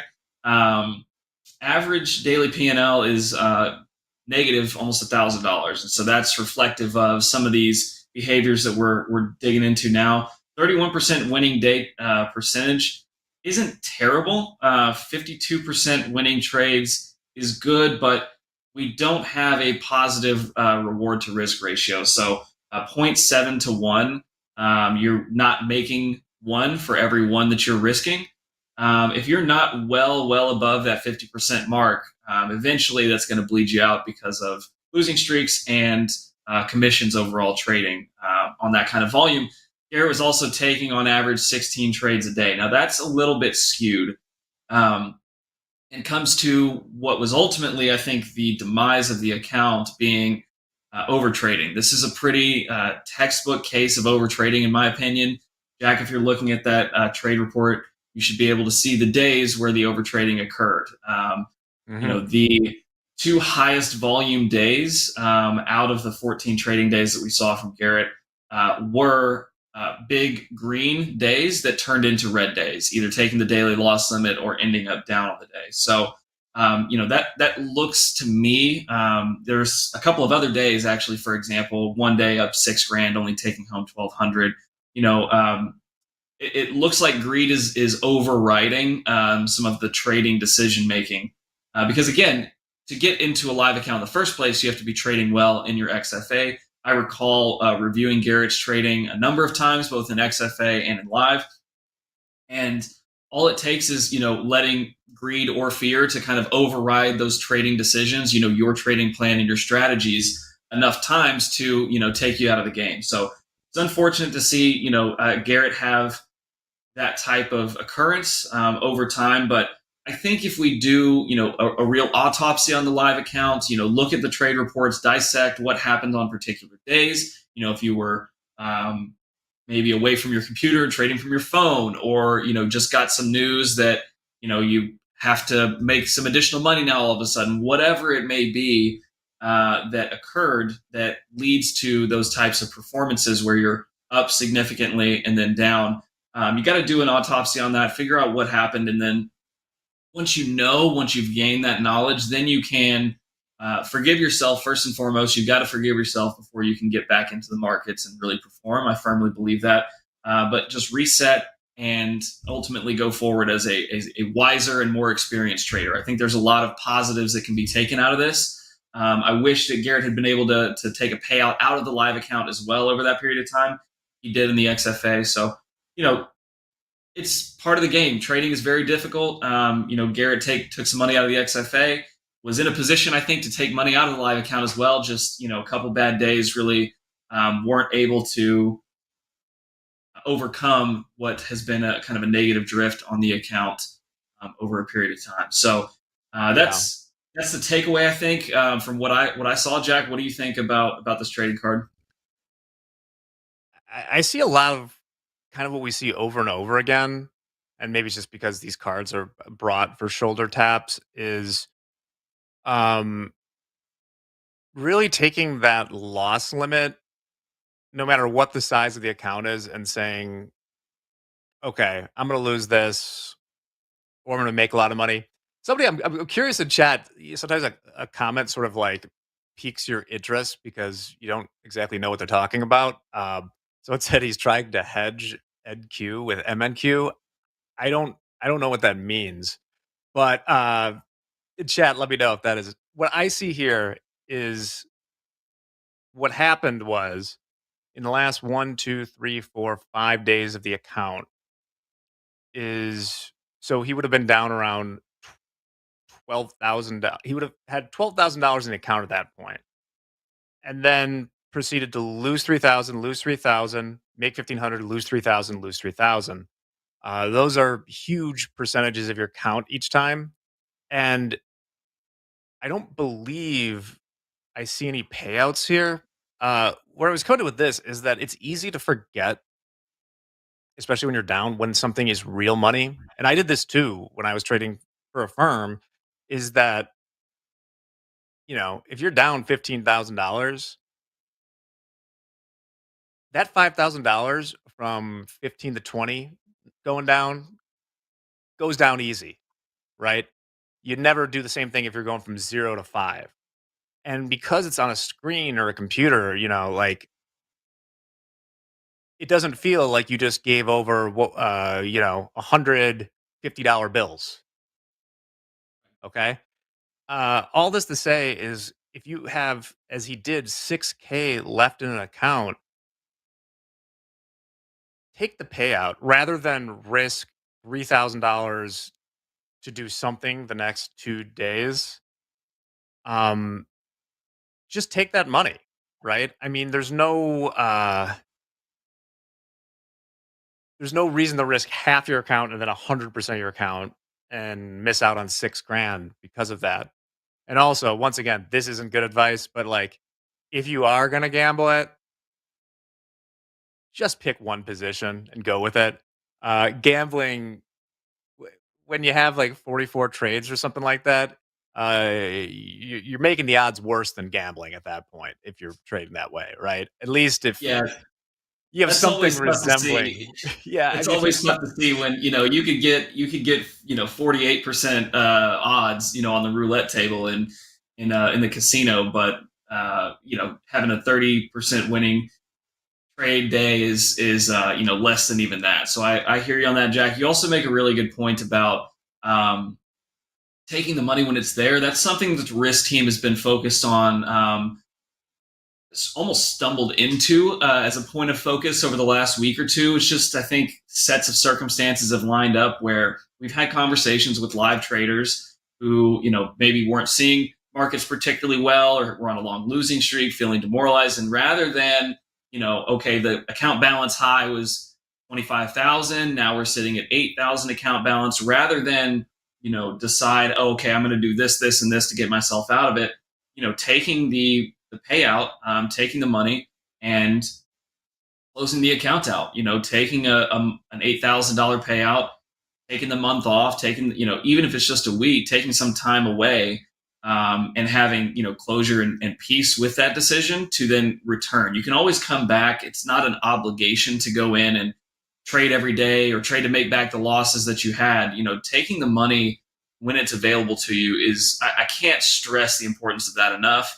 I know Dakota's done a very good job. He ended up losing his live account, but while he had it, he was taking massive payouts out of that account, which is great because then he can look back and say, well, yeah, I had a losing streak where I ended up losing 30 grand or whatever it may have been, but I took $100,000, in payouts plus out of that account over, a period of time. And you can always hang your hat on that, right? The money can't come out of your bank account unless you spend it. It can come out of your trading account, like Jack's saying, in a flash because you don't value it or it looks like a video game or whatever the case may be. So always pay yourself any opportunity you can, in my opinion. So just a PSA there. It's a really good point, Jack. Great stuff. Well, Garrett, it's very nice in Naples, so you're going to be all right. Right. Who do we got next? Let's move on. Next up, we've got Mako F, a name I hadn't seen before. One of our XFA traders, relatively new to Topstep, trading with us since January of 2024 out of Humble, Texas. Love our Texas traders. Trading the NASDAQ in Q, an average daily P&L of $838. The winning day percentage, the winning trade percentage are good. We're above 50%, even if it's narrowly.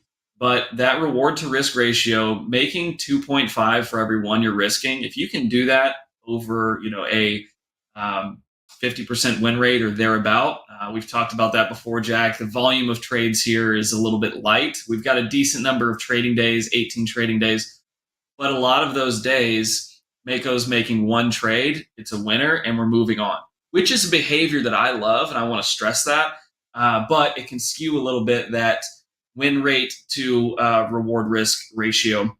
So just keep that in mind. 2.5 to 1 with a 50% win rate is very difficult to maintain over an extended period of time. That will reach an equilibrium point over time, but really impressive trading in the meantime. Making $1,800 per trade, per winning trade, and only losing $730 is awesome. So selectivity and only taking one trade a day, many of those days, is really, really fantastic.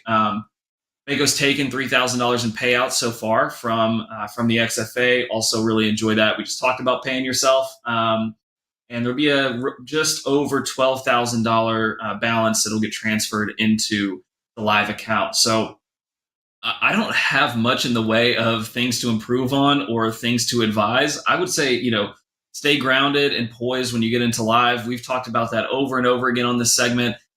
For whatever reason, sometimes the transition to live can, throw people's mojo off a little bit, or they make more out of it than what it is. Just stay calm and stick to what's working for you. Going in, doing your analysis, putting on 1 trade a day or 2 trades a day, letting that work out, let the cards fall where they may, and move on to the next day.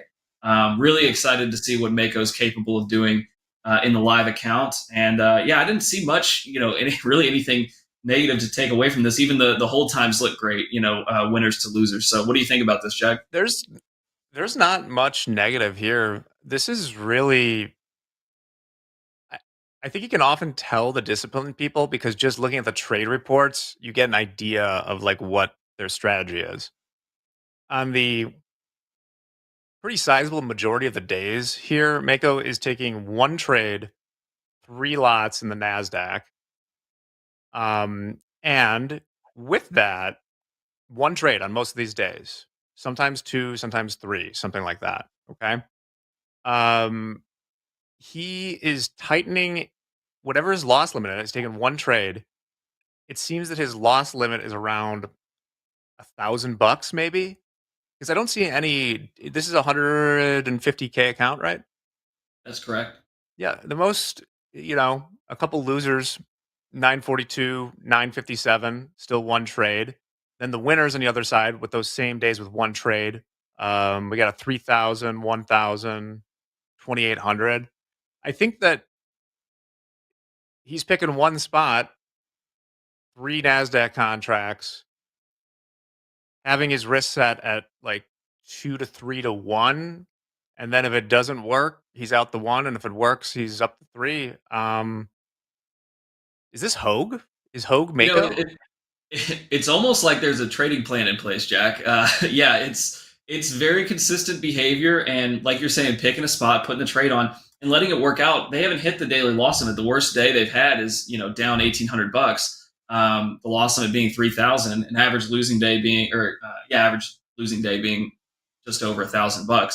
If you can maintain that discipline and really make peace with your losers, that's something that I struggled with immensely when I was trading full time. Is I don't like losing, and trying to make peace with losers, recognizing that fact is something a lot of traders struggle with. So seeing someone that can take the loss, put on the trade, it didn't work out, keep moving. That shows confidence. That shows really good discipline. Can't say enough about Mako really, and looking forward to having them perform in a live account. See what we do. We'll definitely keep an eye on this trader going forward. Sounds good. Great stuff. Looking forward to see what Mako can do. I think we got 1 more trader in the works. Who do we got? We do. I put 3 together for today. Let's get our last card up. It's Jerome, also a Texas trader with us from Waco, Texas. That's God's country out there. You go to church and you play football in Waco, Texas. That's your trade, apparently. I think we've got a couple of traders from Waco that I've seen. So there's something in the water out there. Jerome is trading S&P, NASDAQ, E-minis, and then the micro versions of those products as well. So saw a couple of really interesting things here. Average daily P&L of $460.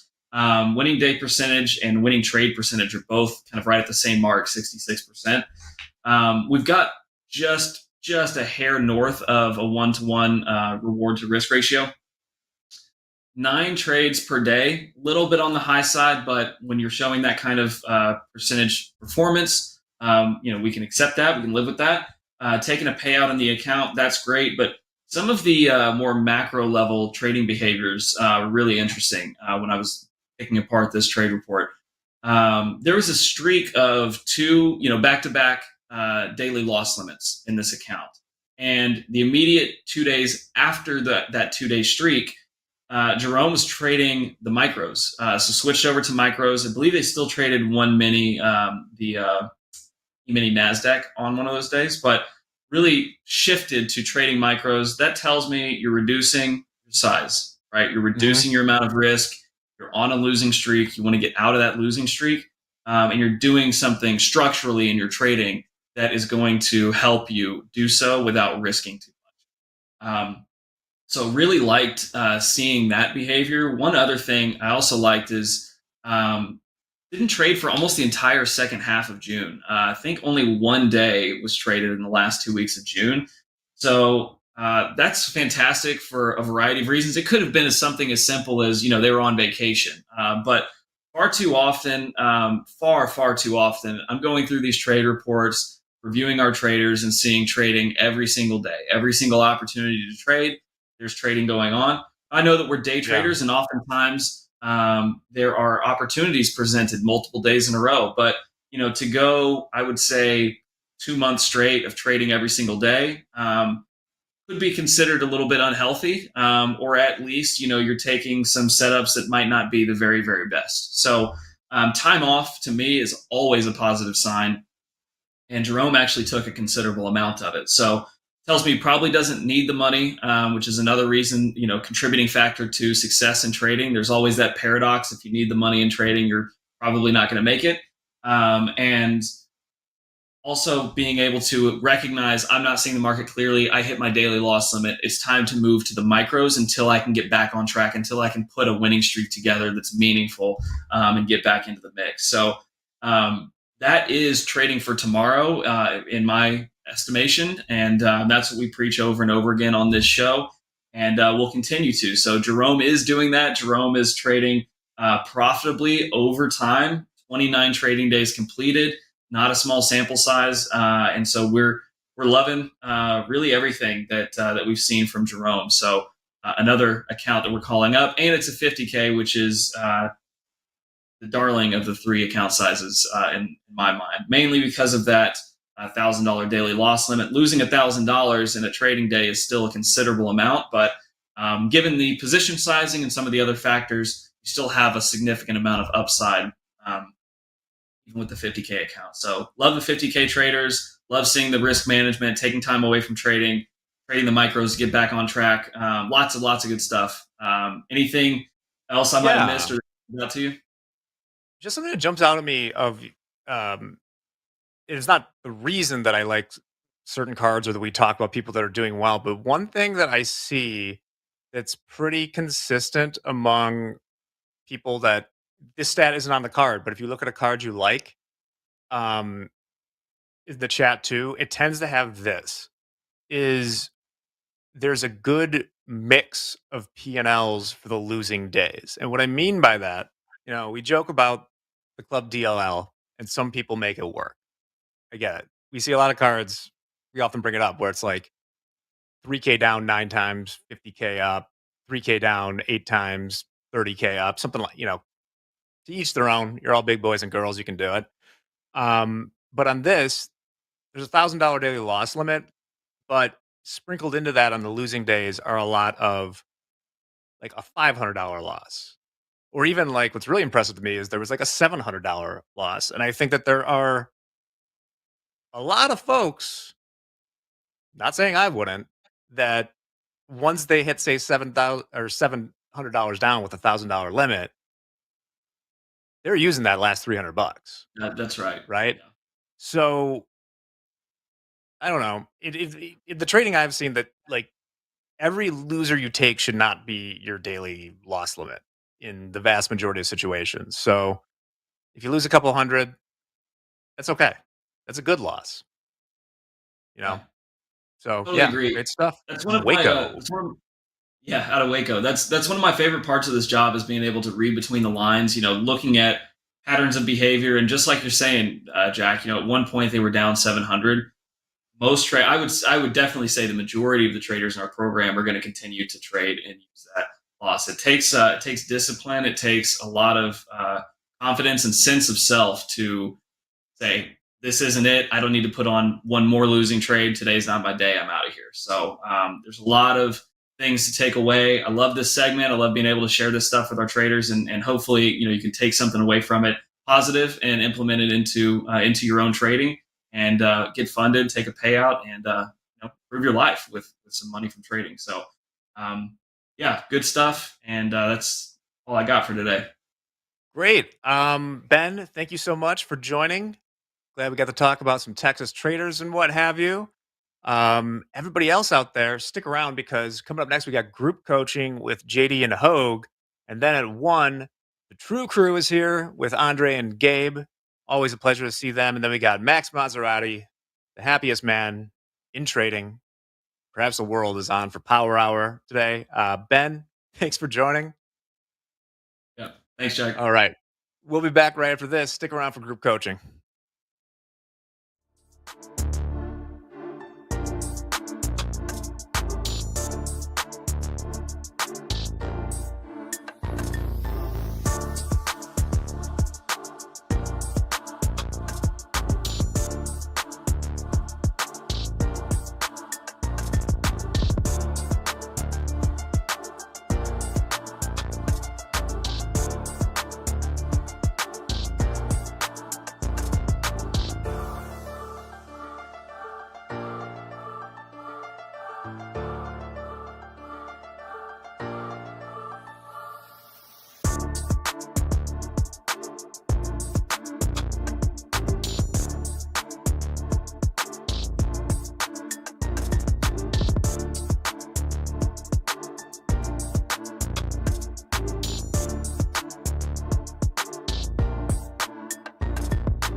Good afternoon, friends and traders. It is that time of day again. It is group coaching time, and we've got the big man himself is back from vacation, ready to do some coaching with you. Hogue is back, first session of group coaching since he's been back. Mr. Hoagland, how's it going today? It's going great.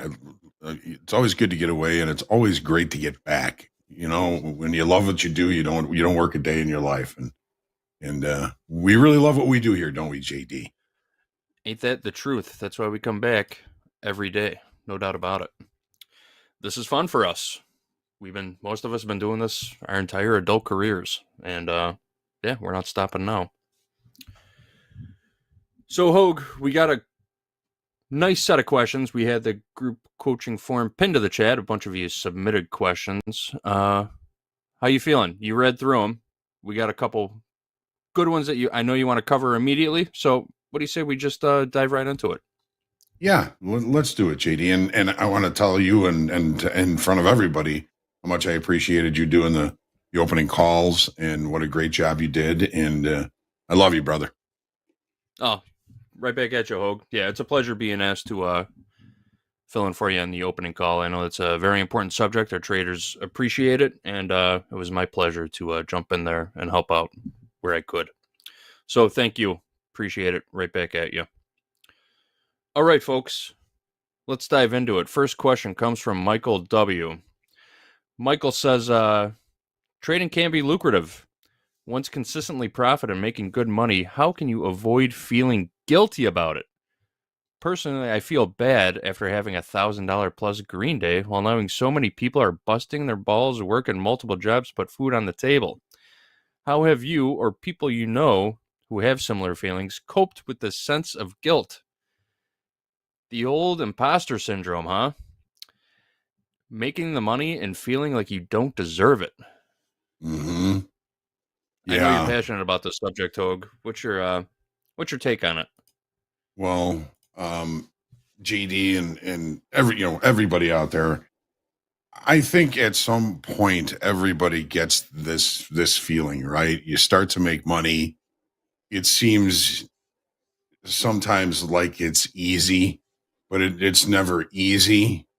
But you start to wonder, is what I'm doing really worth the money I'm making? Is this right? Am I taking money from somebody else? A lot of folks have a feeling that money is like dirty, or that anybody who makes a lot of money cheats for it, or all these different things.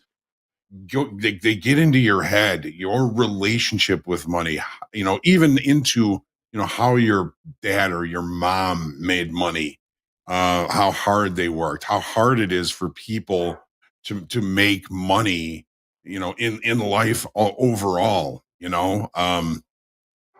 so this is something that I dealt with. There was something that happened in my youth that made me feel like, people that made a lot of money were really mean, and I didn't want to be a mean person. Hence, I didn't therefore want to make a lot of money. And it's just the wrong way to think about it. And everybody has some of these issues or something like that to some degree. Now, the first day I walked on the trading floor, a gentleman, older trader that I didn't even really know. You walk on the floor with your shiny new badge. It says new member on it.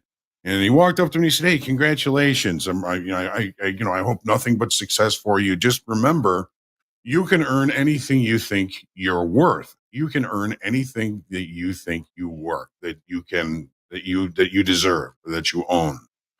So I thought, wow, that was kind of strange, but it wasn't until, I started to make money and you kind of get this idea that, well, that was a really good day, man. And I made a lot of money today. Did the work that I do to make that money, was it actually worth that much?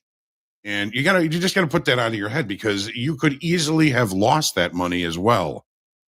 Futures is a zero-sum game. For every dollar made, there's a dollar lost. But all of the other participants out there have no problem taking money from you.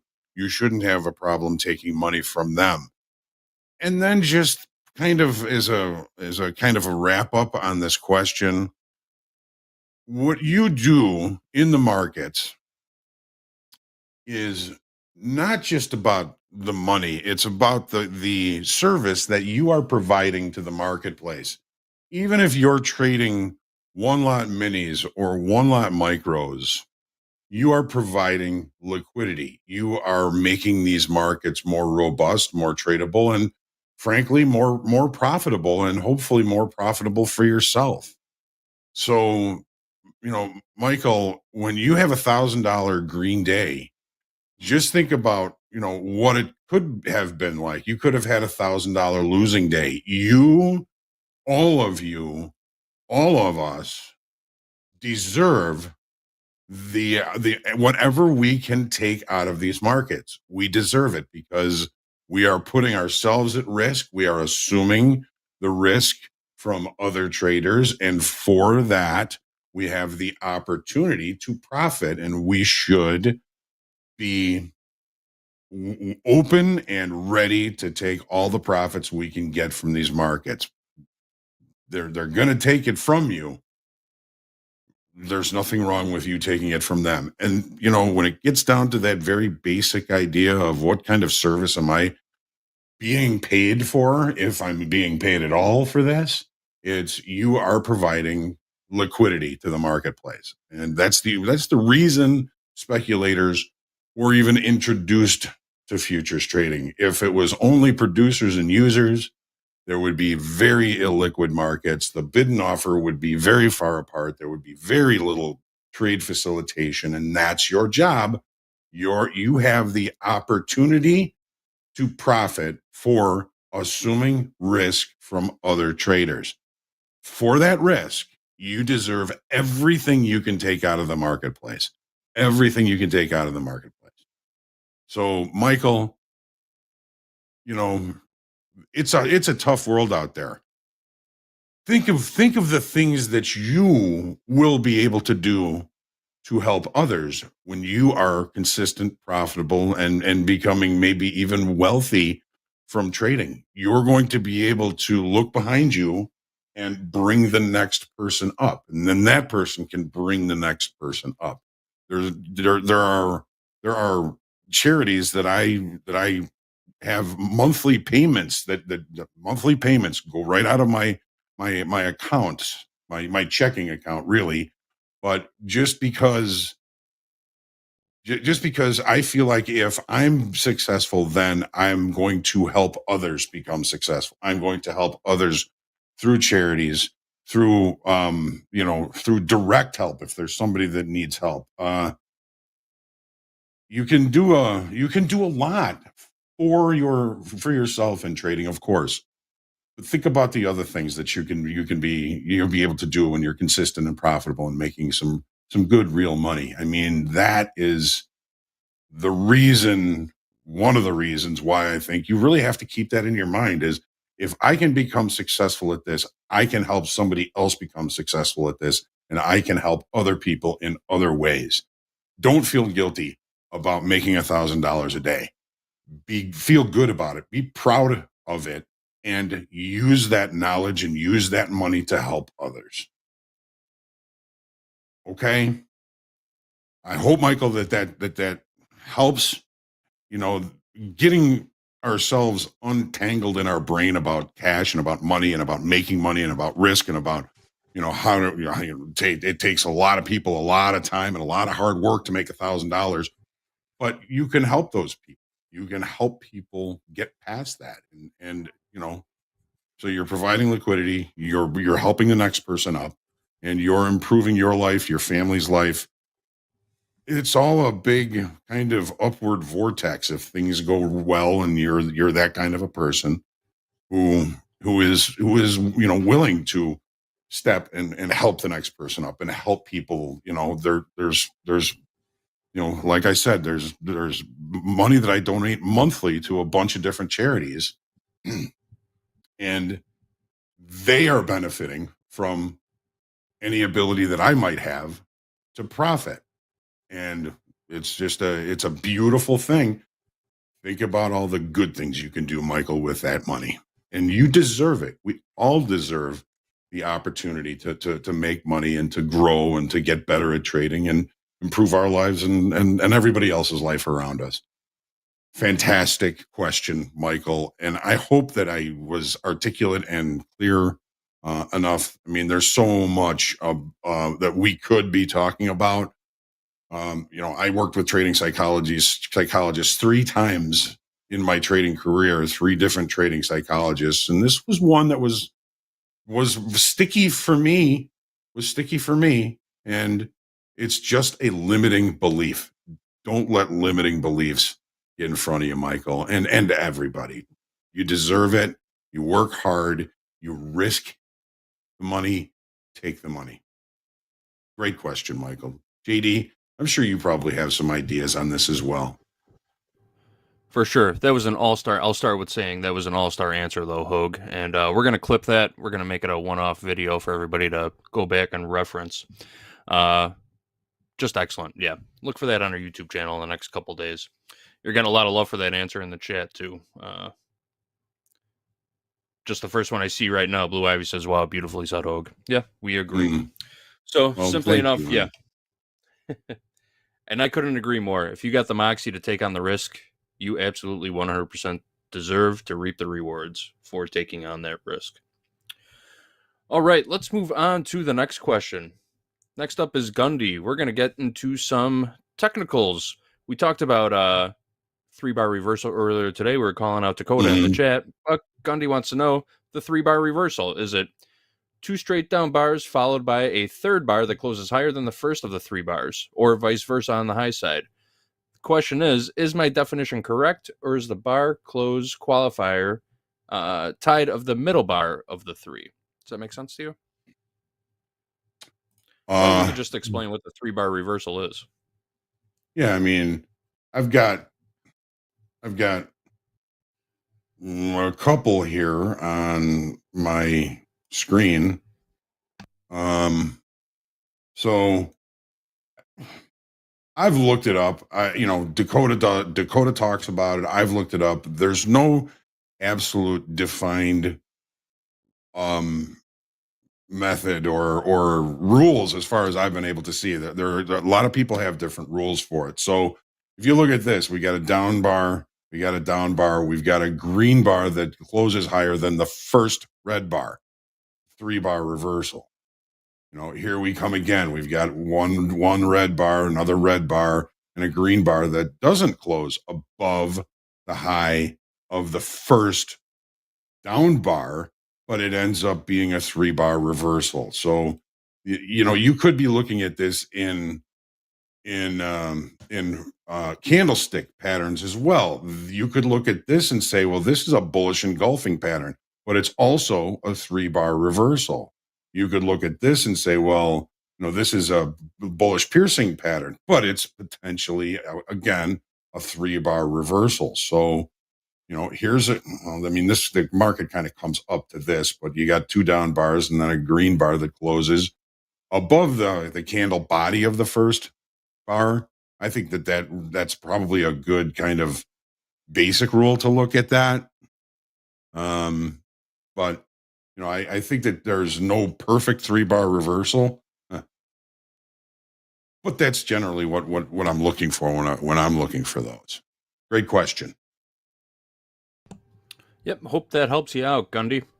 All right, Hogue, the next 2 questions are pretty much tied in together, so I'll read them both off and we can just tackle them in a group. First, Jank says, how do I stabilize profits? And then Roman asks, says, I'm having a dilemma.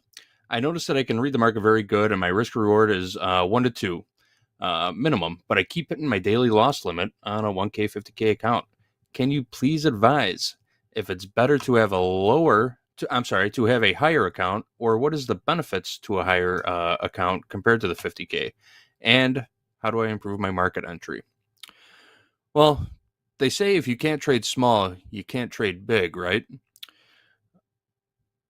On the opposite end of the spectrum, if you can trade small, you should be able to trade big. But first thing I would recommend to Roman would be to scale back on size first, maybe check out the micro contracts. But what's your take on it? Stabilizing profits and better entries with good risk to reward ratio, improving that win percentage. Well, Zhang, how to stabilize profits? Get into fixed income. stabilizing profits is always going to be a challenge in trading. I mean, there are going to be trades that set up almost exactly the same way, and there's never going to be the exact same outcome. So this is an ambiguous environment. So we don't know what's going to happen. To stabilize profits, the best thing you can do is to have a couple, 3 solid setups, trade them the same way every time. And if you are, if those setups continue to pay you over time, what you're looking for, Zhang, is an equity curve that looks very even, which is, again, with leveraged products like futures, it's very difficult to have a very stable equity curve, right? So stabilized profits to me says, how do I become consistently profitable? To become consistently profitable, you have to be consistent in your thought process in preparation for trading. You have to get really good at recognizing the context of the market, when and where the context of the market might change. There's, you know, um, I have been to the mountaintops. I have been in the depths of the valleys. It's just kind of part of trading. And, but again, if you are looking to stabilize profits, bring consistency from trading, the more consistency you can bring into trading, the better off you're going to be. You got to prepare. You got to look for setups. You got to understand context. You got to understand technical analysis. You got to understand what's going on in your brain, because if you're anything like me, it's just a big twisted ball of spaghetti up there, and trying to change the way your mind works and your decision making process works takes time and effort. And, even if I were a perfect person and a perfect trader, I know that there are going to be days, weeks, even months, sometimes even years, when I have a very difficult time profiting and staying profitable. I mean, I've been at this as an active trader for 30 years. I have had wonderful, wonderful periods of time, and I have had periods of time when I was like, what just happened? I mean, I had things going well and things were great for a while, and now I'm losing money. Why? Is it the market state change? Did something change in my mind as far as like context is concerned? Markets change, and markets change people, and people change markets. Zhang, it's a very lofty goal to stabilize profits and have a nice even equity curve. It's easier said than done, but consistency, bringing consistency into the market and following that consistency while you're in the markets is probably one of the better ways to try and stabilize profits. We have a lot of people here that they'll make 50 grand in a day, and if you could stabilize making profits like that, hey, fantastic. But those same people are also the ones that are hitting their max drawdown, or their max loss, their daily loss limit day after day after day. So it's you got to find your zone where you're going to be able to manage the risk and keep those profits coming in. And then as you do so, then you can add to that. But stabilizing profits is again a lofty goal. I'm looking forward to hopefully seeing you be able to do that, as I hope for everybody to be able to do that. And great question, though. Now, Roman, notice I can read the market very well. My risk reward ratio is 1 to 2 minimum, but I keep hitting the daily loss limit. So what JD was saying is something that I would completely concur with and agree with. If you're trading too big, give yourself more time at the plate, if you will. If you're hitting your daily loss limit after 3 trades, you're missing out on some opportunity to learn. Of course, you're taking losses. So you can do either of the things that you mentioned. You can trade smaller, or you can get a bigger account to give yourself a little bit more room. But remember, with a little bit more room, sometimes that just creates more losses. So you're reading the market very well. Your risk to reward ratio is 1 to 2. Now, when I look at that, that says your risk is 1, your loss is 2. That's something I would try and flip. You want your winners always to be greater than your losses. So I'm not sure if that's just the way you've got it. Everybody says risk to reward ratio, but when they say the risk to reward ratio, they say it the other way. My risk to reward ratio is 2 to 1. In other words, I make 200 or lose 100. Well, that's why I like to call it reward over risk ratio. 1 to 2 reward over risk ratio is a little bit upside down. But yeah, size down. Go to micros if you have to. Remember, this is a marathon. It's not a sprint. And keep in touch, Roman. Let us know how things are going. I hope that's going to help you. And JD, thanks for your comments on that as well. Oh, you got it, Hogue. Some chatter in the chat. People want to see you write a book, Hogue. MP's in there also saying he's going to back you. So, oh my goodness, the people have spoken. Give the people what they want.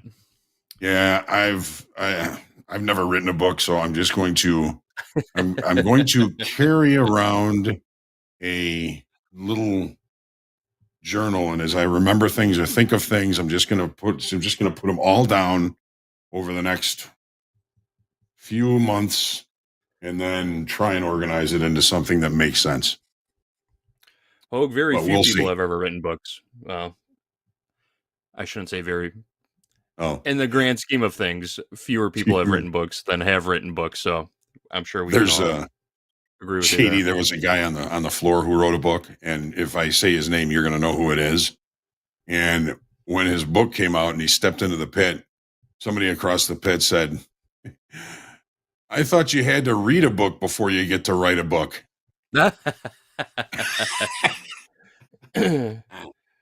Perfect. All right, we got time for one more quick one. Jordan asks, I realize that I'm taking trades randomly, no solid strategy. Can you tell me just one strategy to focus on, when to enter, when to exit? Thank you so much. I also find myself switching timeframes that makes me exit too early on a winning trade. The first thing that we're going to tell you, we're going to refer back to Hogue. What's our tip of the week? Follow your trading plan. Mm-hmm. I'm going to read this off for you, Jordan. I hope you're listening. Follow your trading plan. Strictly following your trading plan gives you accurate feedback on how your plan is working. Optimizing or changing the plan on the fly blurs the results. By following a plan, potential changes or improvements may be easier to spot. This is basic stuff. Hogue, what are your thoughts on shooting from the hip, taking trades on the fly with absolutely zero strategy involved at all? Well, I mean, that's sort of gambling. You know, you're betting on flipping a coin if it's going to be red or if it's going to be heads or tails. Jordan, you've got to learn about strategy. You've got to learn about technical analysis. If I gave you just one strategy to focus on, the way it seems like you're doing things now is your outcome would be different from my outcome. Of course, every trader is a little bit different, but when to enter, when to exit, I mean, these are all very personal decisions. And for me to look at a chart and say, here's where you should have entered, here's where you should have exited, that just makes it too easy because it's all hindsight. There are strategies and there are things that I look for in the tools that I look at with the market profiles, with the technical analysis, with the charts. And it's, sometimes I think I get a little bit too complicated with some of this stuff, but find one thing.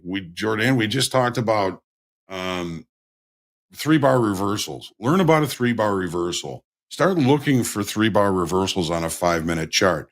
Start taking trades off that 3-bar reversal. That is a solid strategy. It is a solid entry. It is a solid opportunity.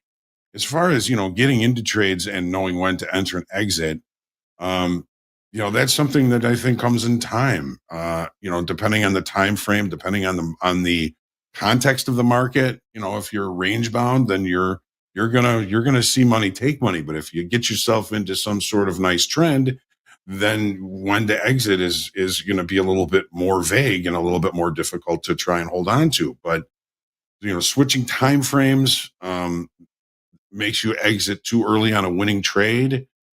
Well, if you don't have a strategy and you don't have you don't have any setups and you don't have context as to what the market is doing, what makes you think you're going to be able to stay in a trade and not get out too early or get out too late?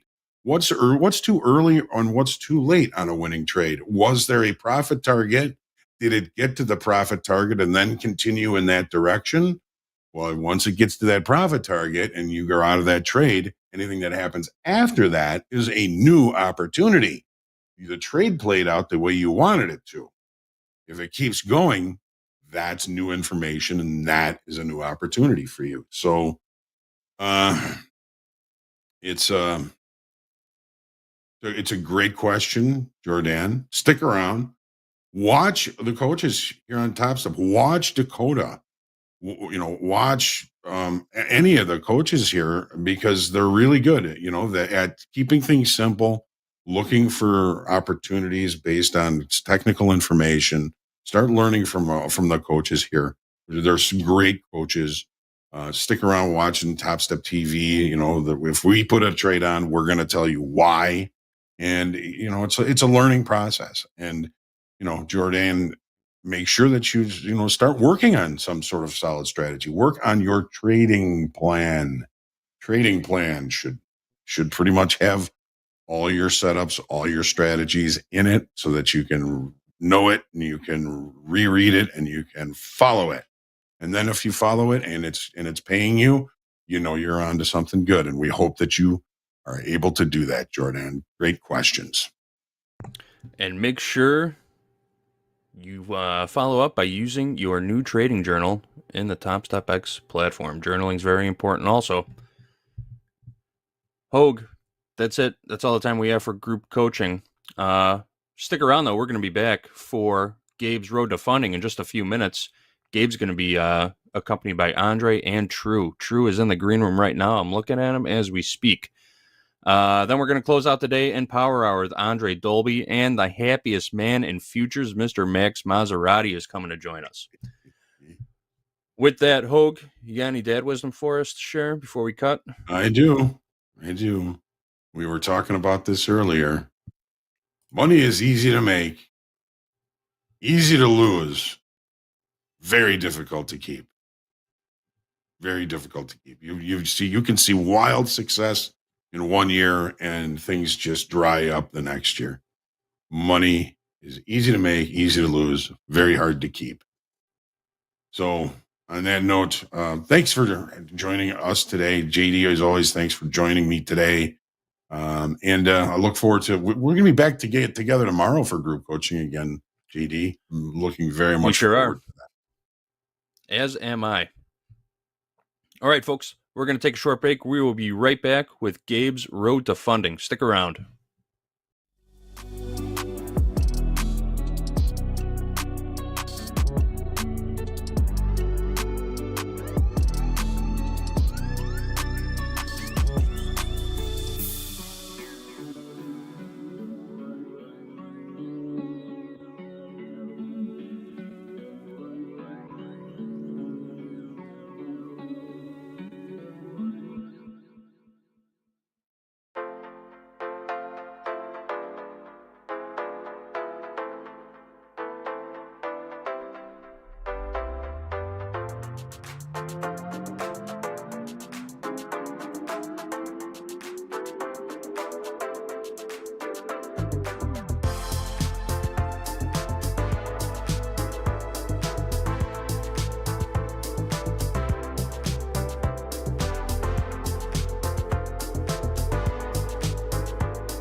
right, welcome back, everybody. This is Gabe's Road to Funding, joined by a very special guest. You guys know him, True, the man in the middle. True, how's it going? How are things? How's the trading journey going for you? Just like Hogue said in his segment recently, or like just before us, market changes people and people can change the market. And today I got wrecked. So just trying to stay more consistent and, continue to collect that payout. But the guys behind me, majority of them are killing it. My brother here, he cashed out 10,000 in the past 3 weeks. So he's been consistent, withdrawing like 2,000 a week. So he's doing it. And, Excellent. Very good to see. Very good to hear. Gabe, the man to the right. Gabe, how's it going? How's the journey to funding going? Up and down. Up and down. It's I feel like I'm just, one step forward, one step back, which is better than, consistently blowing up or anything. But at the same time, I'm just feeling a little discouraged today. Took a little bit of a lunch break, got some good, food in my system, and I'm going to come on here with a little bit of time to reflect, talk with True about strategy a little bit and his process, and I'll take a look at my performance dashboard for the recent week. And but yeah, I'm down on the day. Personal daily loss limit on my combine today, keeping the personal daily loss at 500. So trying to preserve capital for a long period of time. So starting off, just kind of looking at the performance dashboard here. You guys can see I'm in a little bit of drawdown, just about $94 under the initial starting balance. Win rate took a shot. I was batting in the mid 40s earlier this week, and just taking a few. I think I'm on a losing streak of like 8 or 9 trades right now. So that's kind of taking a little bit of a hit on that. Keeping my average win versus loss pretty stable. That's been maintaining in between 1.5 and 2. So in terms of reward to risk, I'm pretty happy with that. Keeping my losses well managed for the most part. And profit factor obviously could use some work, but I think that'll naturally increase over time as I start to get back above water. But yeah, just chipping away. Proud of some days, not proud of some other days. But the good news is it's, preserving the capital. I'm still about $2,000 away from maximum loss limit. So plenty of opportunity still. Thank you for the transparency as always. All right, True. You and Gabe were talking in the green room. I kind of wanted to catch people up as to what you guys are talking about. Of course, it's Gabe's road to funding. So, True, what were you talking to Gabe about? Asking him some questions. Let's do it again on here on air. Yeah, so everyone has their own style of trading. Everyone has their specific setups that they look for. So I was just asking Gabe, primarily what is his go-to setup, and is it consistent? And you told me that you're taking one step forward and one step back, but you're not technically losing. So you're fiercely protecting your capital, and as long as you can do that, you can continue to trade. So I was just wondering what your main go-to setup was, and if we can polish it up or find different ones for you, and for you to test it out. Because something doesn't work, and you've been doing at it for quite a while. That's the definition of insanity. So yeah, no, I agree. I think strategy-wise, I don't know. I don't think we've had a conversation about this, but in the past segments, I've shared that I've tried to begin filtering out a lot of the other strategies that I encounter on air. There's plenty of wonderful traders that get featured on Topstep TV, and but it's being able to trust in my own process and not feel like I need to add layers to that process when I know that the data has proven to me that this strategy works. It's really more coming down to my own decision, my own psychology. That's where I'm still finding a lot of my errors, and where I drift the most from is just in my over trading, trying to revenge trade and get money back. And I'd say being able to be strict, having a set process that I am executing on day in and day out. No changes, no adjustments, just keep rinse and repeat, essentially. Okay. And yeah, like you said, psychology is probably 90% of trading. And I mean, I even told the guys today, looking over the data that you guys have provided using the performance has been fantastic. And one thing that I've noticed is that trading after hours for me has been 0%. So what I told the guys was, hey, if you catch me trading after hours, I will give you permission to come slap me on live. Like put me into accountability. And this is a great thing about trading with friends and like a group. You keep each other accountable, and it's been helping a lot. And the thing is, your setup that you said, if you're gonna keep trying at it, um, again, just have a safety net, which is your stop loss. Prevent you from losing in case, even if you get into a trade. I've seen a lot of traders will get into a trade. It is their setup, and then you get one nasty wick that goes the opposite way, and just kind of takes you out. But then eventually it goes your way and more, and then you feel like you need to chase. You feel like you were correct, but you're beating yourself over it. I think that's where a lot of traders fall into the pit of self-sabotage and revenge trading, and that's where it will kick you in the butt. Yeah, I agree with that. I think one of the biggest things that I've been struggling with lately is I've been finding myself trying to call tops and bottoms too much and getting away from relying on structure, which has been really biting me pretty badly. That's one of the things that I've noticed more frequently over the last 2 weeks is especially with the volatility increase, right? We're starting to finally get some movement to the downside, and trying to pick bottoms is the worst thing that I could possibly be doing right now. Even though the longer term trend is still intact, right? This could very well just be a pullback in the bullish trend that we've got in the long term. But if I'm getting down into the 1 minute, the 5 minute, the 15, those lower time frames, there's absolutely zero reason I should be trying to take longs against this current momentum to the downside until structure really presents itself. And maybe even the longer term, like let's just say intermediate time frames, like 1 hour, 4 hour, they start to show some structure back to the upside again. Maybe that's when I would start to get back to longs. But I just found myself on the wrong side lately, a little bit too much. And it's just a reminder that I'm trying to get into trades for the sake of being into trades versus you just want to feel something, right? Yeah, exactly. Yeah.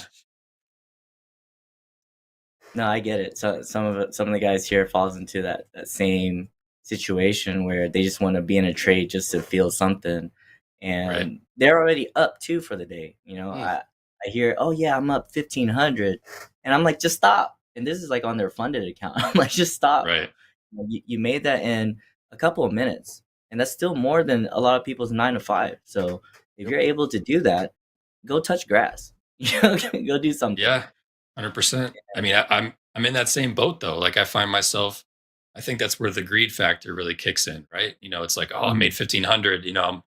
And no number's ever going to really be enough. I mean, you even hear about in shoulder tap some of the guys that are pulling out, 5, 6 figures in a single day. And sometimes they can preserve that and it's a really good day and they walk away. And other times they give the majority of that back, or at least a very solid chunk, because they just continue to want to get more out of the market. It's like, what's enough? Like define what enough is for you, and where, and I should be speaking, about this to myself is, well, what's enough for you, Gabe? Like where can you be content, and then be able to start building some discipline on calling it for the day once you get to that number, regardless of whether another opportunity comes up in the market. It's a temptation to continue to keep those charts open. If those charts are open, you're going to be a hell of a lot more tempted to continue engaging. So just noticing a lot of these little things that I think are just kind of compiling on top of each other, compounding, and they're just, it's not doing, I'm not doing what I should be doing in a lot of ways. Some things well, but some things I'm noticing that get fixed. But I can relate to that for sure. It totally makes sense. And I can relate to that too. And I've been doing this for a minute now. And sometimes I do fall, we're human, we fall into that pit. So don't kick yourself. I've been doing this for a long time, and I still mess up here and there. And that's why I have, my friends as accountability. And I think the hardest part is accepting when you're wrong. That's a big one. Accepting failure, because if you don't, you're just going to keep repeating it. And once True. you're able to, yeah, go ahead. True. I got a question for you. How do you accept failure? You said you've been going through a little bit right now. So how have you been accepting it? How are you working yourself through that? So I had to talk to either my wife, talk to somebody. I talked to my wife, I talked to my brother, my friends here. I think that's the biggest factor. My brother, for example, he was struggling to even get paid out for how long? 8 months? Yeah, almost a year. About almost a year. And then just now, this past since June 28 until now, he's gotten a payout every single week of at least 2,000 or more. And that's motivating everybody else. And the biggest key factor that he told us that he locks himself out, and he's never been so like there's no stress for him throughout the day. Even if he's like up for the day and he doesn't lock himself out, he does have the temptation to get back in. So for me, I think it's just to talk to somebody. Don't keep it in. Find a group of friends or find someone that you can trust. And you don't even have to talk about trading. Just talk about something else other than trading. Outside of work, outside of like the market hours, I avoid talking about the market. I think that's like my biggest way to like cope. Is to not talk about the market, but talk about something else. And it's okay to talk about feelings, because again, 90% of trading is emotions is involved. And if you can't control that emotion, I mean, I've seen people go downhill very, very fast. And that's something that you don't want to do. Absolutely. I wish I could. I agree with that completely. But one of the, I love what I do. Don't get me wrong. But I think the fact that I'm surrounded by conversations about the market all day long, it kind of feeds into that a little bit. Because my job with Topstep TV, even being behind the scenes, I'm constantly engaged with the show. So I'm always, we're got charts in front of me, and and I think totally that's it's hard. It's very hard. Difficult for sure.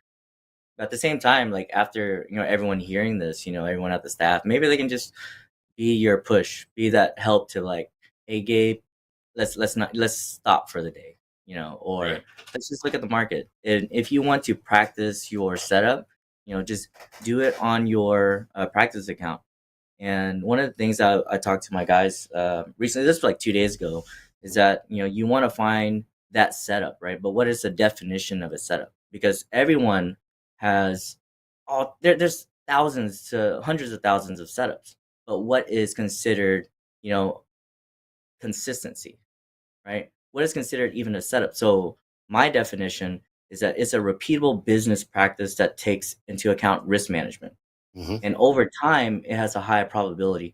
So if you can perform and act upon the setup that you have for yourself and it's repeatable, then now you have success, right? And it goes how I view the market is just a bunch of letters and numbers that makes me money. It's just a business. These companies don't care about me as an individual, so I shouldn't care about them. So what I do is if I can use them to make money, then I will do so. And the only way to do that is to, find that repeatable business process. Right. And I can probably fine tune and polish up my repeatable process. I think I still veer off in certain ways. But speaking of charts, you guys want to take a look at some charts here in a minute? Yeah, let's do a quick market recap of what's going on right now. We do have some selling coming into the S&Ps. Low of the day, 55.90. Last trade, 55.95. See if the sellers continue there. Gold trading around the lows of the day. Low of the day, 24.54. Last trade, 24.56. Crude seeing some selling off the highs. High of the day, $81.89. High of the day put in about 40 minutes ago or so. Selling seen since last trade, $81.31. So about 65 cents off the highs there. Dow just keeps seeing more and more sellers. High of the day, 41,672. Currently trading 41,045. So down about over 600 points on the day from the highs there. And Q currently trading 19,860 off the lows of the day, 19,773. Talking to Eddie in the green room, we did have Logan speaking a little bit ago. Eddie, do we have any updates on the comments coming out of Logan? No, you know what? I got two on the wire here. And that's about it. I'm not sure if he's done or not, but it was a little while ago. The Fed emergency landing programs have been effective. And he also says all eligible banks should be prepared for a discount window. So that's all I really got for right now. But my eyes on the price here. Anything that does hit the wire, I'll pop in. Appreciate that. Thank you very much. Taking a quick look at tilt. I do see 82% short in the YM right now. Been heavy tilts all day today. Everything else 50-50 across the board, but 82% short in the YM as we do trade near the lows of the day. All right, Gabe, so let's go back. You want to take a look at some charts? True, I'd like to have you talk to Gabe about some setups. Gabe, what are you looking for in a setup? Let's take a look at the NQ right now. We're currently trading 19,875. Let's take what would you be looking for to possibly take a trade if you were going to here? Yeah, so I mean the intermediate structure is definitely down. So we've got, this morning we printed an equal high around 20,162.50. So that created our current swing high in that trend structure on the intermediate time frames. Had a nice move down, right? So it made a new low this morning over the course of the last few hours, and we bottomed out around 19,770s. But at the moment, in terms of what we'd be looking for, what I'd be looking for, I should continue with that bearish bias, right? So until price really tells me otherwise, I'd be leaning a little bit more to the sell side. We are really close to taking out the higher time frame, so the daily low around 19,726. We're just a little under 200 points away from that low. Hogue pointed out the gap fill potentially getting down into the 19,000s, lower 19,000s, and I do have a nice little rally-based rally quality demand zone, nice consecutive motion higher with that gap. So that longer term, we're kind of in the middle between where sellers just stepped in a big way up in the middle 20,000s, and then you have obviously a lot of buying interest down near the lower 19,000s. So if we were leaning more bearish, 19,726 is where I could see the potential, next major move down. The question is, well, when would it happen, and how could we get engaged with that to the downside if we do continue? Right now on the lower time frames, we are just consolidating. So if you look at, the 5-minute chart, or if you get even down into the 1-minute chart, you can see we're just kind of all over the place. There's not really a whole lot of structure to rely on at this current moment. I will say if we kind of map out, take my magnet mode off, you got a high here at 19,950, excuse me. And then we just made a lower low in comparison to the prior low. So if we could see maybe a retest, I wouldn't mind seeing maybe a short from potentially 19,912. That area, if we can get back up there, that would potentially keep a lower high. But we very well, knowing we just took out any stops that were above this 1-minute high here at the 886 level, we could very well just end up coming down from here. But I wouldn't mind taking an entry about roughly about 15 handles of potential risk on that 19,912 short. But if the market just ends up going down from here and making a lower low, then what I'll do is I'll wait for a retest. I'll find some sort of supply zone in this last leg down, and then we'll look for an entry to go back. So kind of just depends on what we see happen from here. But that would be my first choice. If this does not appear and we end up just going lower from here, then I'll look for a retest on quality supply level here. And this is, once again, this is 1 minute. So this is getting really down. But True, how about you? What are you looking at currently? Yeah, so right now I am using the TPO chart as the time profile opportunity. And what I want to kind of talk about here is, again, the market is just business, right? It's just buying and selling. So prior to yesterday, I had called what we call a cost basis area, where, for example, if you were to buy long-term shares, if Apple, example, is at $100 and you buy it at $100 and it goes up to $200, you would want to take profit, correct? Now, if it comes back to $100, what would you want to do? if it comes back to the same price that you've bought it before, you would want to buy it back in, correct? So again, Depending now on we're your looking, purpose, yeah.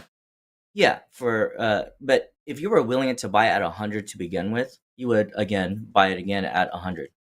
Yeah. So, for example, as the market hit all-time highs, in 6 days, in only 6 days, each zone here you see is a day. Okay, it's a 30-minute time frame. Now, in the past 6 days, we dropped over 1,000 points from the top. Insane. But if we look at where we bounced today, if we go to the left and look for consolidation, right? From June 26th to June 2nd, we technically built a base around this area. So I had drawn these 2 green lines to show that once we get into that pocket, this is where buyers are wanting to get back into their original position. So they already bought down here before, back in June, and once they hit the top, they were able to liquidate. Now, anything below this green line would be considered trap shorts. Just the understanding of how market works is that buyers are not the ones pushing up the market. It's shorts having to cover their position and forcing the market to go even higher. Now, when that happens, other buyers have levels or prices that they're willing to add in and push it even higher, causing the shorts to have to cover more of their positions.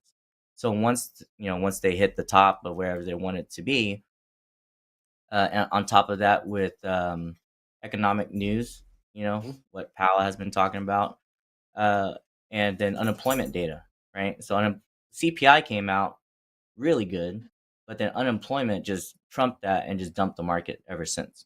So that's something we have to keep in mind of too. But now that the market has come back down to what we call cost basis, or in my view, cost basis where people or buyers want to step back into, sellers are going to have to stop because they know that volume is going to pick up. So right now, my team and I are looking to, find a bottom. But as you said, we're not here to predict the bottom. So what we do is we're waiting for these buyers, these big institutions, to show us a signal. And in order to get back in, we would have to go back above about 20,000. So for me, like yesterday, as the market was coming down, we caught a little bit of the drop. And then I told everyone, hey, stay out. Because right now, as retail traders, we're just liquidity, right? Or quote unquote liquidity. We are pretty much. Yeah, and what they call it, well, if you're on a live account, right, we're just going to be collateral damage. So whatever large money is going into, that's where we need to follow. So, the key point is to not predict the future or predict where the shorts is. So now if I go into my regular candle charts, the purple shaded area is that cost basis between those 2 green lines that I drew earlier, just for me. What are those prices? True, what are those prices? Yeah, let me get that exact number for you. 18. Hey, hold on, really quick. New selling coming in, new lows in the S&Ps. Low of the day, 55.88. Still selling off here. Dow doing the same, and gold doing as well. So we got sellers in the house right now. Sorry, go ahead, True. No, you're good. Yeah, so as it broke out of the structure, right, it is still within that cost basis zone. So they're just chilling, buying and creating consolidation, which in turn is basically building their supply. So it's kind of like a store. If they run out of things to sell, they have to buy it back in order to sell, right? So they're just storing up inventory at this point. And right now, the level that I have at the very top of that purple or the green is 1825. And then the bottom is 791.25. So it's a pretty big range, almost 200 points. Yeah, it's quite a large range. Yeah. But the thing is that's where they have to build a base. And we can see NQ move hundreds in a day, right? Yeah. Yesterday, how big did it drop? Over 500 points? Almost 600? So it's very possible. And the way that we can see NQ move, it almost moves like a penny stock. And, it's insane to see these type of movements. And again, everything is within a balance that I trade. I've given that range a couple of times when I get on, and market moves about in 30-point ranges. And as you can see here, in this area alone. We moved from what I call balance to balance, white line to white line. And we're literally trading inside that. And once it fails to move higher, it'll just come back down to the next balance. And if this candle fails to look above this white line where my mouse is, it'll come back down to the bottom until we get to that bottom of the cost basis and allow it to test. So right now, I would look to get a short if I'm scalping at around 857, 858. So I would wait for a potential move back, a little pullback to the upside, and then get back into a short. Yeah, that's the same retest that I was looking for. Now that we've broken that prior low at 841 down to a lower low. Yeah, on the 1 minute. And volume is key. Remember, when you're trading between one and one other person. That's all it is, right? What do they call it? Zero sum market. Yep. So Zero sum game. Zero sum game. So you're trading with someone else. So if there's no volume, you're not going to find someone to buy your position or sell you your position. Obviously, we're in a sim account if you're on Combine and funded, but once you get to the live, you will see how difficult it can be to even get your contracts filled at the price that you want. You can set it 5 points in and still not get filled. So right now, you can take advantage of getting a short right now. So at 578, this is where I would grab a short. So I am on a 4-minute chart. I'll zoom back out to a 1 minute here so we can just get a more accurate read.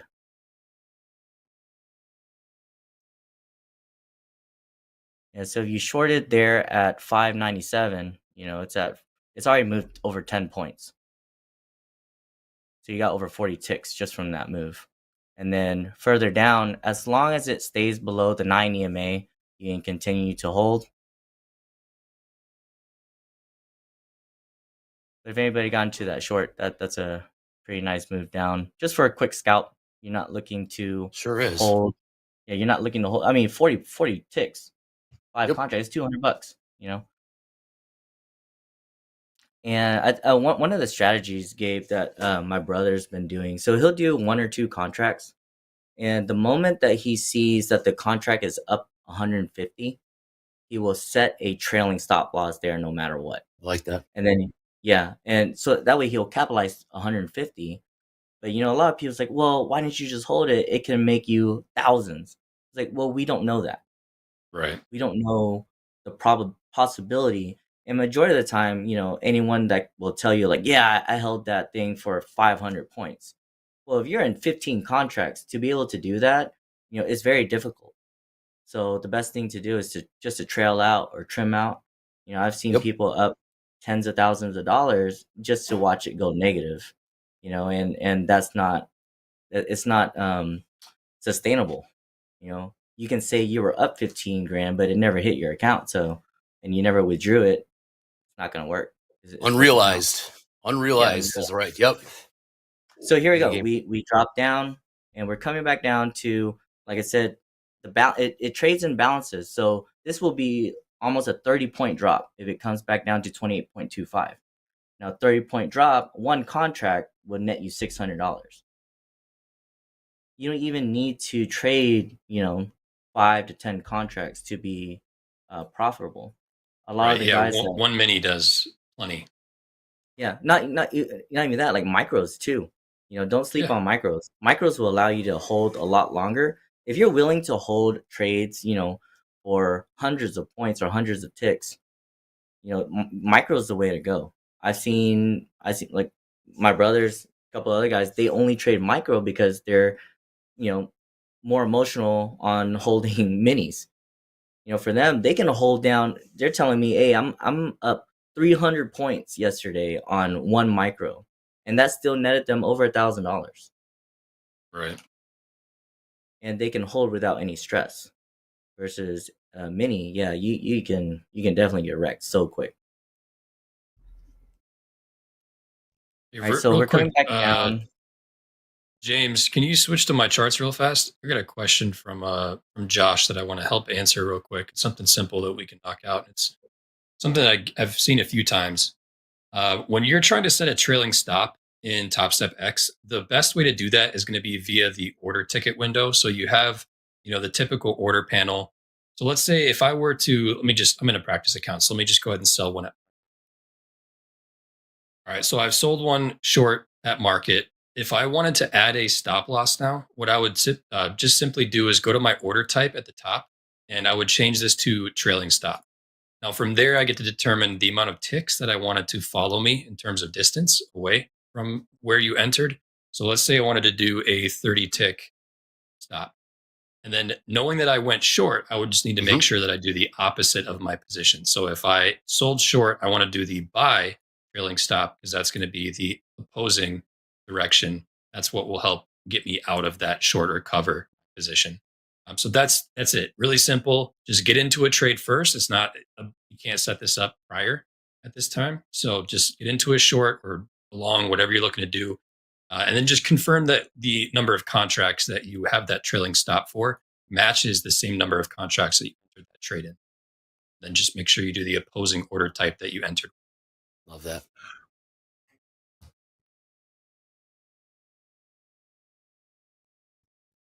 Yeah, that's a pretty sweet tool. All right, trailing stop, definitely your best friend. Yeah, it can help. Now, the thing I will say, there's some cons to trailing stops. It's great at helping preserve capital, right? So keeping like this right now is going to work in my favor, because even entering with momentum there at that short, as soon as it got into profit, I just locked in $162 on that little quick short, going with that momentum. When it comes down to, sometimes you're not going to get the full length of the trade that you might have hoped, because the way that the market moves, it's very cyclical, and it's especially NQ, where it can kind of whipsaw you out really fast and go, 10 or 20 points is a very typical, average true range of a time frame like 1 minute. So in this case, as you can see here, this is a great example. I got ticked out, in that trailing stop. So, and then it fell another, 15, 20 handles from there. So I missed out on the majority of the move, but I was able to still capitalize on some. But that's one of the cons, is you're just not going to potentially capture the full reward to risk plan that you might have had, depending on how much breathing room you're giving that trailing stop. Are you giving the market enough room to go through that natural flow, cyclical nature that it moves in? Great at preserving capital, though. Yes, yeah, especially if you didn't set a stop loss there, you would have been taken out.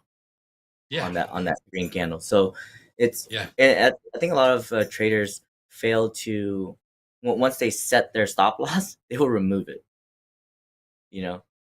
Right. And I think that's what kills a lot of people too, or kills their accounts, is that they'll set a stop loss, and then once you see the candle gets closer and closer, they'll just remove it and then expect it to go their way. Right. And the market will always take you out. So yeah. One pointer I want to make to finish out that question is, I had a comment that I just saw that said, beware that if you have a target set too. So if I would have had a, let's just say that I go in at market here. So let me just buy one at market. So I'm in at market. I'm going to go ahead and set a trailing stop for an exit 30 ticks away. So I'm going to go ahead and sell trailing stop. And then if I were to have a target here, let's say I'm going to go ahead and put a target up at 19,847. Now, granted, it just ticked me out, but those are single orders. So that's not a bracket order. So it's not an OCO order where one cancels the other. So if you put in a manual trailing stop through the order panel, and then you have a target and the target gets hit first, the stop loss, that trailing stop, you will technically still need to cancel. It's not an OCO order. So just beware, be mindful of the fact that, when you get out of a trade, if it hits one of your exits at the moment, you just want to make sure you cancel the other, whatever that one might have been. In this case, knowing that my trailing stop hit first, my sell, which was my intended target, is still on the chart. So I'd make sure I cancel that. Now, I know that OCO, bracket orders are coming. They're in the pipeline. You can check them out on the roadmap. So that will be a great feature to have in the near future, whenever that gets released. But for the meantime, just be cautious and make sure you're well aware of how many orders you're placing and the fact that they are all single order types. The only difference, you don't have, like, if you go into the risk settings of TopStep X, and you typically use the position risk profit bracket, that is the closest thing you're going to get to an OCO order. But in terms of a trailing stop, like, I have no way of making this risk section a trailing stop. It's just going to be a mechanical, stop market depending on the trigger price that you put in there, or the dollar value that you put in. So just a heads up. Good stuff, Gabe. All right, we're still seeing more selling here. Dolby Time in the chat did say the YM dipped beneath 41,000. Indeed, we did. Low today, 40,998. Wow, what a fall from grace in the YM. Everything's selling off. Still, looking at the tilts, 75% short in the Dow still. 50-50 across the board. Otherwise, we see some buying coming in. Might be some short covering as well. Yeah, Gabe, we're starting to see some more selling. I like that. If we had, what did you like? Those 912s? Obviously, we never got there, but your reading. Yeah, we got right. nowhere near. So what we, the two outcomes, or the two potential outcomes we were talking about seeing were, I can get my path here. So the first potential outcome was that we continued rallying up into 912 into supply, and then dropped from there. Instead, the other potential outcome was we just ended up making a lower low from there after sweeping and taking out that high in the 880s, still tapping into or retesting a level of supply, and then going back down, which we did end up seeing. That retest that we were anticipating came back up. You have an opportunity to go short, continue with that momentum to the downside. And now we're just continuously making lower highs and lower lows. The question is, where could you get in this case if you're still looking to maybe target the 770s, 780s, which is the next kind of level of major demand that I see, where we bottomed out previously on the 1 minute time frame back around the 11 o'clock hour. The question is, where could you potentially try to get in if this structure was going to continue to the downside? You very well, the only real opportunity I see at this time would be a possible retest of that 850 to 860 area. But knowing that, we took out pretty much the majority of that supply. We went and penetrated through the zone and even pierced through the zone. We went down to a lower low. At this point, it would probably be more probable to see us just continue, it would make more sense for us to just continue down from here. Then I would look for a new supply level, maybe like a drop-based drop to form. Maybe this is an order block, or what I would look for is a break out to the downside, obviously with some momentum, and then maybe take another retest back from there down. So at the moment, I'm a little bit more hands off. Obviously, this would be the high to look out for on the 1 minute. If we do break above that high at the 850 to 860 area, at that point, structure might be shifting. So I would be cautious if we do start breaking above into the 60s again, whether or not this lower time frame 1 minute structure will technically still be down at that time. Yeah, we're definitely pushing.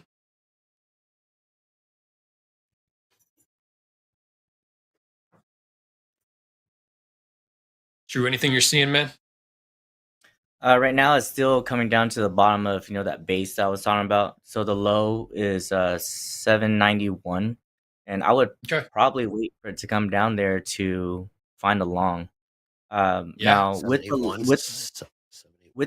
long, we have to keep in mind that it went down to 773, right?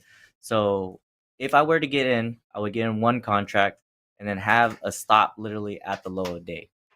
Now that's going to be almost like almost a 20 point drop. But with one contract, it won't be too painful to hold.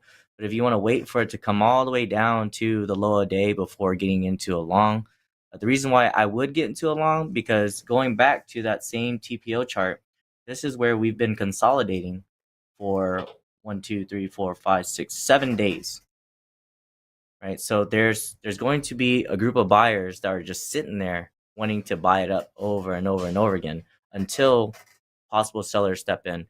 Now, looking into tomorrow, there's not that much economic data coming out, and market loves to find a reason to go down.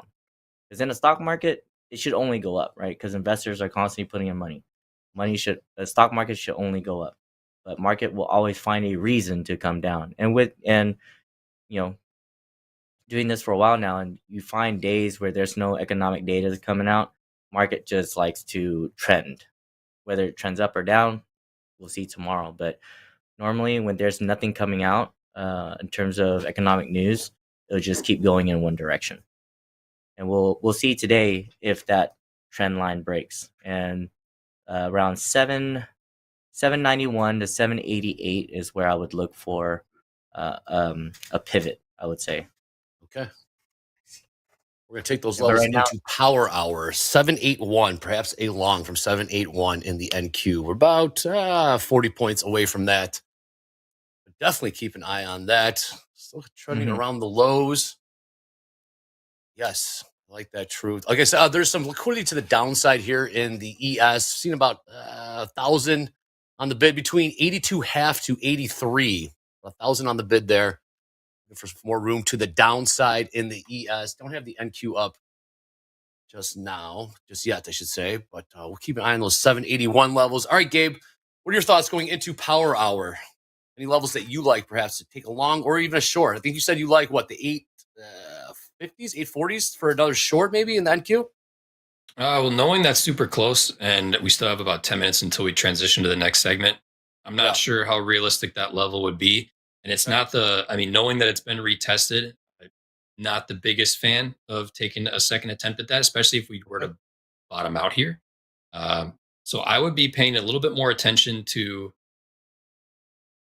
possible long, as long as structure were, permitting a long around the 787 to 770 region that would kind of play into Dolby's, bottom of the low end of the day, right? So obviously the low of the day as of right now was the 772-ish. I don't have magnet mode on, so I don't know the exact, but I believe around 772 on NASDAQ was the low of the session so far. So that would possibly be an area to look at longs if we were to bottom out for the day and head back north. But I would want a little bit of lower time frame structure to support that. I probably wouldn't just go in, especially if we were to see some real momentum to the downside. I don't think that I would want to just take it right as it retests that area. I would want to see how price reacts, maybe take a confirmation entry. So might get something like, this, and then maybe take it on the way out once that structure starts to build a little bit better, rather than trying to take a first touch long, which would be a little bit more likely to get blown through if we just end up going to new lows today. So longs potentially, if structure permits, if we can get maybe a lower high. So I don't really like this 850 to 860 level at this time. It's not as much of a higher probability zone. We got a little bit of a breakout, made a lower low, but we didn't really deal with any demand very well. Like buyers stepped right back in. So in terms of just what I would see as supply and demand at the moment, and knowing that we test that area, just would be more likely to break if we head back north. So I wouldn't really know where to get in right now for a short, other than maybe 912, which would be the higher end of that 912 talked about earlier. Question is, will we even get back up there? It's 100 handles away. So yeah. And by the time we do get there, if we do, are the bulls now in control? And it's right, is something changing? Yeah, that's another question. That's where I think at this point in the day, you'd need to look for a little bit more of a confirmation play. So not just taking first touch, limit orders, allowing some structure to build, and then entering that market with momentum, the direction that you're favoring. Looking for some sweeps, though. Some sweeps above the prior lows or sweeps above prior highs, and the rejection with momentum. I think that would be a nice little signal, typically, or at least in my experience. I like that. We'll see. Drew, how about you, man? Anything that you're looking at for levels? I know that we talked about the 791 level that we are slowly kind of making our way back down to. Yeah, we're on the way down there. And as soon as it gets there, we don't enter immediately, but we will wait for a signal to see if it bounces.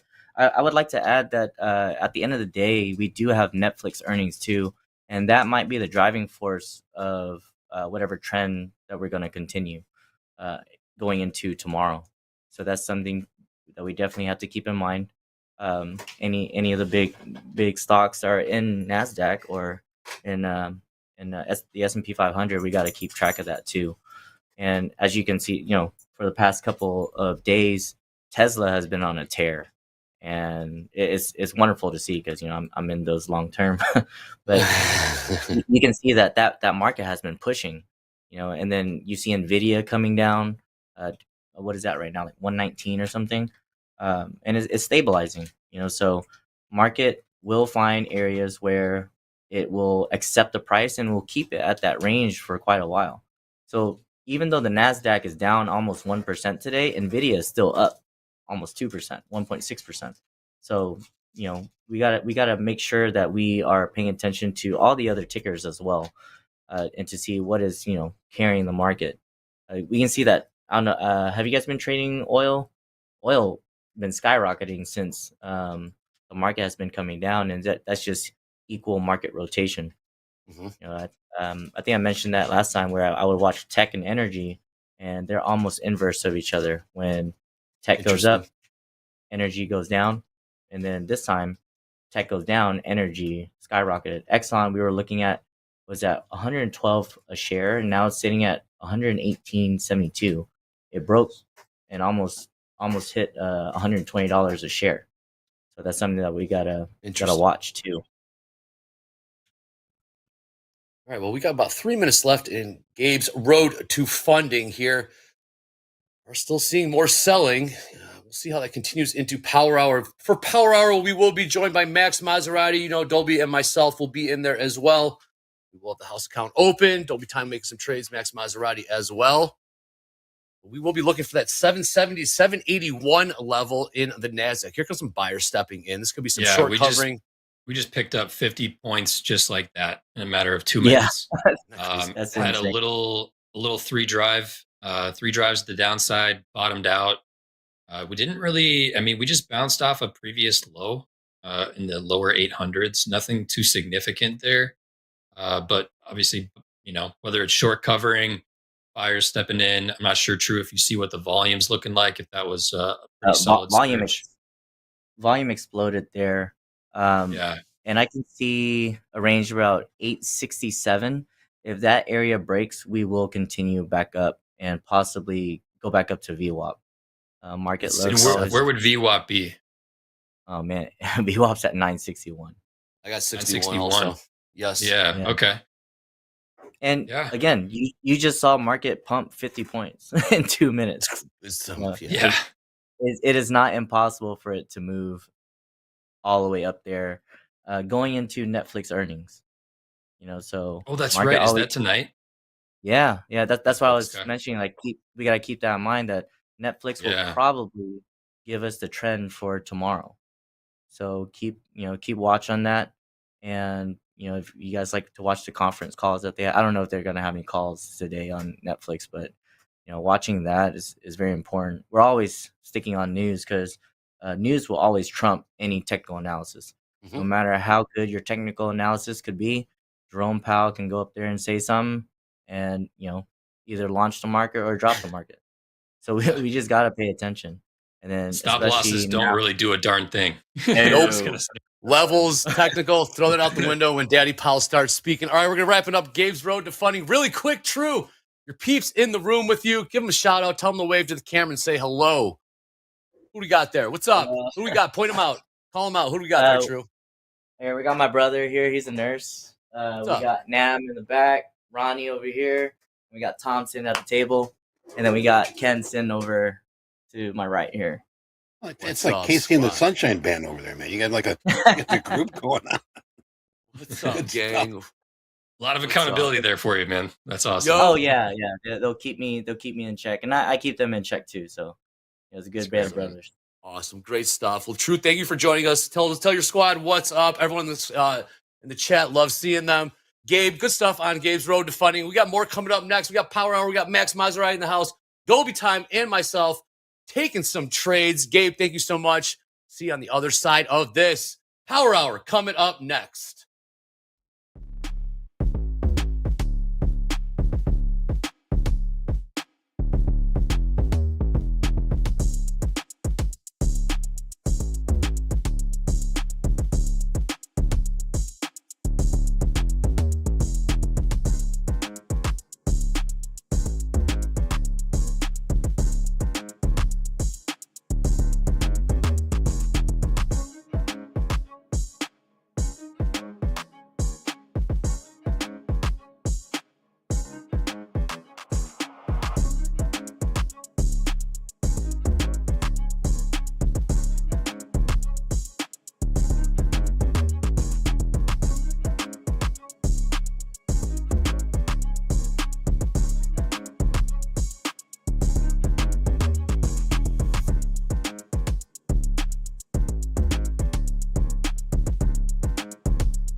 Yeah, Power Hour, you know what it is. The man in the middle, everyone's favorite, Max Maserati, joining us from London, England. The doctor is in the house.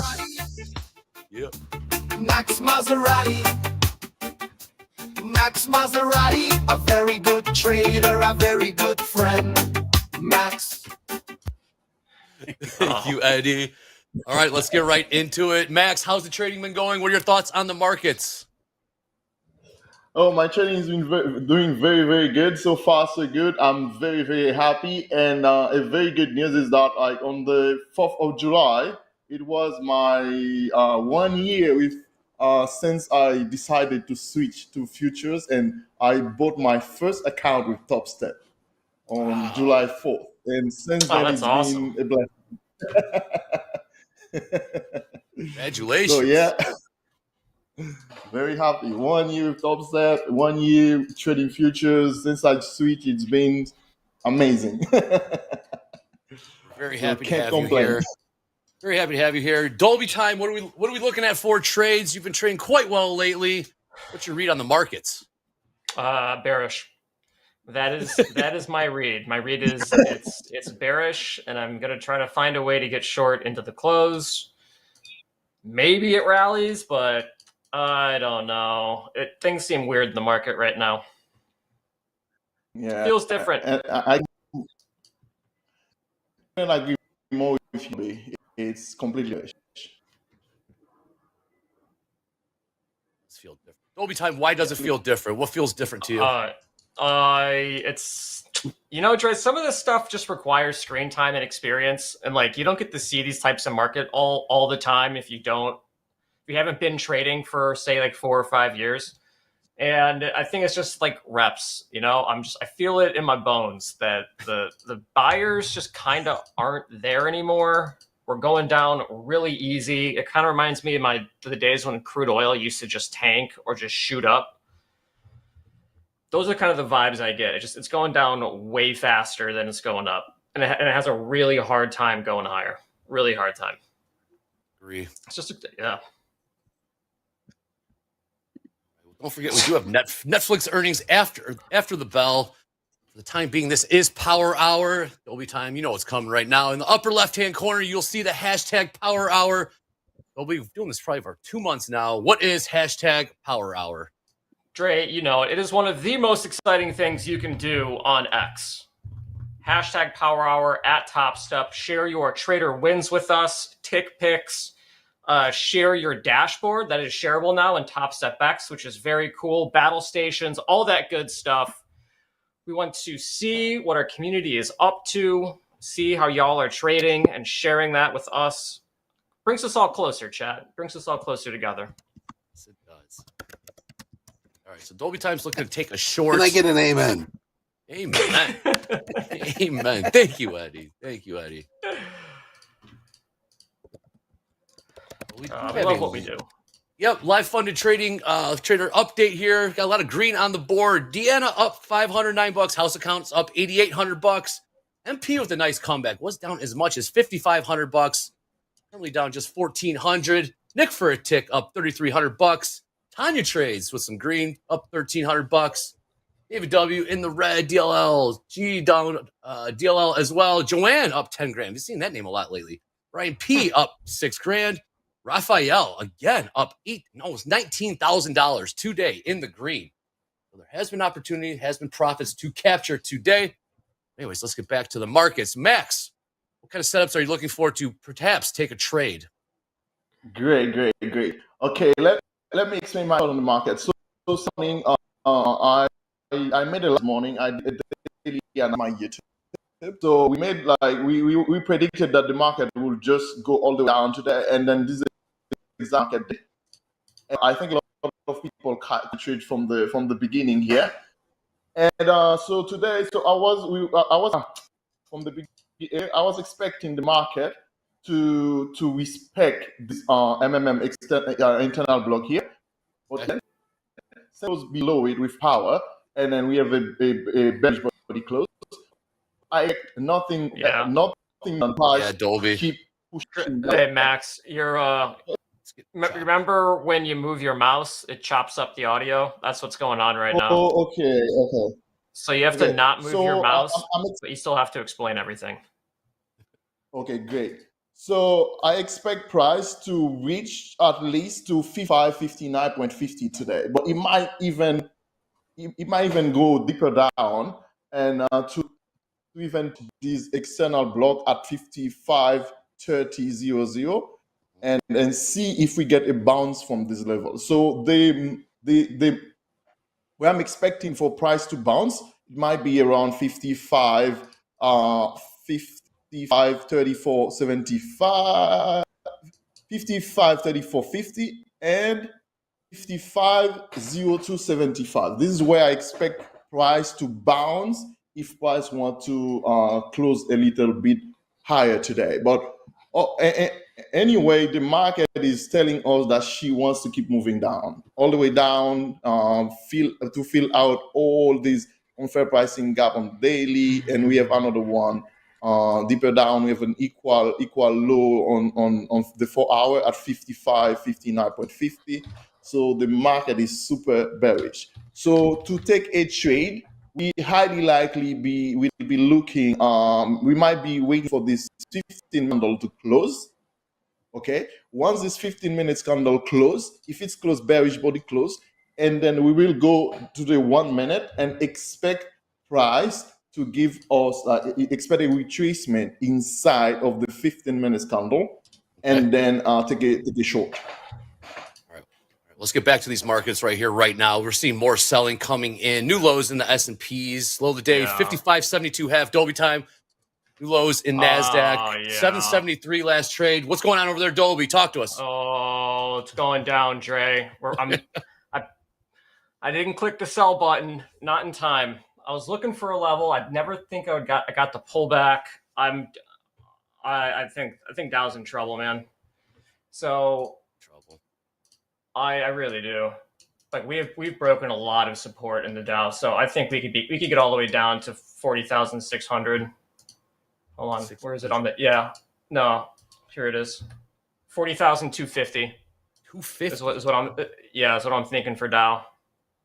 Because that's where it broke out, right? We double topped there, 40,250. So there's probably a lot of people who got short who might cover, and if they don't decide to cover, then they're probably going to pile in even harder at around that area. So that's going to be a really big inflection point. But I do think we can peel all the way back. It might not happen today, because that'd be a hell of a move. Yep. But I mean, Matt, it is magnetic to the downside. Well, we did get to 19,800, like you were calling for this morning. Sure enough, we did get there, and we are breaking through that right now. What are you thinking for targets in NQ? 19,500s. 19,500, man. Okay. I mean, we went up really fast without a lot of time spent at some of these levels. I don't think it's going to be that hard to get back down again, to be honest. And anywhere we've already been is easier to get to. So I think it's going to be a pretty slippery slope to the downside. And maybe buyers step in here. Who knows? I'm going to see if I can short 40,965 in the Dow though. 65. I'm absolutely looking for a pullback. Yeah, 40,965. I'm going to see. Okay. If I put our stop at around like 40,990s, I'm okay with that. I'm taking no trades today. No trades. All right. Shout out to Hogue. Called out the 76 level. I believe it was 76s in the ES. Sure enough, we are there right now. Pulling that out this morning. So some buyers are trying to step in here. Just be a little bit of a rip you can sell. MP says, "Oh, what a day." Sure has been, MP. And the market is very beautiful. What are you liking? What are you liking, Max? I mean, I love it. Like nowadays, like the way I'm reading the market, and I'm trying to make it very easy to read, and then I'm just loving it on a daily basis. Just loving it the way that you can see the interaction between buyers and sellers, and then if you can really read what the institution, the banks, what they want to drive price, and they always leave these footprints within the candle, within the unfair pricing gap, and then sometimes they leave a portion of the fair value gap unfilled, and then they just come back to it. Even you think, oh, price might not come back there, and then they just do it. And then if you can follow the path, if you can just follow these breadcrumbs all over the place, and then you get along with them, and then you wait for the best moment to enter the trade, and then this trade just keep pushing. Effortless, but it needs a lot of patience. It requires a lot of discipline, being patient to wait for the proper setup. Because like for the technical, most people know the technicals, but the biggest problem of most traders is like just wait for the best setup, wait for the strategy to click. This is the biggest problem, the psychological part. This is what will kill most traders. It takes time to master the skill. It takes time. Yeah. For example, on the 15 minutes, so they can just close bearish body. Right? Now, I'm expecting price to discount to go all the way up again, right? And then give me a PO for bearish. Once I get like a bearish body close, this might be the best time to enter. So, for example, now, since you feel like price might go all the way down here, you might just enter here, but you don't know. You might just start because anyway, price might keep pushing down. But no, you just wait for price to go back to premium, because you buy in premium, you sell in premium, you buy in discount. You just wait for price to go all the way up into premium, and then you sell. But otherwise, you just wait. Dolby time. Getting a little bit of a bounce here. I'm locked in, Dre. Yep. I almost got filled. I almost got filled at 64s. 64s. In YM. Yep. Yeah, 964s. We almost had it. We missed it by like 2 ticks. It's okay. Yep. Keep on finding them.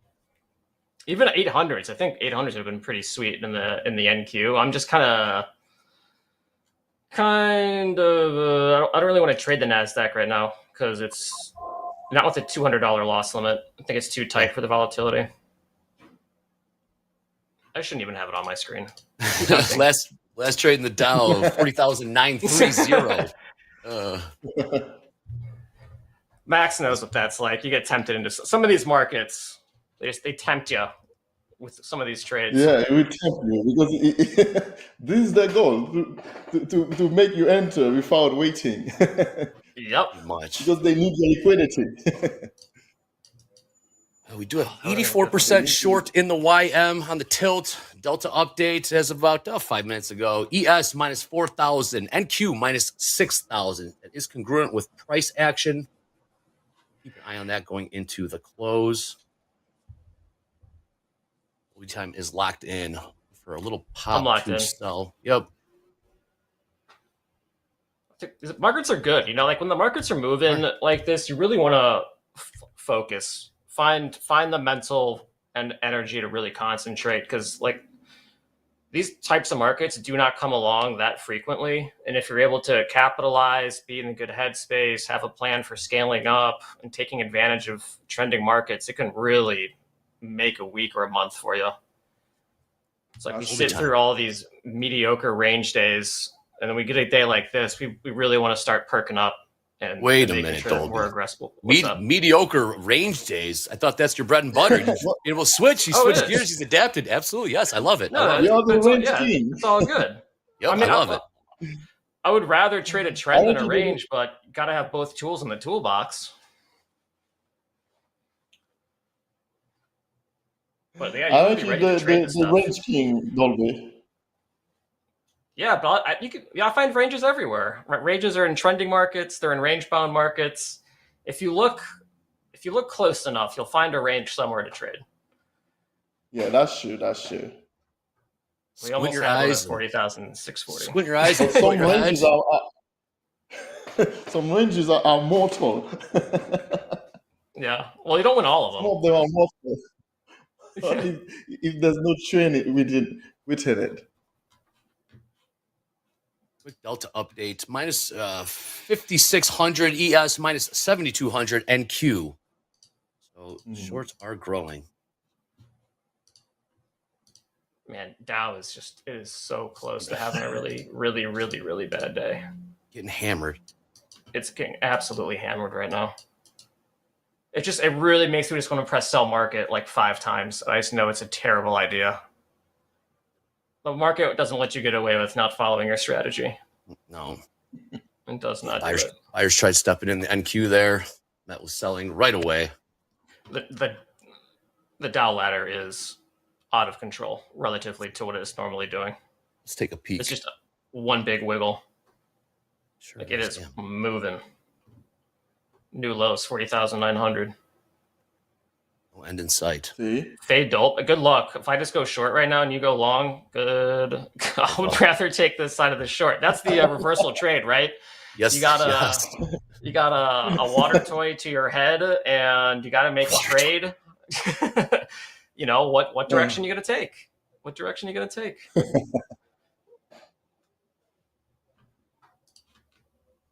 Cool. Gotcha, Danielle. Yeah. 7 minutes already, and then we don't really have a nice push, still. But let's see.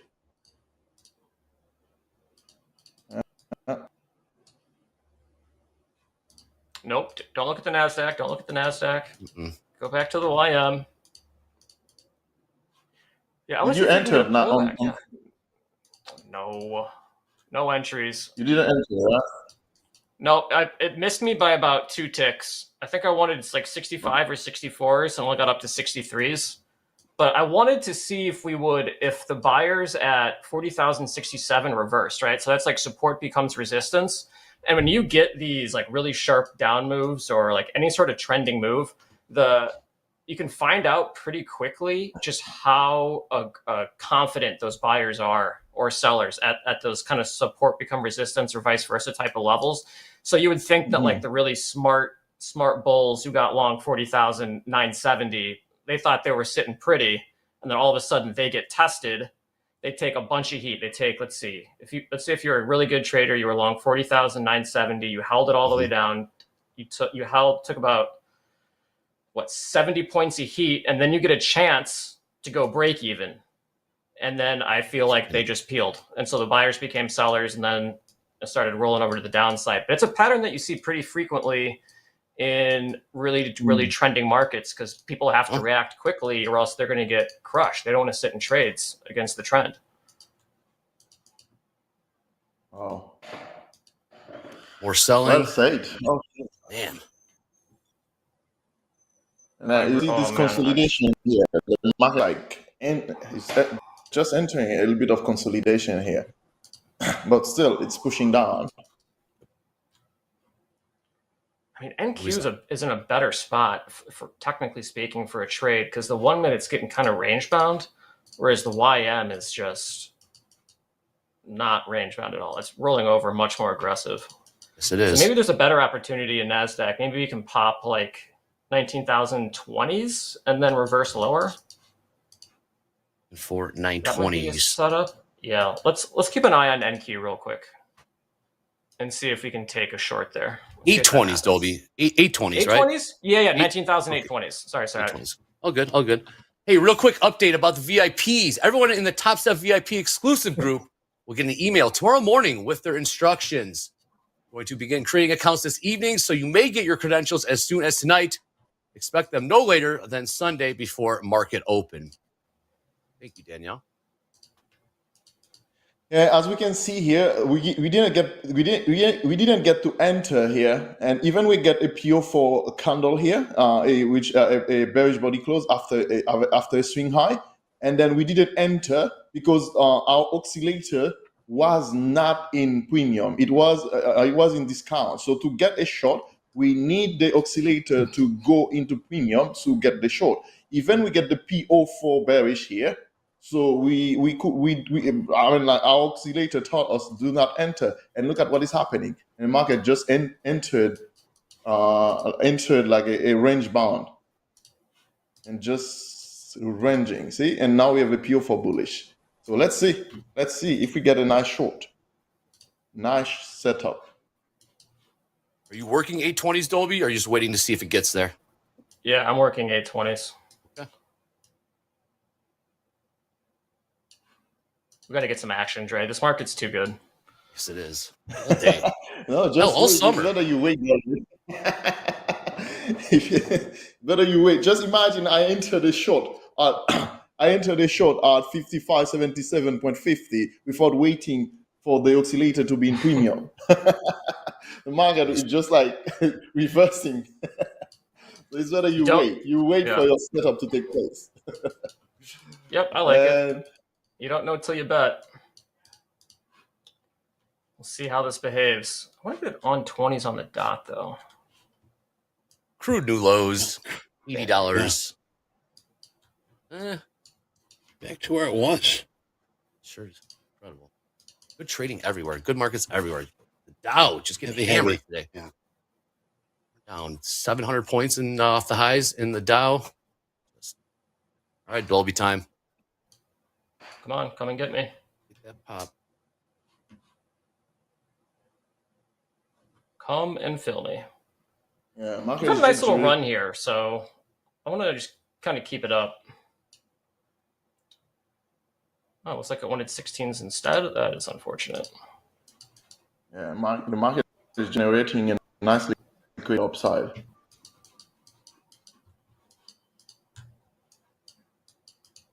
Feels kind of bullish. I'm gonna move this up a little bit. Yeah, it seems it seems kind of strong. Let's. Yeah. It's better wait. It's better you wait. It's better you wait. 20s didn't fill actually, so I'm not feeling too bad if this ends up going in my direction. But remember, like their long candlesticks kind of make me nervous, just with like. Yep. Just thinking that. How the system works. God, we're gonna have MOC. I'm not taking that. That's stupid. No. Nope. I said I wasn't gonna trade YM. Oh, if he's talking to himself, I love it. I can't, dude. It sucks you win, but we have MOC in 2 minutes. Like a 10-point stop is going to get absolutely smoked in the NASDAQ during MOC. So that's like a guaranteed $200 loss. That's silly. We don't want to do that. We do have Netflix earnings after the bell.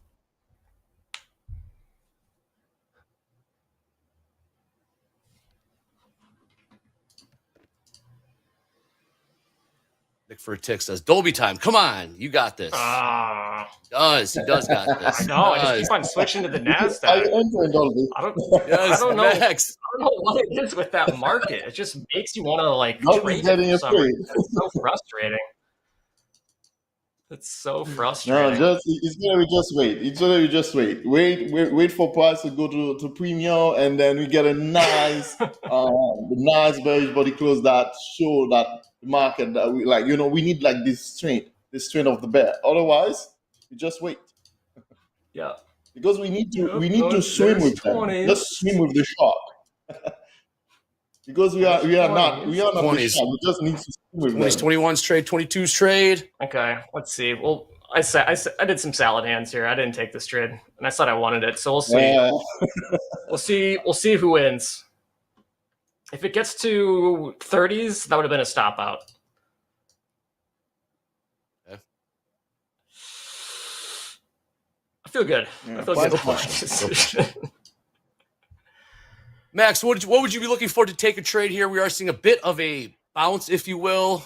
Trend's still lower. To be honest, still bearish. I'm still bearish because I have no reason to not keep looking for a short. I have no reason yet. So what I will be looking for on ES is that, like, let's see how this 15-minute close, and so let's see if the price violated the M15 here, the 5594.75. If price violated, maybe we have a body close on top of it. This is the moment I'm like, okay, price doesn't want to push down anymore. Okay, but so far I feel so far so good. And then here we have a market structure change, but what I'm looking for when there's a market structure change, it should be a body close. See, so price came all the way up on the swing, but it didn't close with a body close, and then we need to wait for another candle to make the market structure change. So we highly likely still looking for a short.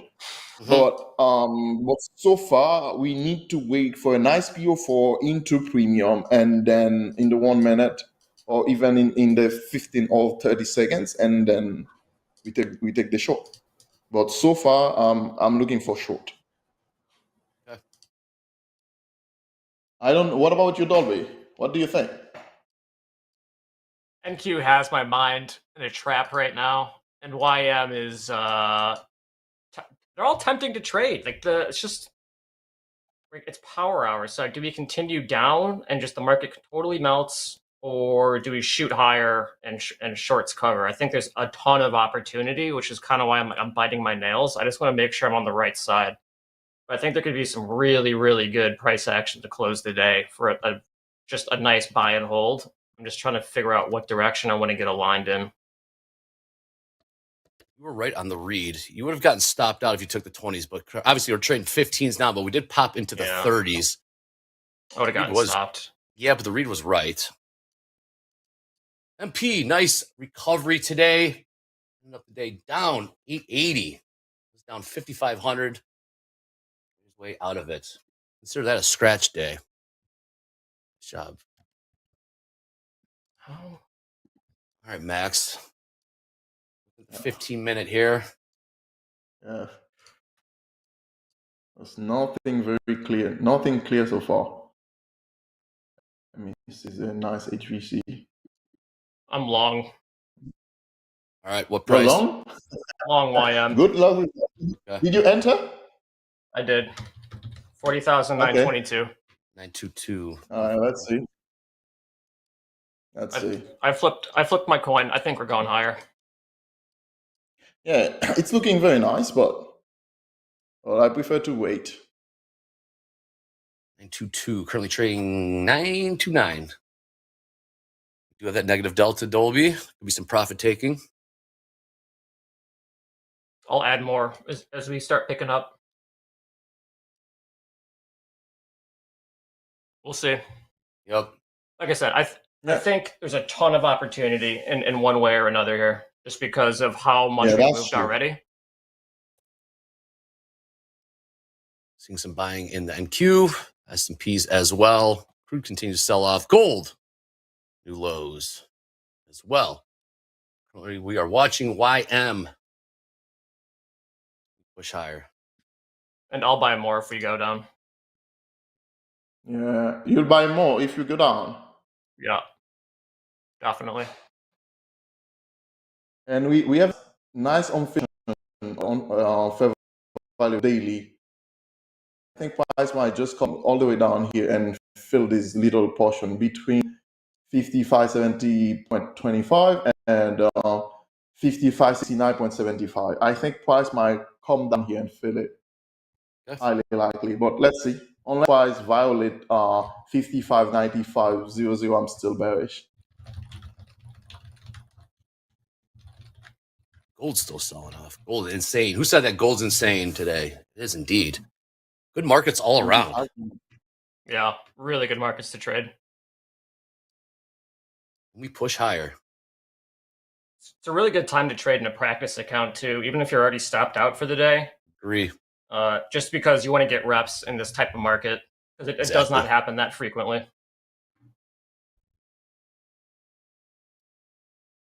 All right, currently trading 940 in the Dow. Is NASDAQ bouncing? That's good. It is. 837 last trade. 839. S&Ps as well. Yeah, there's some downward resistance in the YM I'm kind of have my eye on. We kind of need to break out of, say, like 40,950. We've just made like a series of lower highs on the 1 minute. So I want to see if we can kind of push through there. I'm going to get rid of my other buys. We got MOC coming out in about 9 minutes. Eddie will be all over that. He's been all over it. It changes too. So update you in real time. Yesterday, it almost did another reversal. Yeah, flipped on us. Yeah.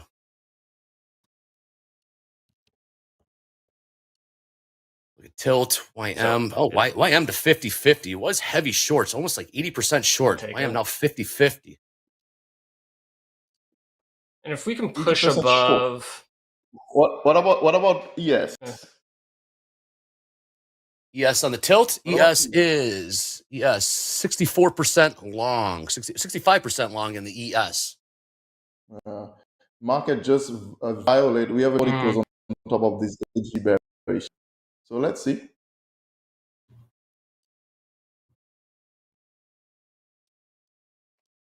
MP, please launch Topstep X mobile app. We do have mobile friendly. Long two. Topstep X is amazing. Yeah. You check out the performance dashboard, Max? Oh, the dashboard is the dashboard is crazy because I used to use TradeZilla, and I'm like, oh my gosh, this is insane. The work you're doing, guys, it's just like mind blowing. You know what I mean? It's mind blowing. I love it. I think this will help a lot of traders to really monitor the trades, monitor what do they need to do to do better, much better, and then we have the AI telling you exactly at what time you get your best trades, what you should do, giving you some advice. Man, this is amazing. Love it. Just rolled out the journaling feature Long today. three. From give us a price, Dolby. 40,940. Max, anything you're looking for to perhaps take a trade? I mean, for example, price just closed above the HVC bearish on M1, 55.125, which means price should push a little bit higher.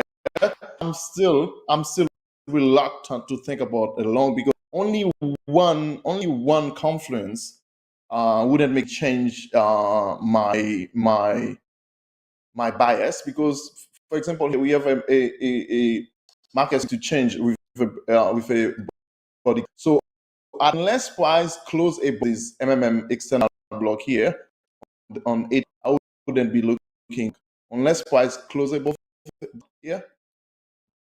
But so far price already from this level here that we are going higher, because price shouldn't close above this HVC bearish here and it close here. So but let's see. If I violate this high, okay, I'm okay for a long. But so far, I wouldn't take any long.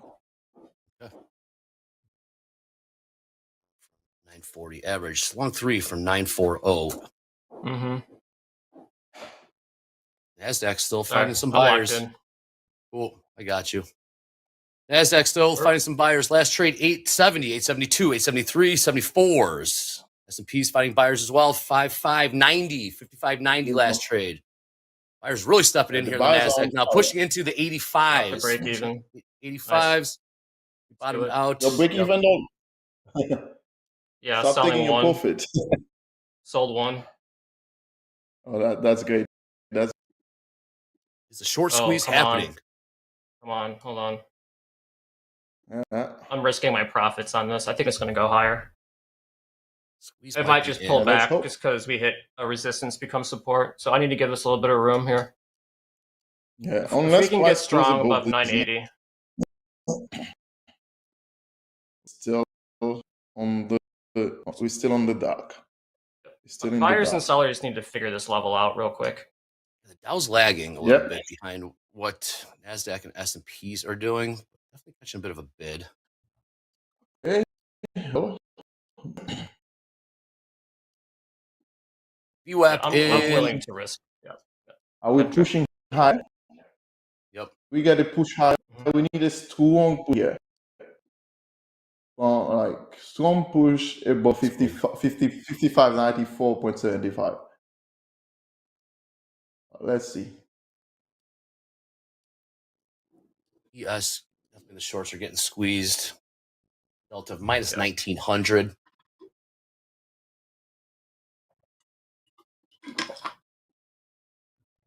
Gabe, let me know.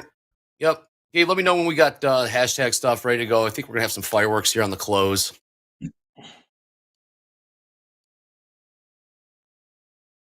VWAP in NQ 19,947. Currently trading 19,000, almost 19,900, 19,900. We're about 47 points away from VWAP. Buyers have stepped in. Squeeze is on. These 19 minutes will be fire. Yeah. This last minute. It's going to be This last crazy. minute will be fire. Either long or short. One of them.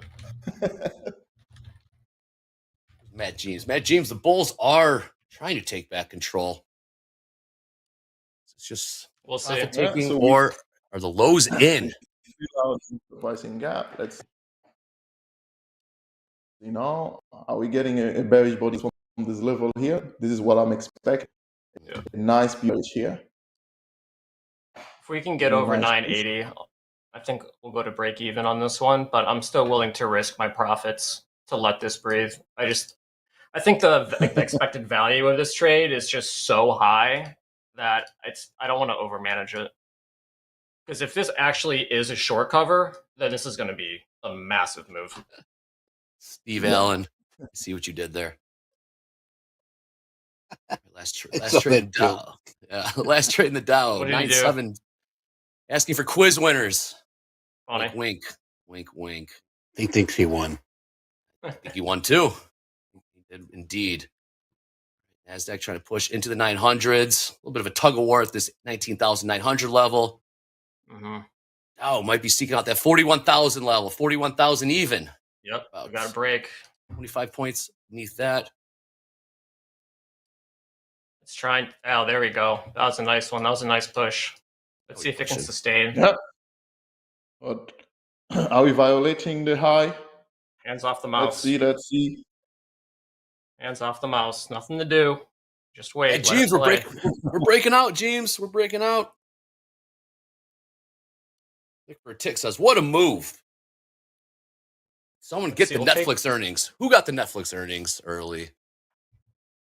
We'll take one at 41,000, then the other one's running. Okay, we violated it, so okay. I think the buyers are in control now. They are in complete control. Done. Complete control now. So let's see. Let's see what they need to do now. I'll go to break even here. We got the move that we want, so we just gotta wait.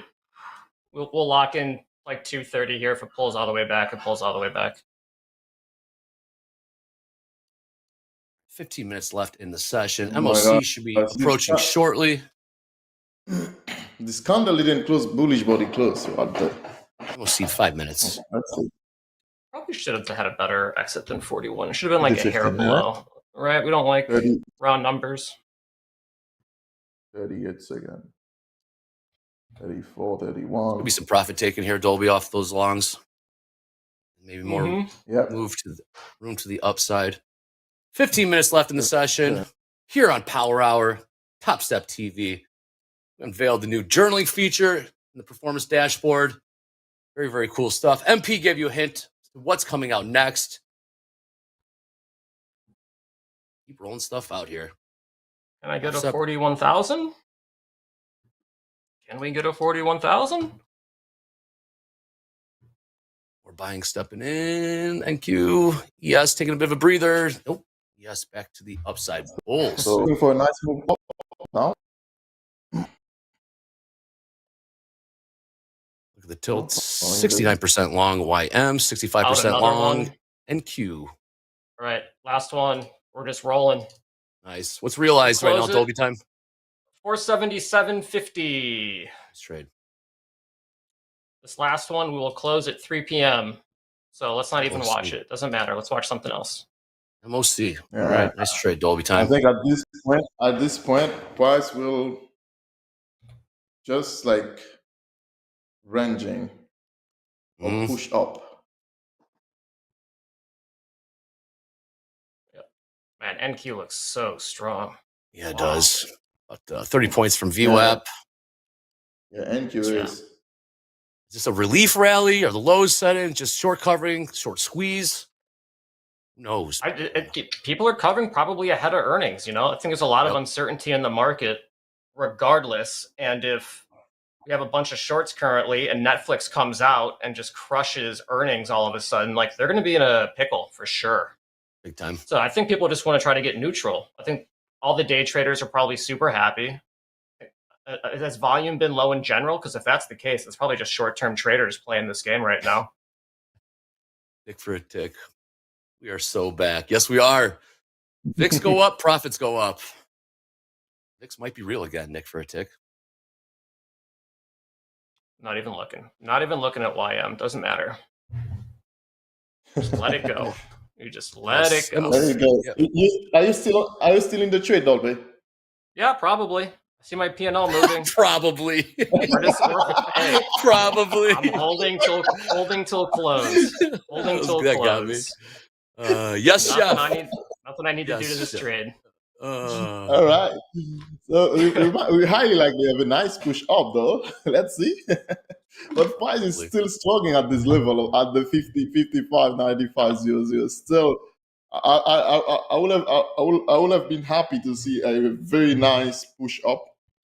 But still, I'm looking for higher prices. But at this time, there's no setup for me. I did all the hard work already. Did all the hard work already. Nothing to do. Let it play. I'm gonna enjoy hashtags Power Hour. Yeah. I think the memes are gonna be great. I'm gonna enjoy that. I'm gonna enjoy all the fun conversation here in chat. Freaking out? No, Joe, I'm not freaking out. I mean, I'm a little bit frazzled right now because this trade's crushing right now. And I'm like, I'm hoping that this locked and loaded. Wow, more buying stepping in here. NQ bulls coming in. Dow as well. ES as well. Hands off the mouse. 12 points away from VWAP in the NQ. Yeah, 946. VWAP last trade 936. We're gonna kiss it.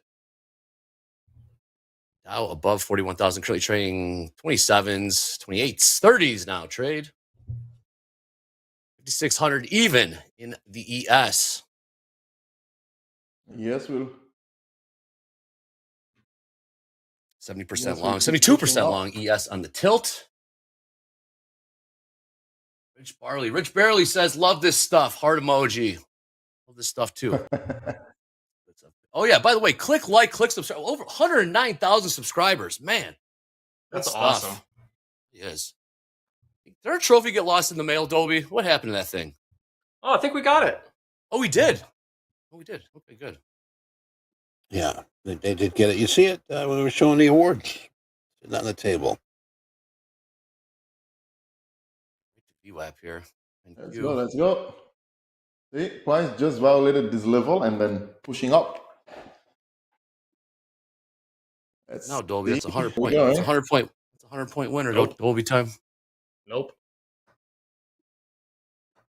We close Roads. at 3 p.m. Okay, 10 minutes. 20 seconds till 10 minutes, yeah. MOC. 78%, 79% long YM in the tilt. Man, a lot of action in this power hour. Good stuff. Just blew right through VWAP in NQ. George says, damn straight. Damn Skippy. It's fun stuff. Do not, Hungus. I do not. Oh, there he goes. There it is. It is. See? Come on, come on, come on, come on. Come on, come on, come on, come on. All right, we do have it. Oh my goodness, lots of red here. S&P, we are 1,698,000,000 sell side. NASDAQ, almost a complete sell side here. 1 billion on the sell side. Dow, 435 million sell side. And once again, our Mag 7, full 529 million sell side. Nothing on the buys there, but once again, I'm going to be watching what's going on here. Thank you. Yesterday, we had some green. Yes. And we did turn over. It sort of kicked into red pretty big. So we'll see what's going on. It's posted there. This would be so interesting to watch. What's it doing? It's coming back. It will be very interesting to watch the closing. You're Gucci. Oh my God, look at this huge. No, I said I was going to wait. We wait. Said I was going to wait. We wait. Are you closing? Are you closing, Dolby? No, still holding. 3 p.m. 3 p.m. or I get stopped out for break even. I think it's like, I don't know, it's kind of like Yogi Berra-ish, but like if you want something to happen, you have to let it happen. like that. You know what I mean? Like if you want to hold a runner, you have to hold it. a runner. You can't just not do it. So yeah, I mean you gotta let it play out. It's looking good anymore though. I don't like the price coming back to 55.00. I don't like it. I don't. So which means like we don't get to pick and choose how the market goes from point A to point B. Like there's a universe out there in which this rejects and goes a tick away from my entry, then shoots up 300 points. So we don't know what's going to happen. So let it play. Well, it's not looking nice anymore for long. I hope it doesn't close below this, below 50, 55, 90.75. Let it play. Yep. Price shouldn't. If price wanted to move higher, it shouldn't come back here. I don't like it. I mean, there's no setup for me though. But let's see. Let it Never play. know. Yeah, I mean, it would be nice if like 41,000s holds here, but I wanted to hold a runner. So if you want to hold a runner, you got to hold a runner. Because maybe we get stopped out for break even this time, but the next time it's going to be worth like way more. Like you just don't get this price action that frequently. So like the volatility is super good. Yep. We got 6 minutes left.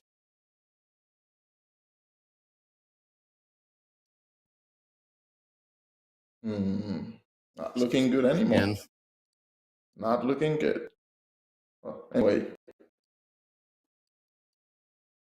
feel like maybe it rejected a little bit off of 41,000, but I think the test of patience is worth it. Yeah. Come on now. But look at like the house account today. Like that was a killer trade, but what happens if you hold a runner in that case, but then you flatten it in another? Yeah. It's like you just don't know. It is. Yeah, you just never know. So you just let it be. Yep. We do not know. Yeah, or at least it shouldn't close below the edges here.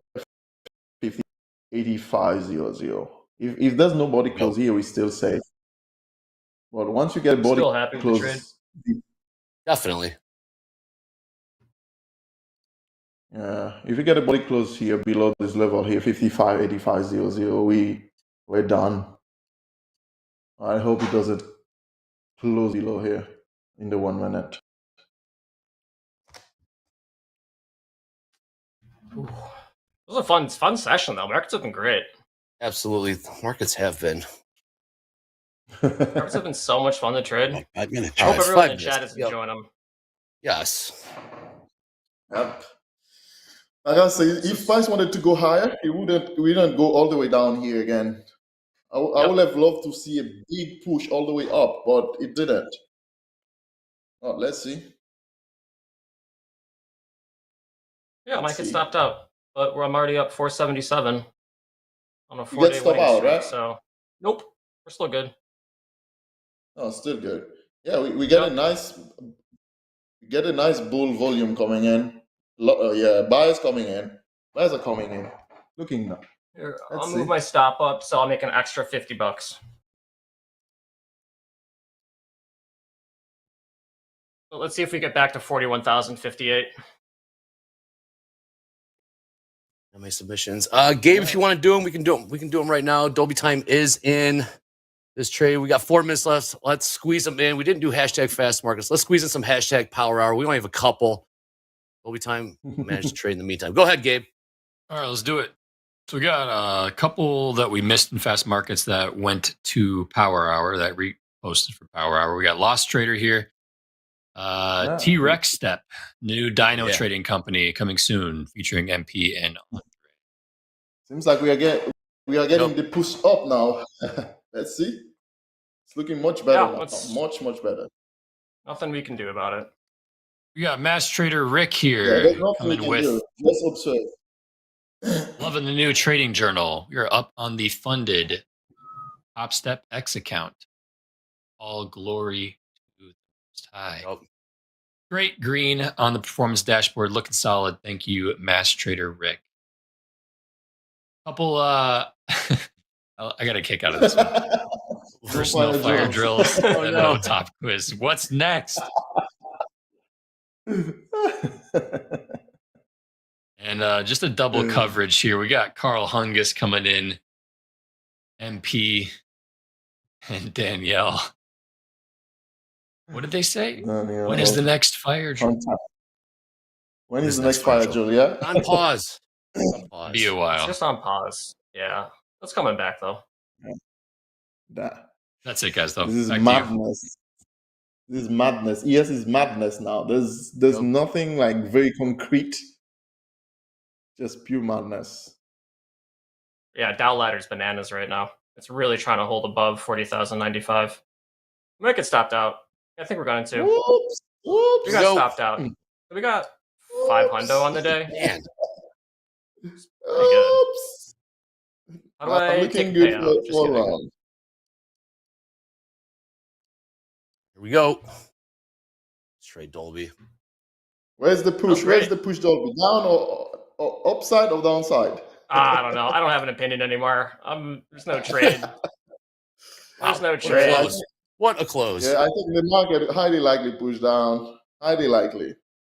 Yeah. He's got Probably. I mean, it tried. He's got outro. But 50. at this point, nothing We got a minute here. Minute 45. We tried to How many support minutes America we- chat. These are making How many- sounds. Oh, only 1 minute. 2 minutes? 90 seconds. 2 minutes. 90 seconds. Oh.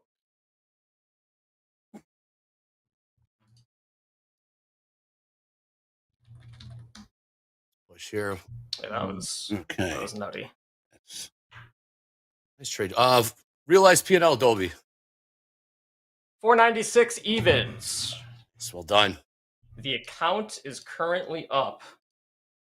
It started at 5,000. It's currently up almost 1,700. We're up 1,690.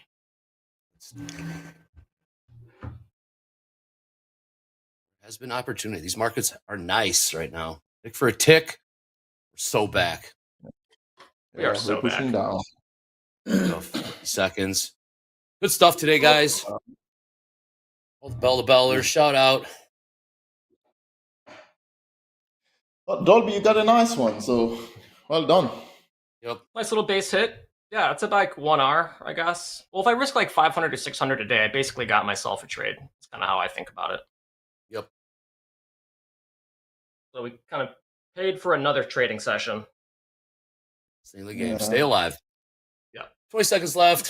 What a yes, chef. Yes, Chef Hogue. Yes, Chef. Absolutely. Oh, that was a fun day. That was a great day. House account up $8,800. Look at this close. We are rocking and rolling. Netflix after the bell. Tomorrow.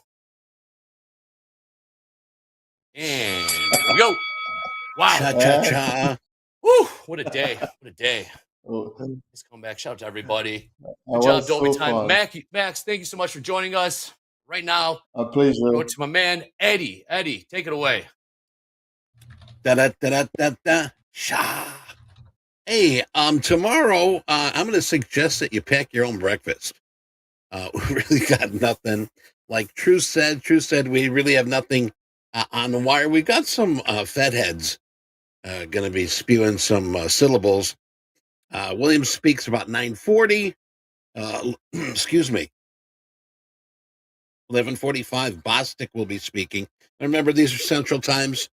And then, of course, our Dusty Baker, Howard Hughes rig count at 12 o'clock high noon. That's going to be about it tomorrow, unless they add something overnight, which they may. They might do that. They tend to do that. But otherwise, we are free and clear of any disastrous economic numbers. Tomorrow, Friday the 19th, join us 8 o'clock here, Central Time, a.m., yes, in the morning. And like I said, pack your breakfast. And if you got any extra, Hogan and myself can use some also. We'll be here to launch, fire up the machine, start the party, whatever you want to say, tap the keg. But it's Friday tomorrow. Fast Markets. Yes, Andre. Yes, our good friend Andre, brother. Andre Hogue, Coach Jay, and Coach Dakota are going to do Fast Markets. You don't want to miss that one, that's for sure. Power players.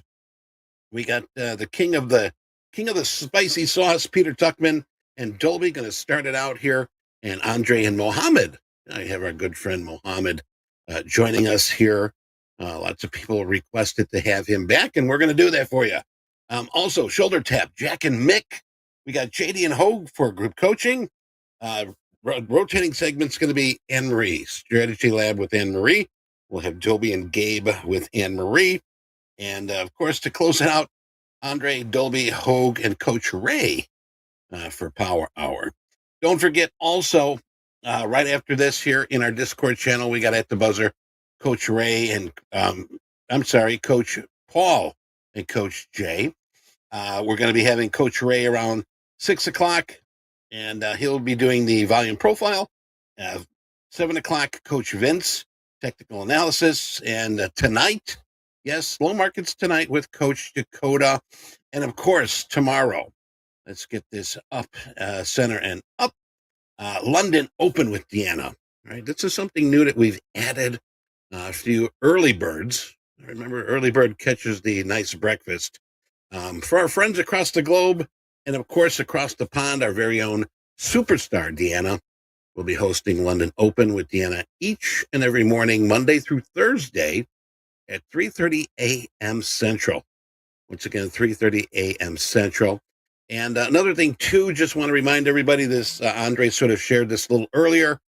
Everyone in the Topstep VIP exclusive group, we're going to get an email tomorrow morning with their instructions. As soon as you get these instructions and accept the mission, they will self-destruct. Okay, so be careful. We're going to begin creating accounts this evening, so you may get your credentials as soon as tonight. Wow, that's super, super, super, super.